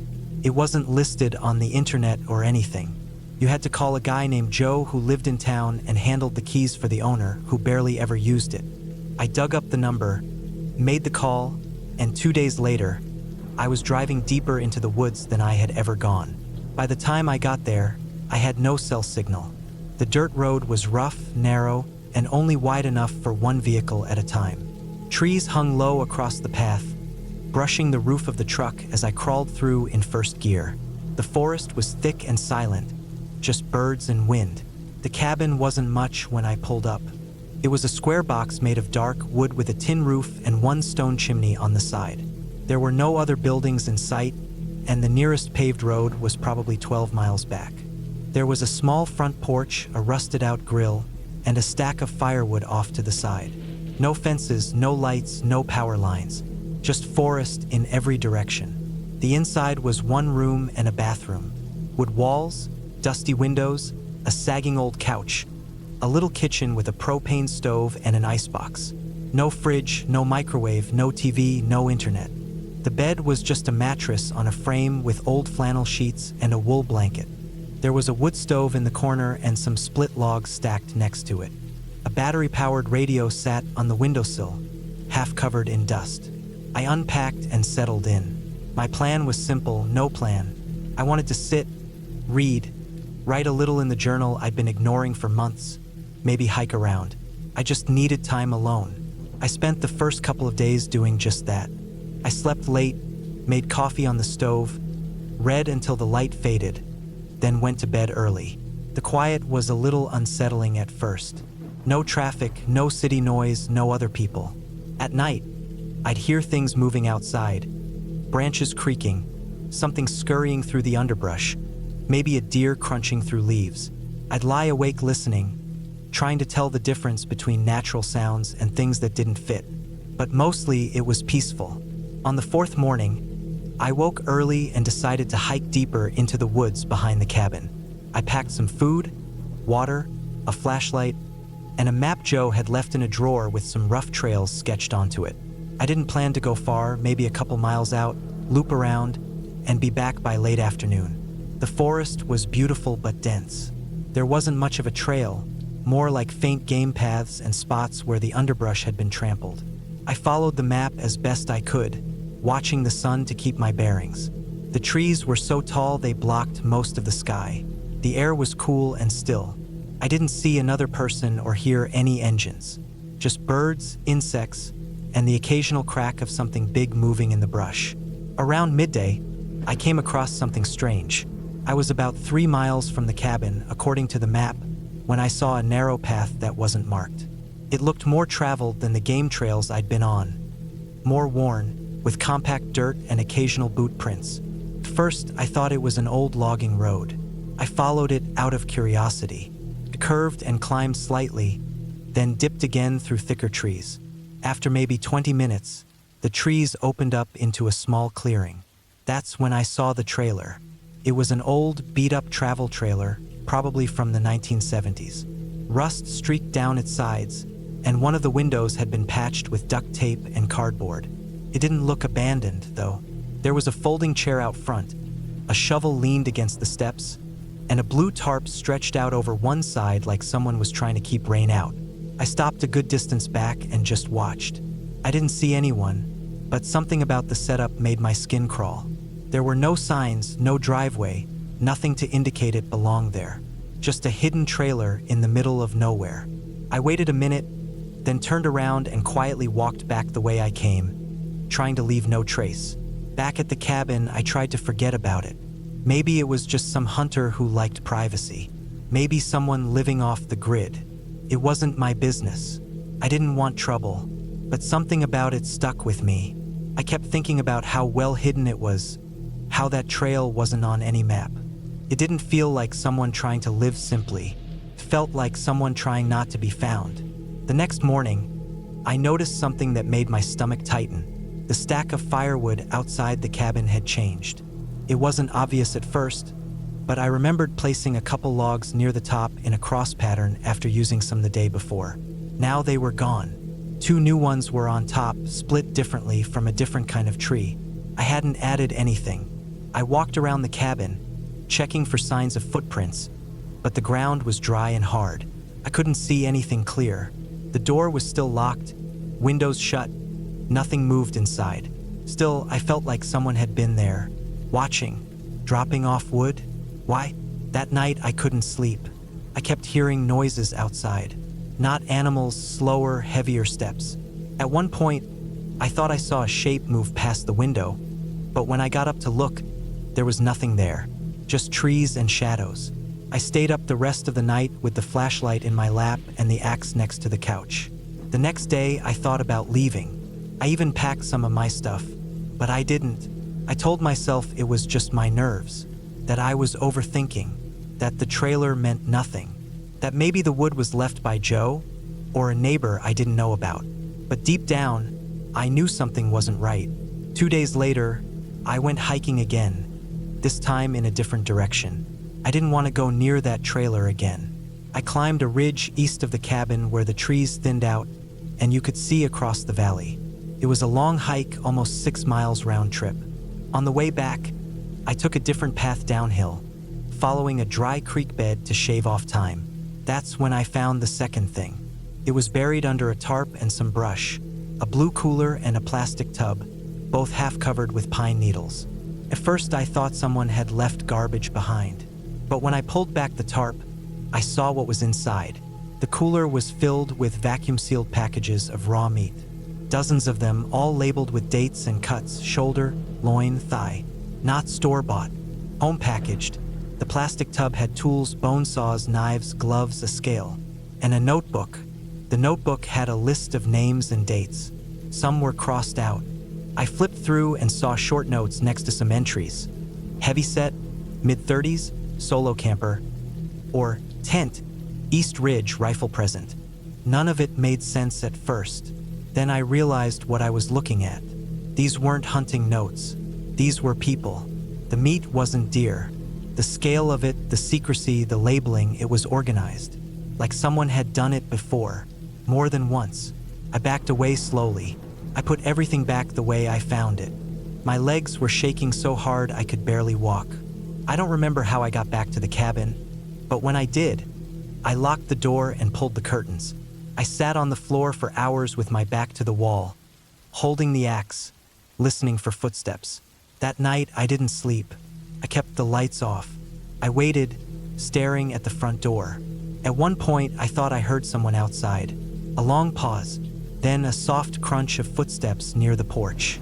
But nothing else happened. By morning, I had a plan. I was going to leave. I'd take the map, avoid the trailer, hike straight out, and get to the truck. I didn't want to wait another night. I packed everything quickly, left the cabin locked, and started down the road. 2 miles in, I saw fresh tire tracks in the dirt. Not from my truck. These were wider, deeper. Someone else had come in. I stopped and listened. Nothing, but I moved faster after that. I kept my eyes on the woods. Every rustle made me flinch. When I reached the truck, I found something that stopped me cold. A small folded piece of paper under the windshield wiper. No name, no note, just a hand-drawn map, a rough sketch of the cabin, the trails, and a new mark labeled Next. I pointed toward the ridge where I had hiked the day before. I got in the truck and drove without looking back. I didn't stop until I reached the highway. I found the nearest gas station, parked, and sat there shaking for 10 minutes before I called the police. I told them everything, the trailer, the meat, the notebook. I gave them directions. I showed them the map. They took my report and said they'd investigate. That was months ago. I followed up once, but they wouldn't tell me much. Just that the area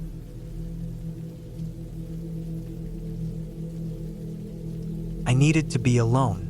That was the main reason I looked for a cabin out in the middle of nowhere. I had been trying to work on a writing project for months, but everything in my life kept getting in the way. I lived in a noisy apartment complex near the city, and every day it felt like something new distracted me. I thought if I could just get away from it all. No phones, no internet, no neighbors, I could finally finish. I searched for something remote. I didn't want a touristy cabin in some resort. I didn't want anything with smart TVs or pools or vacation vibes. I just needed a plain, quiet cabin surrounded by trees. I found one listed in a forum online. It wasn't on Airbnb or a rental site. The post was simple. A man named Mark was offering a secluded one-room cabin on his land for long-term rent. No Wi-Fi, no running water, a small generator, one propane heater. It was buried deep in the woods of northern Minnesota, more than 5 miles from the nearest paved road. That sounded perfect to me. I emailed him and got a short reply with directions. I sent him the payment through a Cash App. It felt a little off, sure, but I was too focused on the goal to care. He gave me the GPS coordinates, a gate code for a small gravel path off a forest road, and instructions to text him when I arrived. I left early one morning in October. The trees were red and orange, and the air was cold but still. It felt like the season had paused right before the snow. I drove for hours, then took the turn onto a dirt road. My tires kicked up clouds of dust and leaves. After a few miles, I reached the metal gate he mentioned. I got out, punched in the code, and opened it myself. Then I followed the narrow track through the forest. It was slow going. The path was overgrown in spots, with branches scraping my windows. There were no signs, no cell service either, but eventually I saw a clearing up ahead. The cabin sat in the center, surrounded by tall pine trees. It was small, maybe 20 by 20 feet, with a porch and a single window. It was built from rough timber and looked like it had been there for decades. There was a woodpile out back, a metal drum for burning trash, and a black plastic outhouse about 50 yards into the trees. It was exactly what I wanted. I parked next to the cabin, killed the engine, and stepped out. It was dead quiet. No wind, no birds, just the sound of the leaves under my boots. I went inside. The interior was clean but worn. There was a bed against one wall, a desk near the window, a propane heater near the center, a cooler for food, and a few shelves with canned goods and candles. A single bare bulb hung from the ceiling, connected to the generator outside.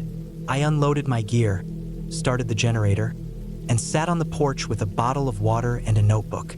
Felt right. No distractions, just trees and silence. I could finally work. The first few days were productive. I woke up with the sun, made instant coffee, and wrote until dark. I took short walks to stretch my legs, made simple meals on a camp stove, and fell asleep early. The silence was deep and calming. The only sounds were the wind in the trees or the occasional squirrel. I barely thought about the outside world. But by the end of the first week, little things started to bother me. It started with the trash barrel. I'd been careful to burn my waste every other day, just like the instructions said. But one morning I went out to find the lid gone and the barrel tipped over. Some of the burned trash was scattered on the ground. I figured it was a raccoon. I cleaned it up and moved on. Then I noticed marks near the outhouse. They were faint at first, just a few long scratches in the dirt. They didn't look like animal tracks. They were straight, like someone had dragged a stick through the soil. I ignored it, but it kept happening. Every morning, more marks appeared, sometimes near the trees, sometimes near the woodpile. Once, I saw a small pile of stones stacked in a perfect pyramid about 10 feet from the cabin door. I hadn't put them there. That was the first time I felt uneasy. I knocked the stones over and tried to laugh it off. Maybe I had built them in a daze while thinking, or maybe a deer had kicked them that way, but I didn't really believe that. Then one night I forgot to shut off the generator before bed. I'd fallen asleep with the heater running. Around 2 a.m., I woke up to a sound outside. It was faint, just a soft crunching, like something moving through the leaves. I sat up, heart pounding. The light bulb above me flickered, then went out. The generator had cut. I grabbed my flashlight and stood quietly by the door. I didn't want to open it. The sound was just outside. It wasn't steady, like an animal. It would stop, then start again. Slow footsteps. I held my breath. The footsteps circled the cabin once, then faded. I stayed awake the rest of the night. The next morning, I walked the perimeter. I didn't see anything, no footprints, no broken branches, but I knew what I'd heard. I was wide awake, and it wasn't my imagination. That was the 10th day. After that, I stopped sleeping through the night. I'd wake up every few hours to silence, then convince myself something was moving out there. I kept the flashlight next to the bed. I stopped using the generator at night. I started keeping a small hatchet next to me. I didn't feel safe anymore. On the 12th day, I found something that made me sick. I went to the outhouse in the morning. It was cold and damp, and the wind was picking up. When I opened the door, I saw something tucked into the corner on the floor. At first, I thought it was a dead animal. But when I looked closer, I saw it was a bundle of cloth. Wrapped inside it was a small pocket knife, a wristwatch, and a set of keys. They were old and rusted, but clearly someone had left them there. I hadn't seen them before. That meant someone had been inside the outhouse recently. I put the bundle on the porch and just stared at it for hours. It didn't make sense. Who would hide that stuff out here? Why not take it with them? I wanted to leave, but I didn't. I told myself it was probably left behind by someone who had rented the cabin before me. Maybe they dropped it and forgot. But deep down, I knew that didn't explain it. That night, I couldn't sleep at all. Around midnight, I heard the crunching again. I shut off the lights and crouched by the window. The moon was out, just bright enough to light the clearing. I stayed still and watched. After a few minutes, I saw movement at the edge of the trees. A shape. It was a person. They stood just inside the tree line, not moving. I could see the outline of their shoulders, their head. They didn't come closer. They just stood there. I watched for what felt like an hour. They didn't move. Then I blinked, and they were gone. The next morning, I packed my bag. I couldn't stay. I shoved everything I could into the truck and got ready to leave. But when I tried to start the engine, nothing happened. The battery was dead. I don't know how. It was working fine the day before. I opened the hood. The battery cables were gone. Not just loose, gone. Someone had removed them. I stood there, holding the open hood, and realized I couldn't leave. There was no cell service, no landline, no one nearby. The only road out was 5 miles of forest track. I didn't have a bike or any other option. I thought about walking out, but I didn't know if I'd even make it before dark, and I didn't know what or who was out there, so I stayed another night. I blocked the door with furniture. I kept the flashlight and hatchet beside me. I didn't sleep. At dawn, I started walking. I took my backpack, some food, and a map. I followed the track out, moving fast, eyes scanning the woods. Every branch snap made me jump. Every bird call made me freeze. After about an hour, I saw something up ahead. It was a tarp, blue plastic, strung between 2 trees. Under it was a small camp, an old tent, some cans, a rusted stove. Nobody was there, but it had been used recently. The ground was packed. There were fresh boot prints, and hanging from a tree was a string of small bones, animal maybe, strung together with twine. I didn't stop. I pushed on until I reached the gate. It was open. My truck was still back at the cabin, dead. But I walked another 2 miles to the main road. I flagged down a logging truck. The driver gave me a ride into the nearest town, about 20 miles away. I went to the police. I told them everything. They didn't seem surprised. They said they'd send someone out to check the cabin. I gave them the coordinates. They called me 2 days later. The officer told me the cabin was empty. The trash barrel was gone. The outhouse had been burned. The generator was missing, and there were no signs anyone had been there recently. No footprints, no bundles, nothing. I never heard from them again. I left Minnesota and never went back. I don't write much anymore. Sometimes I still dream about the trees, the silence, the shapes standing in the dark. I don't know who it was. I don't know why they watched me. I don't know how long they were out there before I noticed. Maybe from the first night. But I know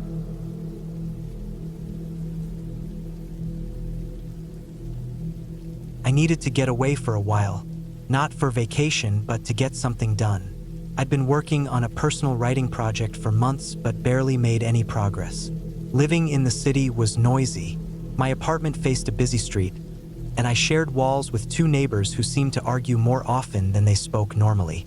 So I figured I'd rent a cabin, something deep in the mountains, far from distractions. No phone calls, no social media, just trees, quiet, and my laptop. I found a place listed on a private site, not on any major booking platform, which probably should have raised a red flag, but I was desperate. It was described as a true off-grid experience with solar panels, a wood stove, and a nearby stream for fresh water. No Wi-Fi, no neighbors for miles, and a small generator for backup power. It was owned by a man named Rick who said he only rented it out to serious people who don't scare easy. I didn't think much of that line at the time. I drove for over 6 hours to get there. The paved roads eventually turned into gravel, and after another hour of bumping around on a narrow dirt road that climbed into thick forest, I saw the cabin. It was small but looked solid. Weathered logs, green metal roof, a porch with a bench, and a rusty metal chimney poking out of the top. Behind it, tall trees swallowed up the rest of the landscape. The nearest town, according to my GPS before it lost signal, was nearly 25 miles behind me. I parked next to the cabin and got out. It was dead quiet, not eerie at first, just peaceful. I stretched my legs, unloaded my bags, and let myself in. The key had been left under a flat stone by the door, just like Rick told me in the email. Inside, the cabin smelled like dry wood and old pine needles. There was one main room with a twin bed, a small desk, and a tiny kitchen area with an old gas stove and a cooler that worked off propane. There was no bathroom, just an outhouse about 30 yards behind the cabin, and a bucket with a lid in case it rained or snowed too hard to go outside. I unpacked, ate some trail mix and jerky, and started a fire in the wood stove. Took a few tries, but soon the place was warm. I had everything I needed: a few boxes of food, jugs of clean water, batteries for my headlamp, and my laptop. I even had backup power bricks in case the generator died. For the first day and a half, everything was fine. I settled in, adjusted to the silence, and worked harder than I had in weeks. It wasn't until the third night that I noticed something strange. I had just gone outside to use the outhouse. It was cold, with a crust of frozen snow on the ground. The moon was bright enough to see without a flashlight. As I walked back toward the cabin, I thought I heard movement in the woods off to the left. I stopped and looked that way. Nothing, not even wind.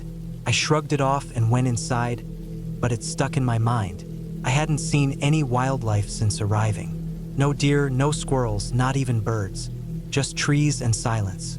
The next morning, I woke up early. The cabin was cold. I got the fire going again and walked out to collect more wood from the small pile Rick had left by the shed. The pile was smaller than I remembered. I stood there for a moment, staring at it. I wasn't sure, but it felt like some of the logs were missing. Maybe I used more than I thought.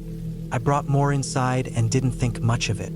That afternoon, I worked for hours, barely stopping except to eat and go outside for water.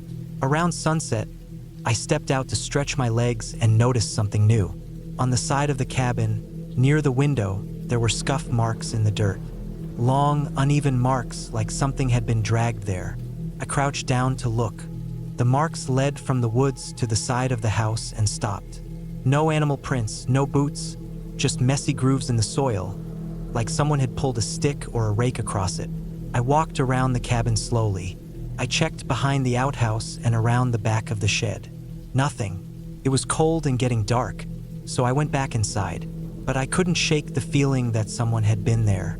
That night, I didn't sleep well. Every creak of the cabin made me sit up and listen.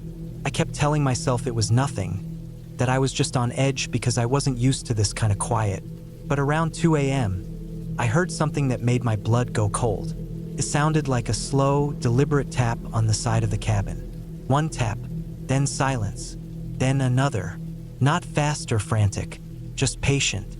I held my breath and didn't move. The tapping stopped after a few minutes. I didn't hear footsteps or voices, nothing else. I lay awake until sunrise. The next morning, I stepped outside with a knife in my pocket. I wasn't sure what I expected to find, but I checked the area where I heard the sound. The scuff marks were gone, smoothed over. That's what chilled me the most. The ground looked like someone had wiped it clean with a branch or their hand. I thought about leaving that day, but I told myself I was overreacting. Maybe an animal had come close to the cabin. Maybe the tapping was branches in the wind. I kept working through the day, but I didn't feel right. I kept looking over my shoulder, and I moved my gear closer to the door. That night, it got worse. I'd fallen asleep sometime after midnight.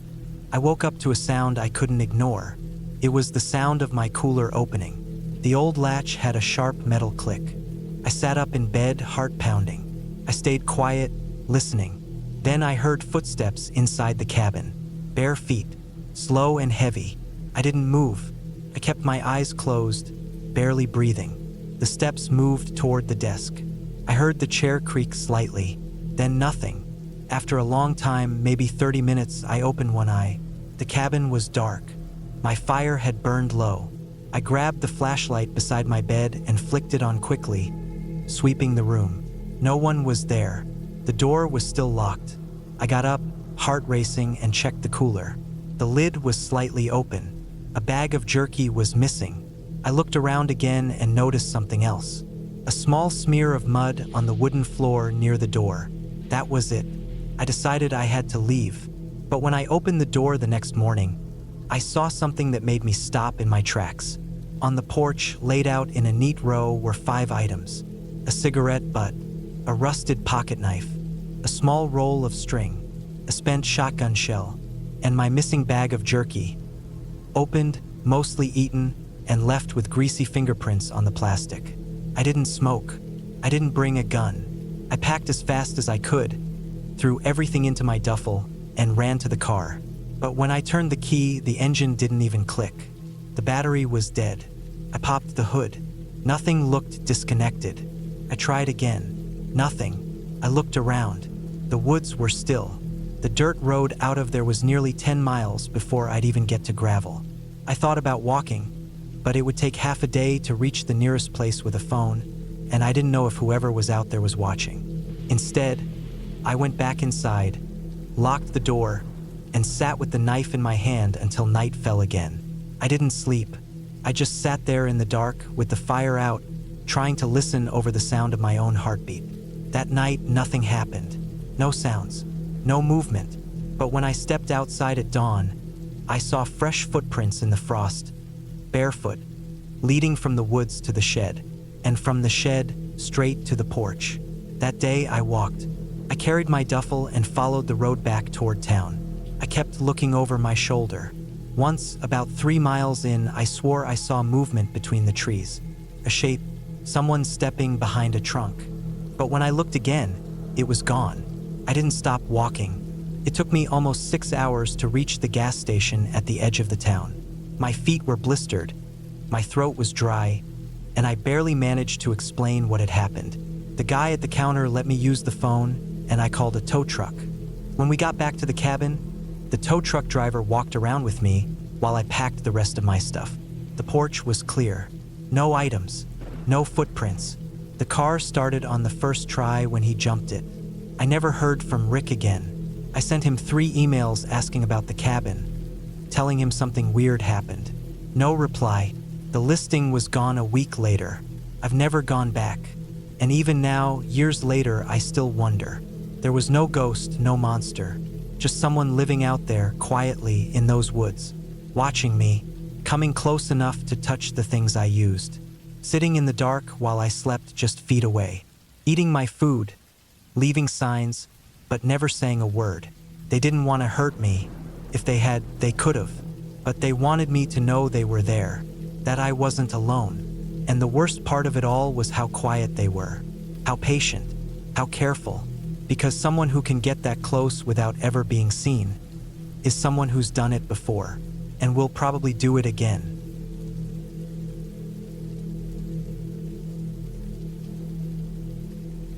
I rented the cabin to finish a freelance job. It was for a mapping company that needed someone to verify topographic data in a rural area of western Montana. The idea was to stay out there for about 10 days, bring my laptop, gather the GPS data during the day, and review the maps at night.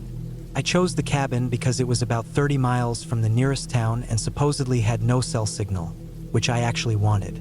I figured it would help me stay focused. The drive-in took almost 2 hours on a forest road. I passed a few side trails and some open forest, but I never saw another car or person. Once I got closer, the dirt road got narrow, winding up into a patch of pine forest that sat just below a small ridgeline. I stopped a few times to check my map because there were no signs and everything looked the same. The cabin was smaller than I thought it would be. 1 level, no porch, 1 door, and 2 windows facing forward. It sat maybe 15 yards back from the clearing, surrounded by trees on all sides except for the little driveway. The place was rustic. No paint, no real yard, just pine needles and dirt. The wooden planks on the exterior were gray and weathered. I walked around it first. There was a rusted water tank out back, solar panels on a slanted section of the roof, and a stack of chopped firewood. The only real sign of anything modern was a satellite dish bolted to a metal pole behind the cabin. It looked newer than everything else. Inside, it was 1 large room. A bed pushed to the far corner, a wood stove, a table with 2 chairs, a small kitchenette with a propane stove, and some open shelves that held dry food, canned goods, and basic supplies. The floor was wide pine boards. There was a trapdoor in the corner that led to a root cellar. I opened it and looked down. Just shelves, dusty jars, a few crates. I didn't like how dark it was, so I closed it. I unpacked everything, set up my laptop, and made a pot of instant coffee. The quiet hit me hard that first day.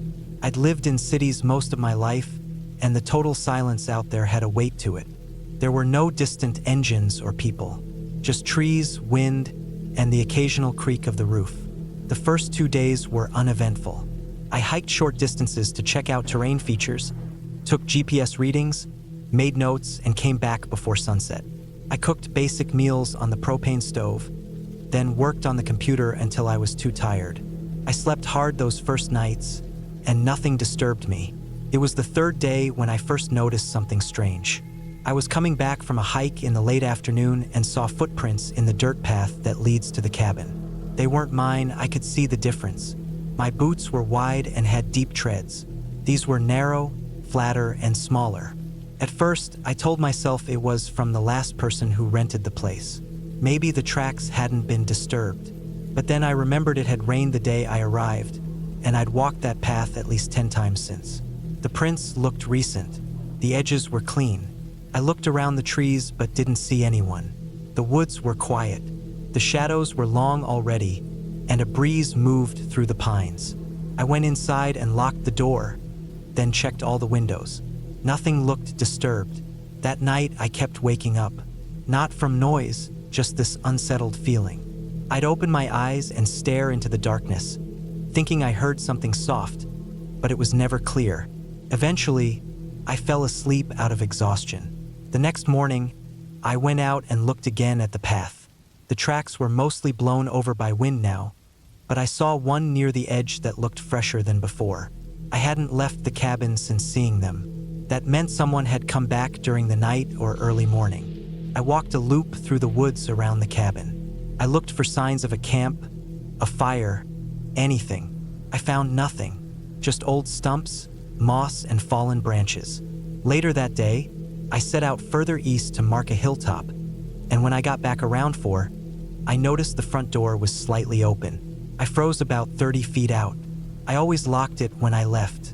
I remember even testing the latch before leaving. I approached slowly. My heart was beating in my throat. I stood just outside the doorway and listened. Nothing. I pushed the door open and stepped inside. The place looked normal at first. Then I noticed my backpack had been moved. It had been leaning against the table, now it was on the bed. I checked my laptop. Still there. Nothing seemed taken, but I couldn't be sure if anything was added either. I felt this heavy chill in my gut. I backed out of the cabin and stood in the clearing, looking at the woods. Nothing moved, but the silence felt unnatural now. I took the axe from the chopping block and brought it inside. I closed and locked the door, wedged a chair under the handle, and kept the axe beside the bed that night. I didn't sleep. Every time the cabin creaked, I sat up. Every gust of wind made me freeze. Around 2 a.m., I heard a sound like a twig snapping outside. It was brief but sharp. Then nothing. I waited, straining to hear anything else. About 10 minutes later, something brushed the side of the cabin wall. Soft, like a hand or a coat. It moved from the back corner to the front. Then silence again. I didn't move until sunrise. That morning, I went outside with the axe and walked around the cabin. I found another set of footprints behind the water tank. Same narrow pattern as before. This time, they led into the woods behind the cabin. I followed them for a short distance before they vanished into the pine needles. I didn't hike that day. I stayed close, locked the door, and kept the axe near. I backed up all my work onto an external drive and put it in my bag in case I had to leave fast. I checked the satellite dish and realized it was just for streaming or preloaded signals. No way to send messages. I had no connection, no GPS tracking, no help. That evening, just before sunset, I heard something thud softly onto the roof. It wasn't loud, more like a drop of something heavy. Then silence. I stepped outside and looked up but couldn't see anything from that angle. I walked around the cabin. Nothing on the ground, no fallen branches. I climbed onto a stump and looked at the roof. There was a dead rabbit up there. Its neck was broken, and it had been thrown onto the roof. I nearly dropped the axe. I stood there for a long time just staring at it. That wasn't a coincidence. That wasn't an animal. Someone had done that to scare me. I climbed up and knocked it off, then buried it behind the cabin. My hands shook the whole time. That night, I didn't sleep again. I sat in the chair, facing the door with the axe across my lap. Around 3 a.m., I heard something scrape the trapdoor to the root cellar. It wasn't loud, just a light dragging sound. I stared at it. The hatch was still shut. I walked over and put my ear to it. No sound. I opened it and shined my flashlight down. Nothing. I closed it again and moved a crate on top. The next day, I packed everything. I was going to leave. The freelance work wasn't worth it.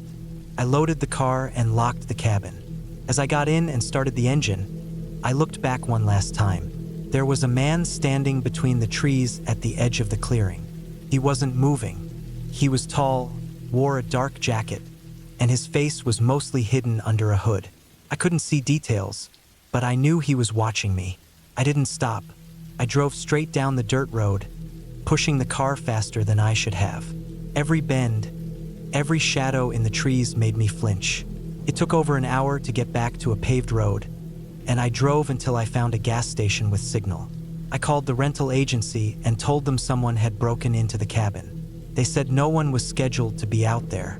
They sent someone to check 2 days later.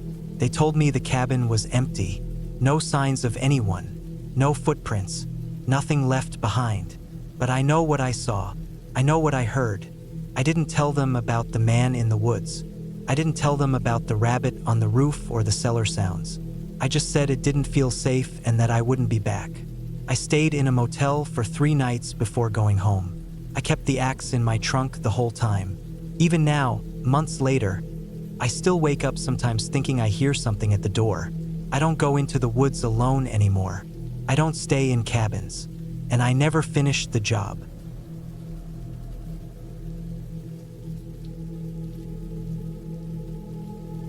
I went up to the cabin to get away from everything. I'd rented it online, a private place way out in the woods, a few hours from the nearest town. I'd been behind on a deadline for months, and the stress of city life was eating at me. So, when I found the listing for the cabin, I figured a couple of weeks away from everyone and everything was exactly what I needed to clear my head and finally finish my book. No internet, no phone service, just quiet. The place looked perfect in the pictures. A single-story wooden cabin surrounded by trees, with a small deck, a fire pit out front, and a narrow trail that led down to a creek. It had solar power for lights and a wood stove for heat. The owner told me over email that it was very private and not near any neighbors. That was what sold me, total isolation. I didn't want anyone dropping by or bothering me. I drove out there on a Thursday afternoon. The last half hour of the drive was on a dirt road that twisted through thick forest. My phone lost service about 10 minutes before I got there. That was the last time I saw a bar of signal.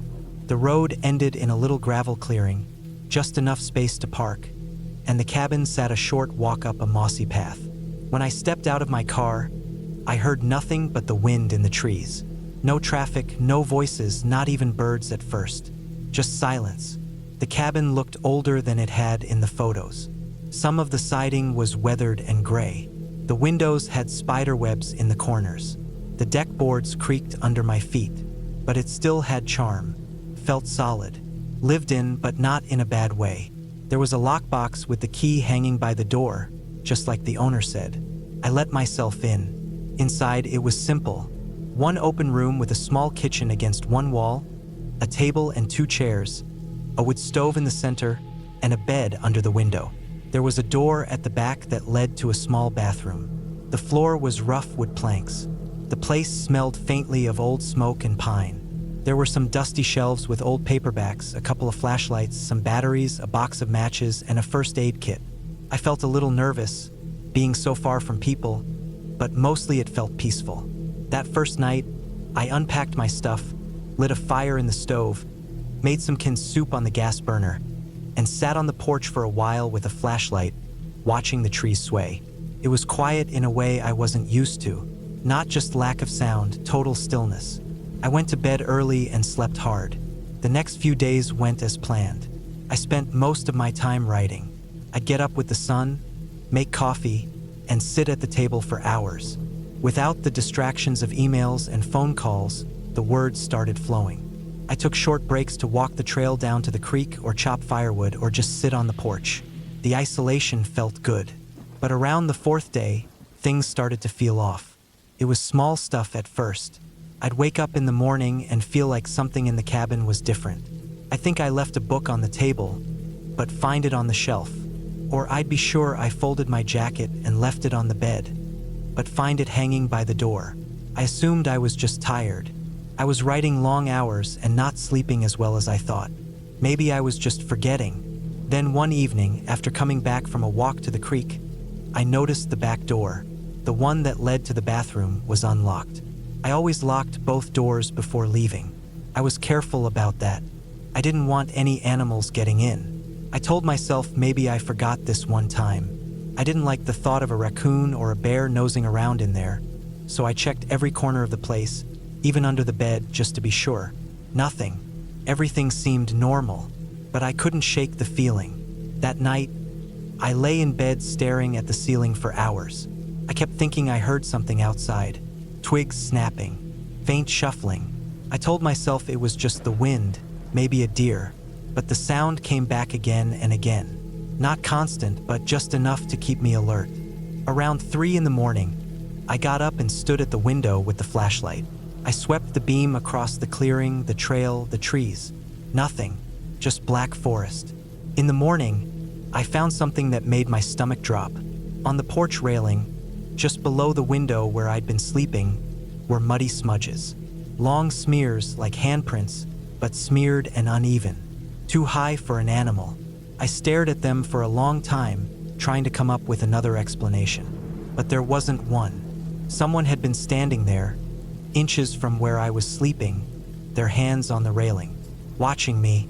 I packed a bag that morning, just the basics: my laptop, notebooks, a flashlight, some food, and the hatchet I'd been using to split firewood. I kept it with me all day. I didn't want to leave yet. I still had writing to do, but I stayed alert. I made noise when I walked around. I double-checked the locks every time I came inside. I even dragged the heavy table in front of the door when I went to bed. For the next 2 days, nothing happened. No sounds, no footprints, no strange movements. I started to wonder if maybe I had imagined the whole thing. Maybe the marks were old and I just hadn't noticed. Maybe it really had been an animal.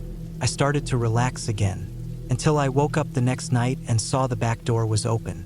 I had locked it. I was sure of it.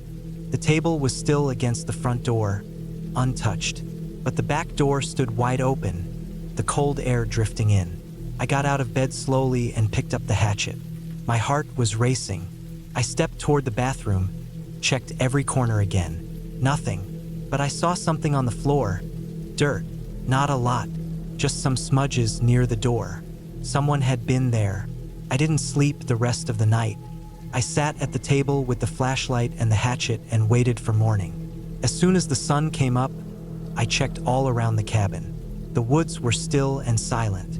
No footprints, no broken branches. Whoever it was, they were careful. I thought about leaving. I packed everything this time. My computer, all my notes, my gear. I loaded it into the car and sat behind the wheel for a long time. But something made me stay. I don't know why. Maybe I didn't want to feel like I was being run off. Maybe I told myself I was overreacting.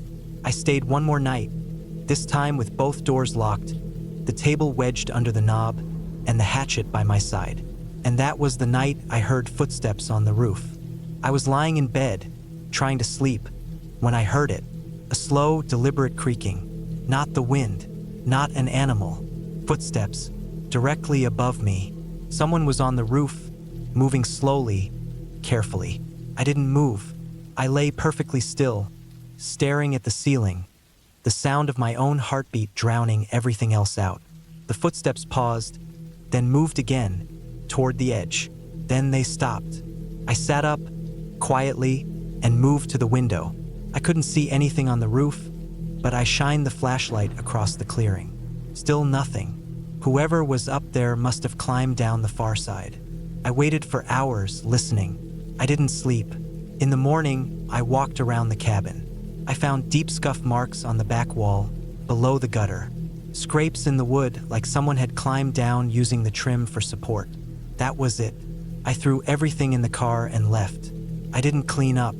I didn't double-check anything. I just drove fast, bouncing down the dirt road until I hit pavement. I stopped at a gas station in the nearest town and told the clerk I needed to call the sheriff. I explained what had happened. He gave me a strange look but handed over the phone. The deputy who came out wasn't surprised. He said it wasn't the first time something like that had happened in those woods.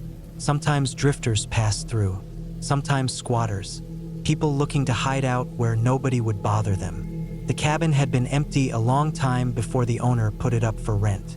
Anyone could have been using it before I arrived. The deputy went up there to check it out.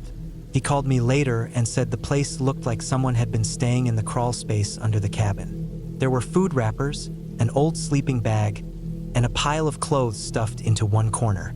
He thought they might have been watching me from under there the whole time, coming in when I was gone, testing the locks, maybe trying to scare me off, or maybe waiting for something worse. I never found out who it was. I called the owner and told him what happened. He acted surprised, but I could tell he knew something. Maybe it had happened before. Maybe he didn't want to admit it. I left a review on the rental site, warning others. It was taken down a few days later. I didn't go back for anything I left behind. Not the firewood I chopped. Not the canned food in the cabinet. Not even the notebook I left on the table with half my book in it. I started over. I wrote something different. Something that didn't need isolation to finish. I still think about that cabin sometimes, about how quiet it was, how peaceful it seemed. I think about the muddy handprints, the open doors, the footsteps on the roof. I wonder how long they were watching me, if they ever left. But mostly I think about what would have happened if I'd stayed one more night.